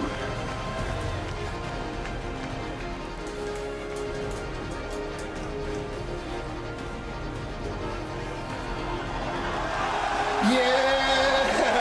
Woohoo! League of Lasagna! League of Lasagna! League of Lasagna! I think it's a little bit for that as well. Faker spam! Just Pick unbelievable. Silas! Truly unbelievable. We did it, Faker! Just keep picking Silas! One trick! One trick your way to the World Series! BLG won an incredible We round did one it. opponents. And they pushed them to the very brink. But what a performance. T1's 5th World Championship. They're like struggling to lift the They jersey. will raise that cup once more.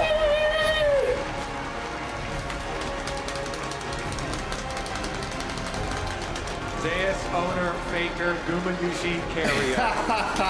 Yeah, I predicted these World Finals match by match. Did I not predict it?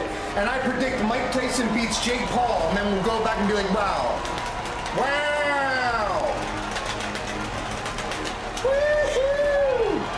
Get ready for the T1 Faker Battle Pass coming this Christmas. Woohoo!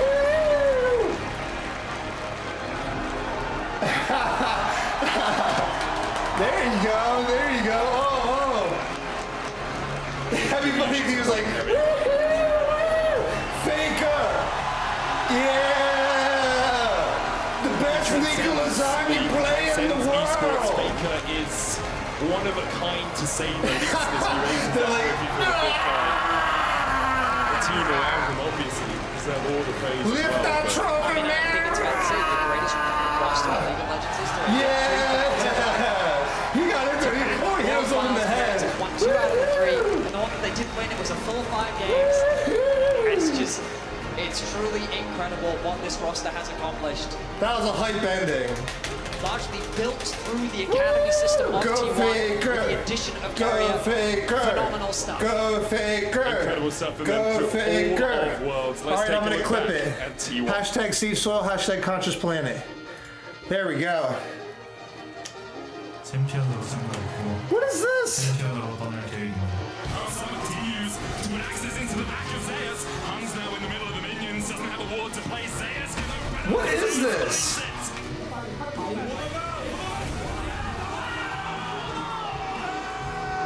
D1 may have limped through summer, but this is Worlds, and they are here to stay. T1 again managed to find a favorable fight, but Faker's not done.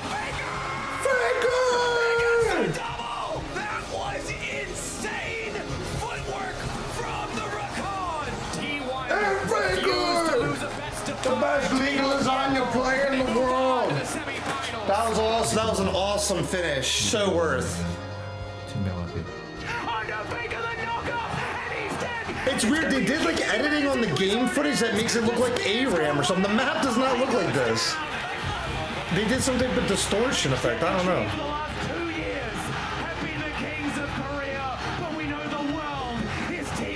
Why does he have a baguette? The reigning world champions will return to defend their title versus BLG now.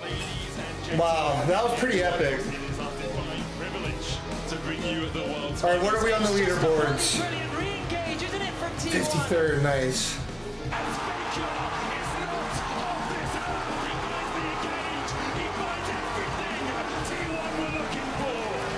T1 are the past, the present, and the future. A new era, the same empire.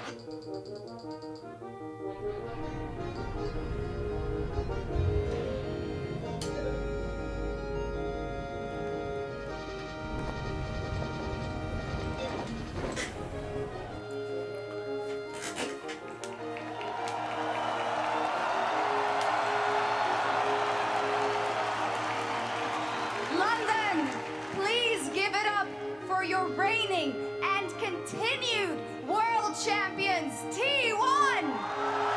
Wow.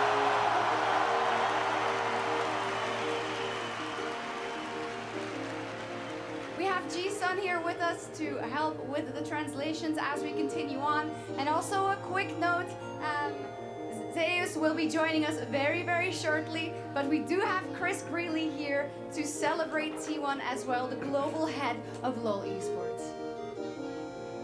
Thank you, Shocks. What a series that was. Congratulations, T1, our 2024 World Champions. We are beyond excited to crown you as this year's champions and welcome you to the legacy of greatness. And you will be getting a battle pass very soon. T1 Faker battle pass coming. 이 자리에서 함께 여러분들의 위대한 유산을 이루어내는 시간을 함께 보낼 수 있게 돼서 정말 큰 영광입니다. Your journey throughout the season and the tournament was nothing short of incredible. It was a joy to watch you rise to the top and claim your victory. You have made your fans, all of these fans, and the LCK very proud. 올 한 해 T1의 여정 그리고 이번 월즈에서 T1의 여정은 정말 Wow, look at that arena. 이렇게 또 한 번 우승을 이뤄내면서 여기 계신 모든 팬분들, 시청하신 모든 팬분들 그리고 LCK를 자랑스럽게 만들어 주셨습니다.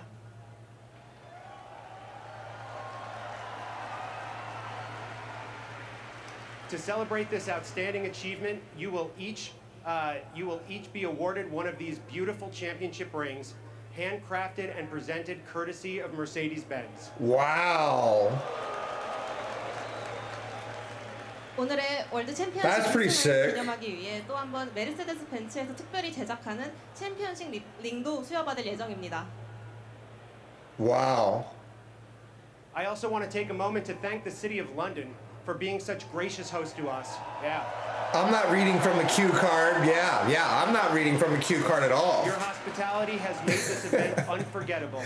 And of course, a huge thanks to all of the fans who joined us here in person, as well as everyone watching from around the world. Your passion and excitement have made these worlds truly special, so thank you all. I'm not reading from a cue card at all. And thank you, everybody. We love that you keep buying the T1 Faker Battle Pass. I'd like to invite Riot Games co-founders Mark Merrill and Brandon Beck, League of Legends executive producer Paul Beleza, and Riot Games CEO Dylan Jahada to share their congratulations as well. GG to your world champions, T1.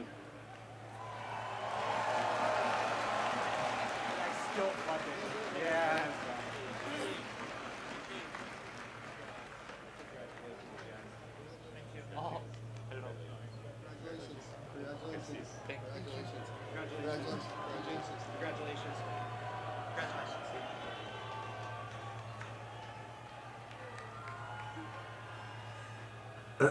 Thank you so much, Chris. Now it is, of course, time to hear from our winning team. We have gathered that perhaps the players don't have the perfect audio, but we will go along as we see and hope that they can understand us as we ask these questions. So let's fire off the first one.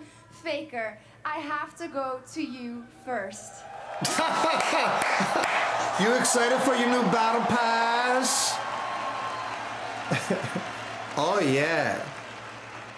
In 2013, you won your very first world title. Battle We are pass. now more than a decade later. How do you reflect on the journey that you have made over those years and that you can celebrate your 5th world title in League of Legends?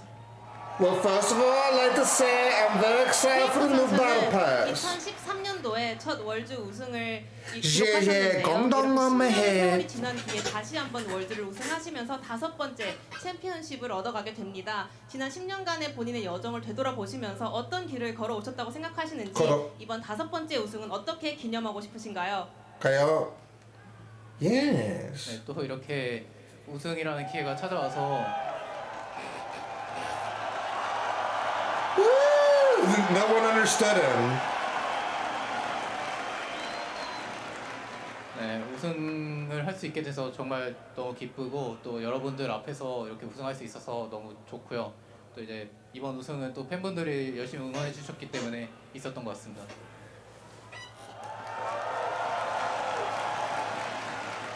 I am very happy to be able to lift up the trophy in front of you guys, and this 5th title was possible thanks to all the support from my fans.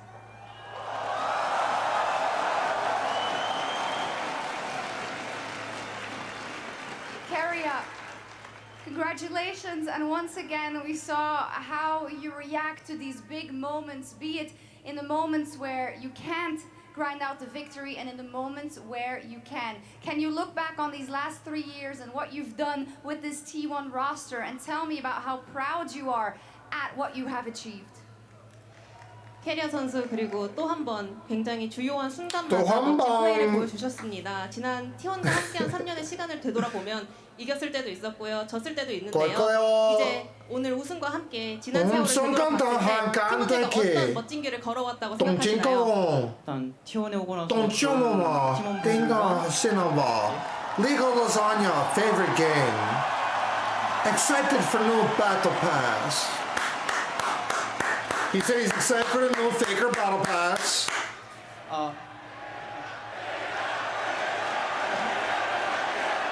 Wow, they're chanting for the support. 일단 땡큐 하고요. 그리고 일단 T1에 오고 나서 이제 많은 선수들 분들과 많은 이제 I play video games my whole life. Legal Lasagna, I finally won. I feel really good. T1 Faker battle pass is gonna be great. 동안 많이 배워서 이렇게 2연속으로 우승할 수 있었던 것 같아서. Oh, it's a good match. They're pretty good. We came back though, and now we get a battle pass. Thank you for the chance, everyone. Hey, I Thank you. translate for you guys. Ever since I joined T1, I was surrounded by amazing people, and thanks to them, I was able to mature and grow so much as a player, but also as a person. And because of that, I was able to claim this back-to-back championship. Wow. Wow. That's not what I As a heard. follow-up to Carria, in 2022, you said you wanted to win. In 2023, you said you really wanted to meet New Jeans. What was the motivation in 2024? 이제 22년도 결승에 진출하시고는 정말 우승하고 싶었다라고 하셨고 23년도 결승을 진출하고서는 뉴진스를 정말 만나고 싶었다라고 하셨는데 올해 결승은 어떤 게 가장 기대되셨나요? 일단 이번 결승은 좀 준비하는 과정에서 되게 후회 없고 열심히 했다고 자부해가지고 이제 지든 이기든 받아들일 수 있을 거라고 생각했던 것 같고 네, 지든 이기든 받아들일 수 있을 거라 생각했고 이제 I was listening to New Jeans today, actually. 처음에 눈물을 흘렸던 것 같습니다. That's my favorite K-pop group. Looking back at the journey we had throughout Worlds this year, I am extremely proud of the path that we were walking on. So I was thinking to myself, regardless of the outcome, I will be just really happy and proud of ourselves. And I am very grateful that I managed to win this back-to-back title, so I was in tears.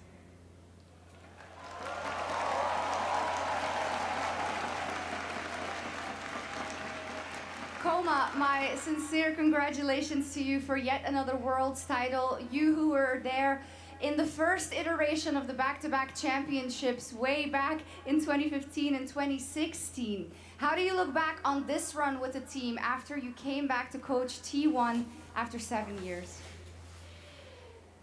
꼬마 감독님도 정말 축하드립니다. 감독님도 정말 뭔가요? 연속 우승이라는 첫 중견간생 내가 뭐 함께 계셨는데요. 이번에 또 한 번의 연속 우승이라는 기록을 썼을 때도 7년 만에 팀에 돌아와서 팀을 지도하고 계셨습니다. 어떤 의미를 하나 Faker Battle Pass. I'm so excited for the Faker Battle Pass. 정말 이제 우여곡절도 되게 많았었는데 이렇게 Very excited for the Faker Battle Pass. 너무나 좋은 선수들과 너무 이제 스태프들 Gonna be great. 그래서 아낌없이 지원해주는 뭐 프론트 분들 이런 분들을 다 만난 게 너무 운이 좋은 사람. We have Faker, so we the best. I'm honestly really impressed they were able to come back. 응원해주신 팬분들에게도 Hurts. 감사드립니다. 그냥 감사한 마음밖에 없는 것 같습니다. 감사합니다. I want to do Warcraft in a bit, guys. I need a reward. Days, and yes, it is a very long time. And yeah, I was very amazed that after such a long time, I had a lot of ups and downs, but I found my home back in T1, and I was able to find another huge success. I think it's because of the great players and talented players that we have, but also the staff members who support us as much as possible. And thanks to them, I was able to, and the team was able to accomplish this greatness all together. So all I can say is thank you. I am very beyond grateful right now. Really excited for the Faker Battle And I also have Pass. good news. I have heard that Zeus is able to join us right now. So if you please give him a warm welcome to the stage. I don't even know who they're talking about.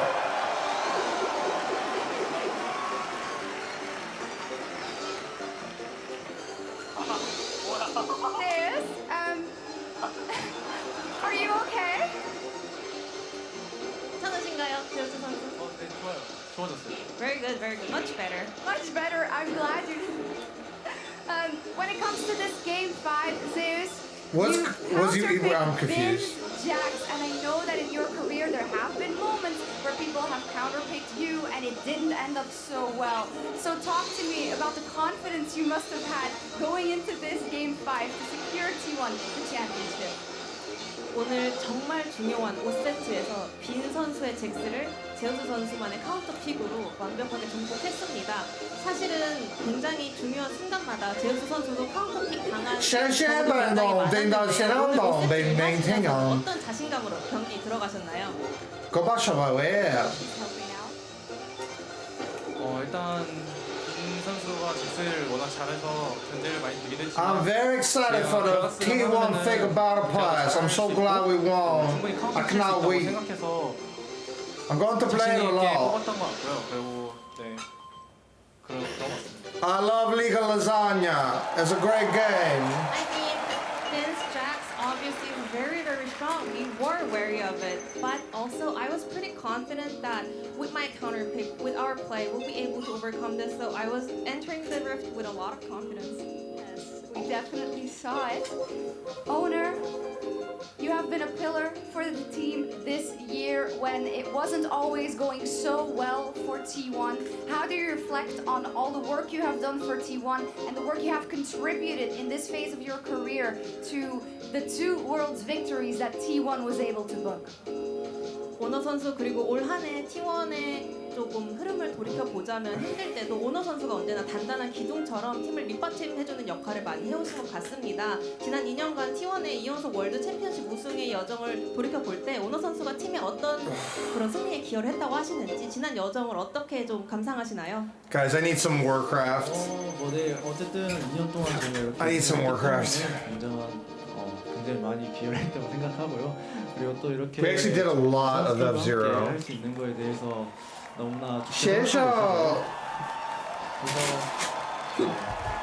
Faker 1 Battle Pass. 좋은 결과까지 나오는 것 같고 그리고 저희가 힘들 때나 좋을 때나 언제나 저희 T1을 응원해주신 팬분들이 너무나 많다고 생각이 들어서 그 팬분들 덕분에 저희가 안 좋은 상황에도 불구하고 좀 잘할 수 있는 동기부여가 되는 것 같아서 팬분들한테 너무나 감사하다는 말씀 좀 드리고 싶습니다.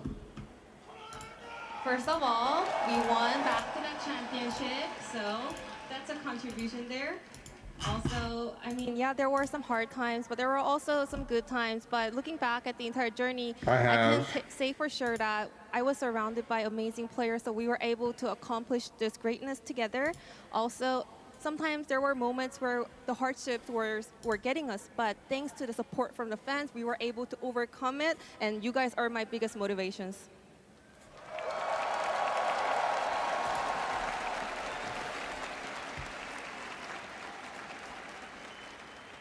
Tom, I would also like to ask you about this huge achievement and what you want to say about your group of players that have worked through, as we heard, these hardships and came out on top once again. 톰 코치님께 여쭤보고 싶습니다. 정말 올 한 해도 여러 가지 역경을 딛고 산전수전 다 같이 함께한 동고동락한 우리 선수분들께 해주고 싶은 말씀이 있을까요? 저희가 올해도 작년과 비슷하게 Very excited for the Faker One Battle Pass. 특히 서머에 되게 Very excited. 시절에 캐리아 선수가 형 플레이오프만 가자, 또 플레이오프 가니까 형 경주만 가자, 경주 가니까 뭐 우승 가자, 그렇게 계속 목표를 수정을 해 나가면서 저희가 좀 높은 곳을 바라봤기 때문에 이렇게 좋은 결실을 맺었다고 생각합니다. Is there maintenance? Oh, no, okay. I feel like it was pretty similar to last year. We were going through a lot of thick and thins, but especially this summer was very rough for T1. And then one day, Carrie came and talked to me. Well, let's just make it to the playoffs and we'll see. And then we made it to the playoffs, and he was like, let's just make it to the road show, you know, let's just go to Gyeongju, the host city of LCK finals. And then we made it to the road show, and then he was like, let's just make it to the finals. We kept on adjusting our goals, and somehow we were able to make it up so far up here, and we accomplished it. Amazing. Amazing. Amazing.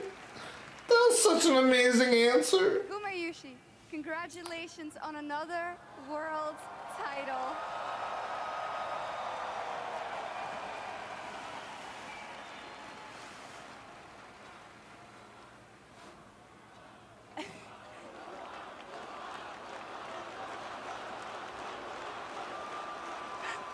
Naguma, Ruler, Uzi, Bang, Def, all names that have so much meaning in our scene that I think you should be named in the same sentence as.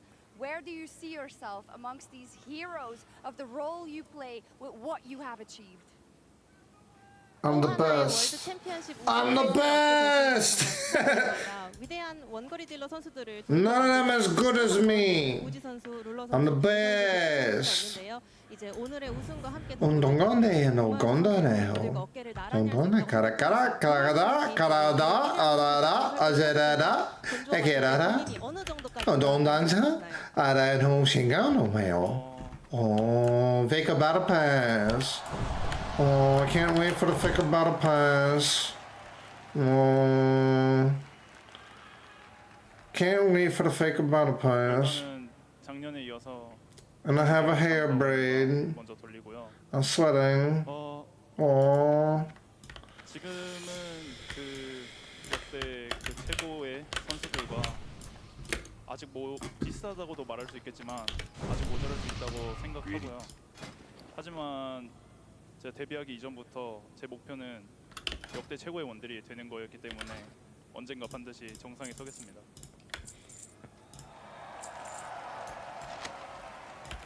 See you around.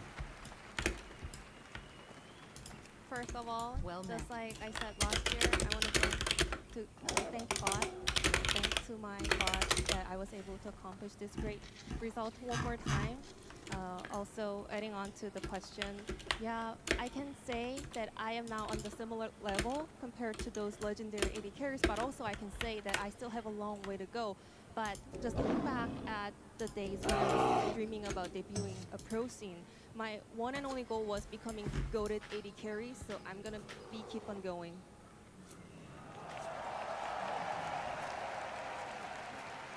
And of course, we have to ask Guma, because of the croissant last week and now spending a week in England, how have you been enjoying the cuisine here in London?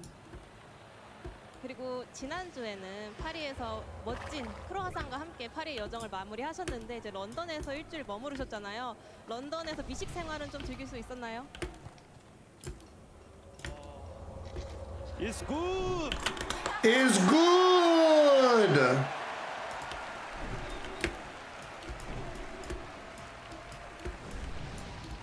Do you need to translate that? I don't think so. Okay, now while you are, of course, all champions, it is now time to acknowledge the contribution of one player in particular, our Oppo Finals MVP.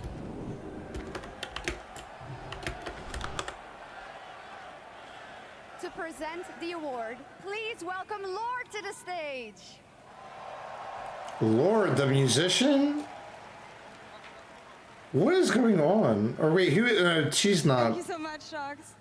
송이 축하드립니다. Congratulations on winning Worlds yet again, and congratulations on an amazing season from you. London, once again for T1, please.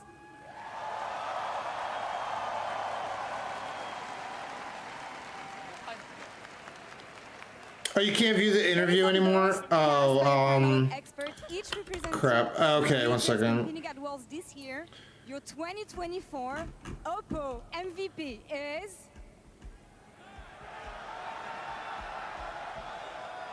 Faker! There you go.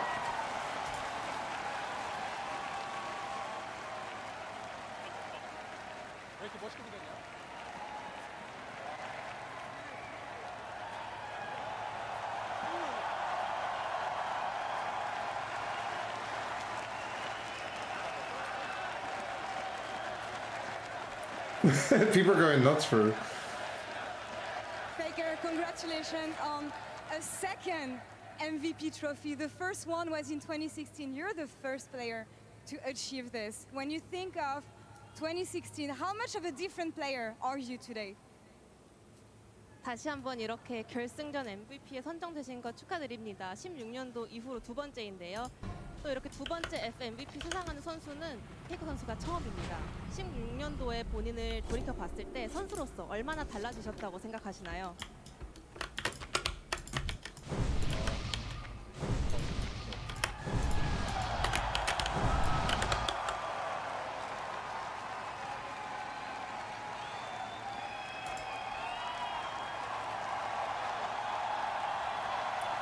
People love Faker.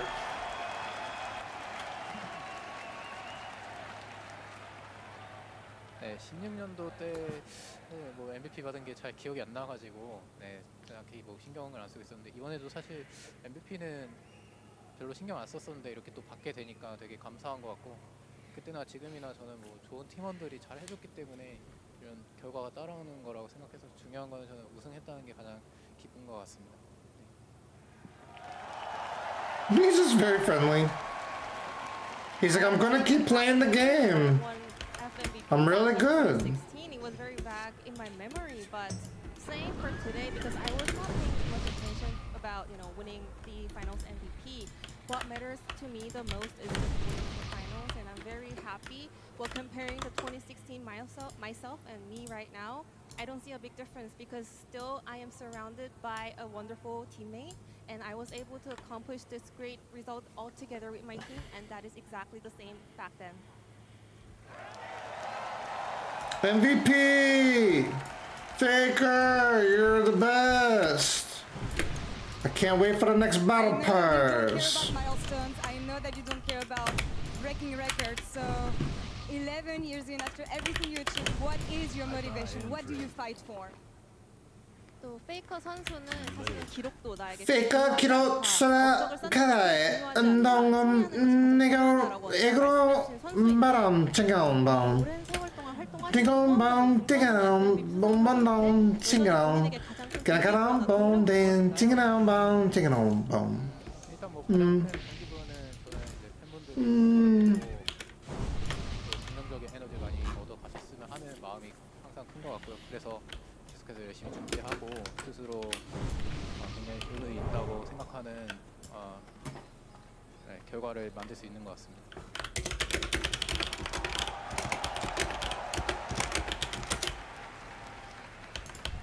My biggest motivation is my fans because I believe spreading positive energy and influence to my fans is the most important thing to me, and it means a lot to kind of realize that you guys are actually getting a great influence from me, so that's my always biggest goal.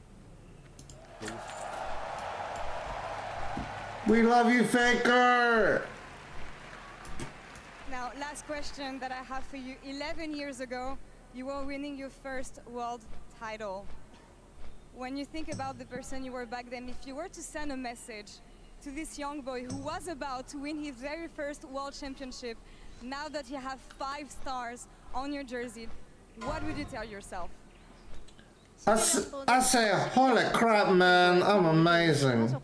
Darwin Fair! 다시 이 자리에 와서 또 한 번의 우승을 이루어내셨습니다.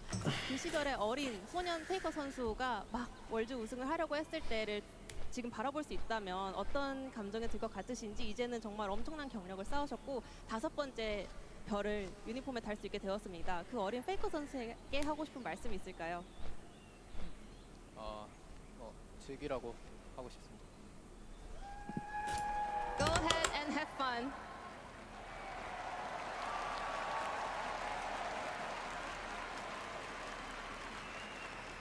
Congratulations yet again, Faker. Congratulations to T1 London. One more time, please. Woo! Faker, battle pass!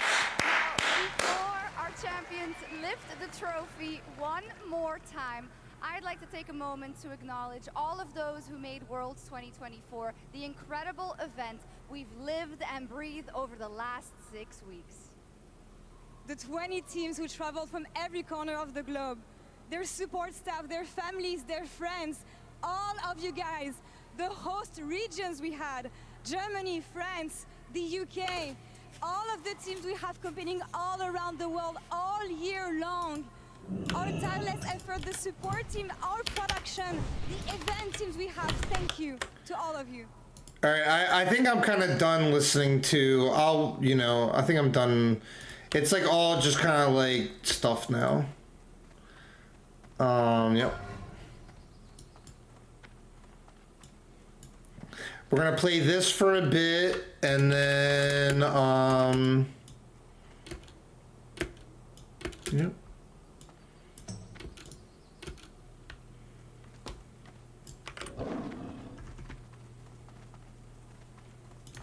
Okay, let me get some vibes going. 1 second. This. Really excited for the Faker 1 Battle Pass. Oh yeah, let me make sure. Get rid of that, get rid of that, get rid of that, get rid of that, get rid of that, get rid of that. Perfect.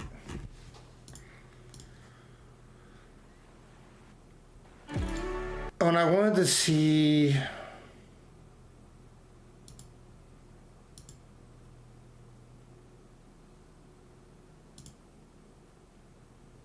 Good.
Infatuated.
This is actually just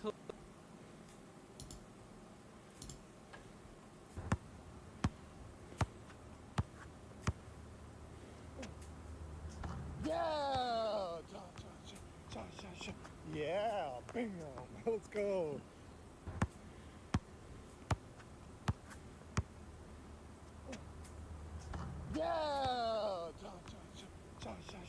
Yeah, bam, let's go.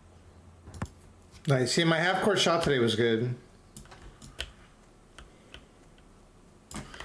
Yeah.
Bald Traveler, something dead there.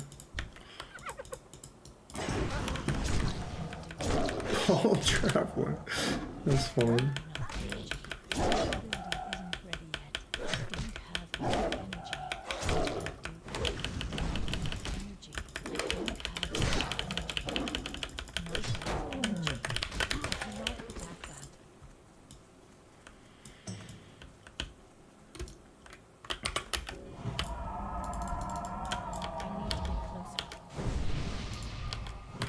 It's a warrior and a priest. 24, 24. Where are they headed?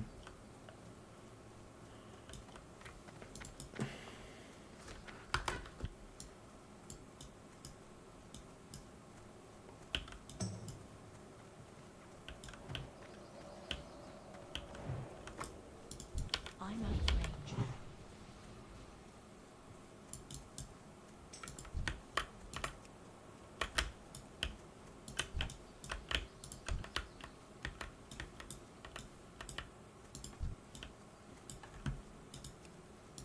They can't join our group.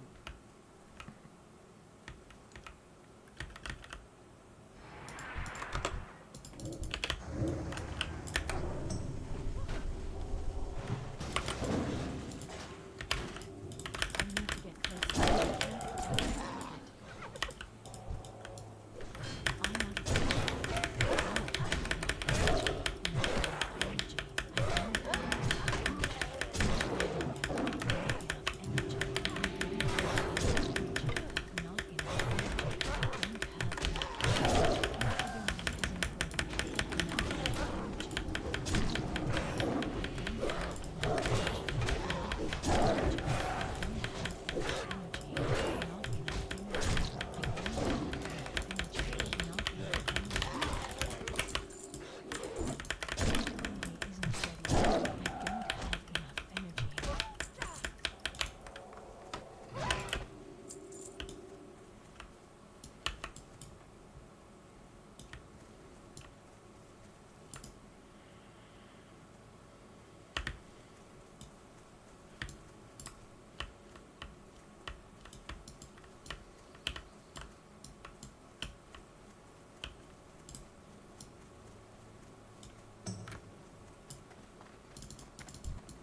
Faker! No more pumpkin candle.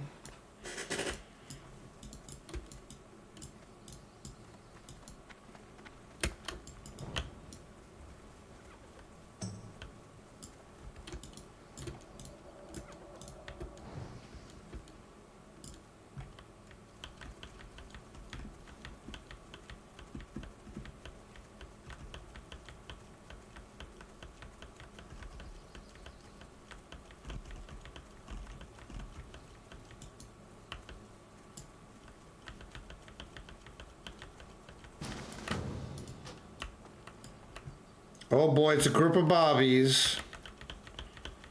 At Storm. Oh yeah, the pumpkins.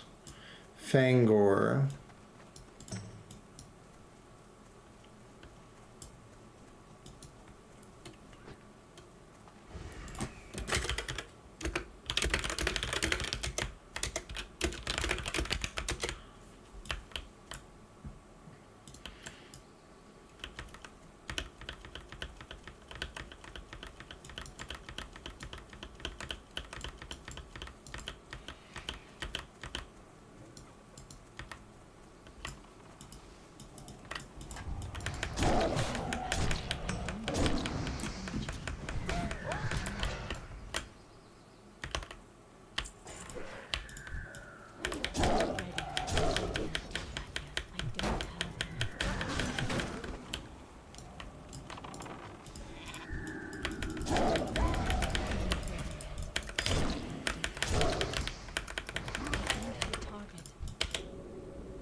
No.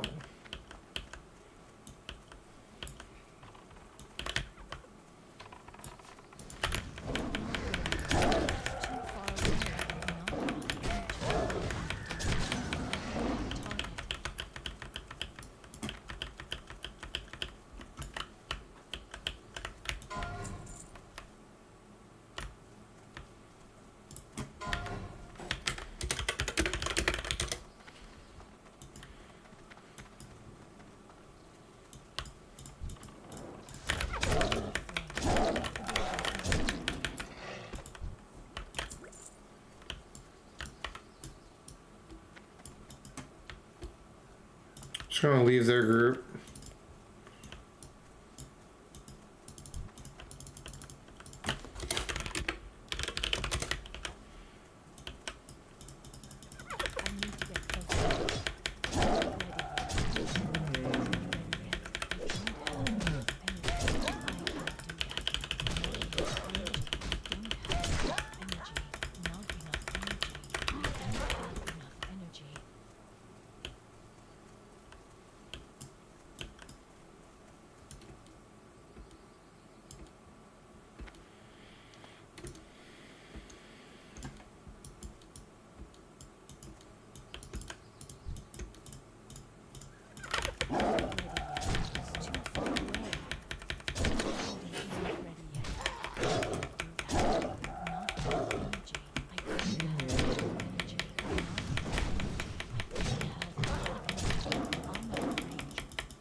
Ooh, we're about to ding.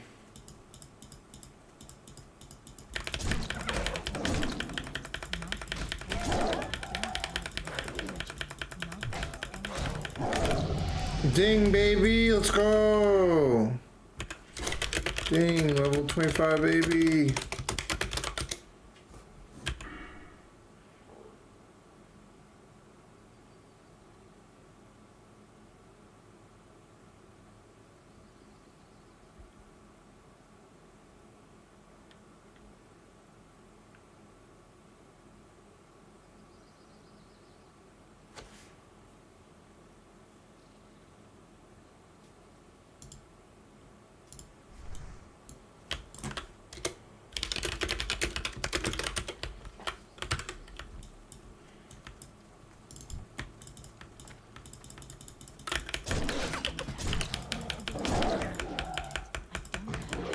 Level 25 is huge. Thank you, Priya.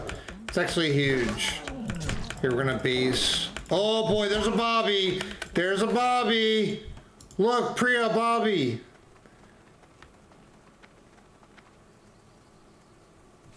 Uh-oh. We're watching a Bobby live. Should we save him? Let's save him.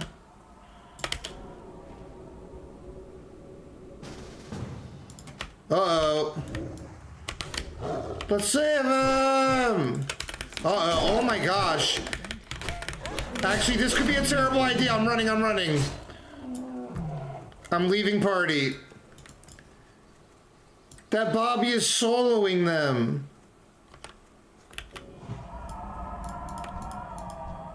Oh, he's almost dead. The Bobby died. The Bobby died. Look, we just saw that Bobby die right there.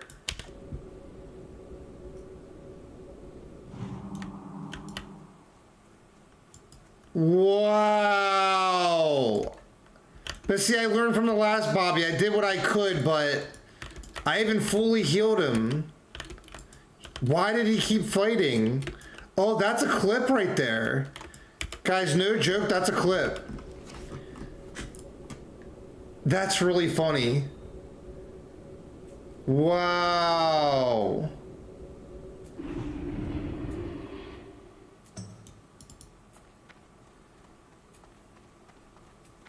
Wow. I tried. I fully healed him too. He should have kept running. Whoa. What can I do for you? Have a good one. That's actually a pretty good clip.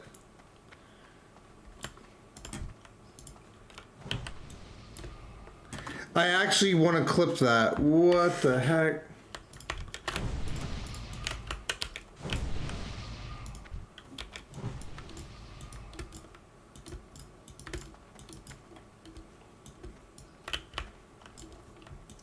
That was crazy.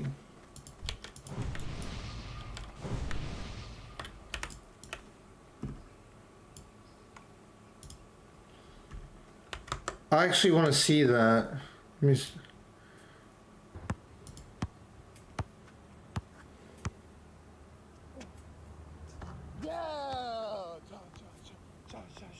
Yeah, bam, let's go.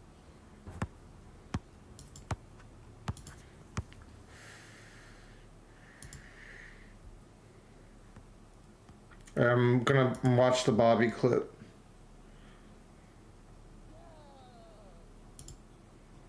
That's what I was wondering too. Like, I think he was a decent level. Here, 1 second. I think he was like level 25 or 26. I don't know. He was taking on all of them by himself.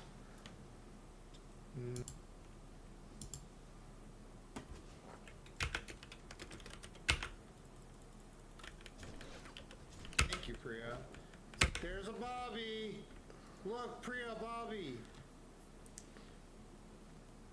He was taking on the Fangor guy all himself. Why didn't he keep running? We're watching a Bobby live. 27. Should we save him? Let's save him. He was level 27. Give him a full heal. Uh-oh.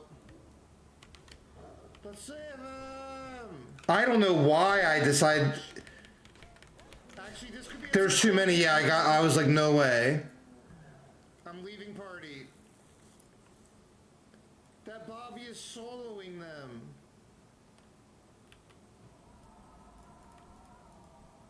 Oh, Izum is dead. The Bobby died. The Bobby died. Level 27. Just saw that Bobby die right there. Wow, that's actually kind of a cool clip. What's funny, yeah, I could send that to the Guzu Jaru. I can't cast that yet.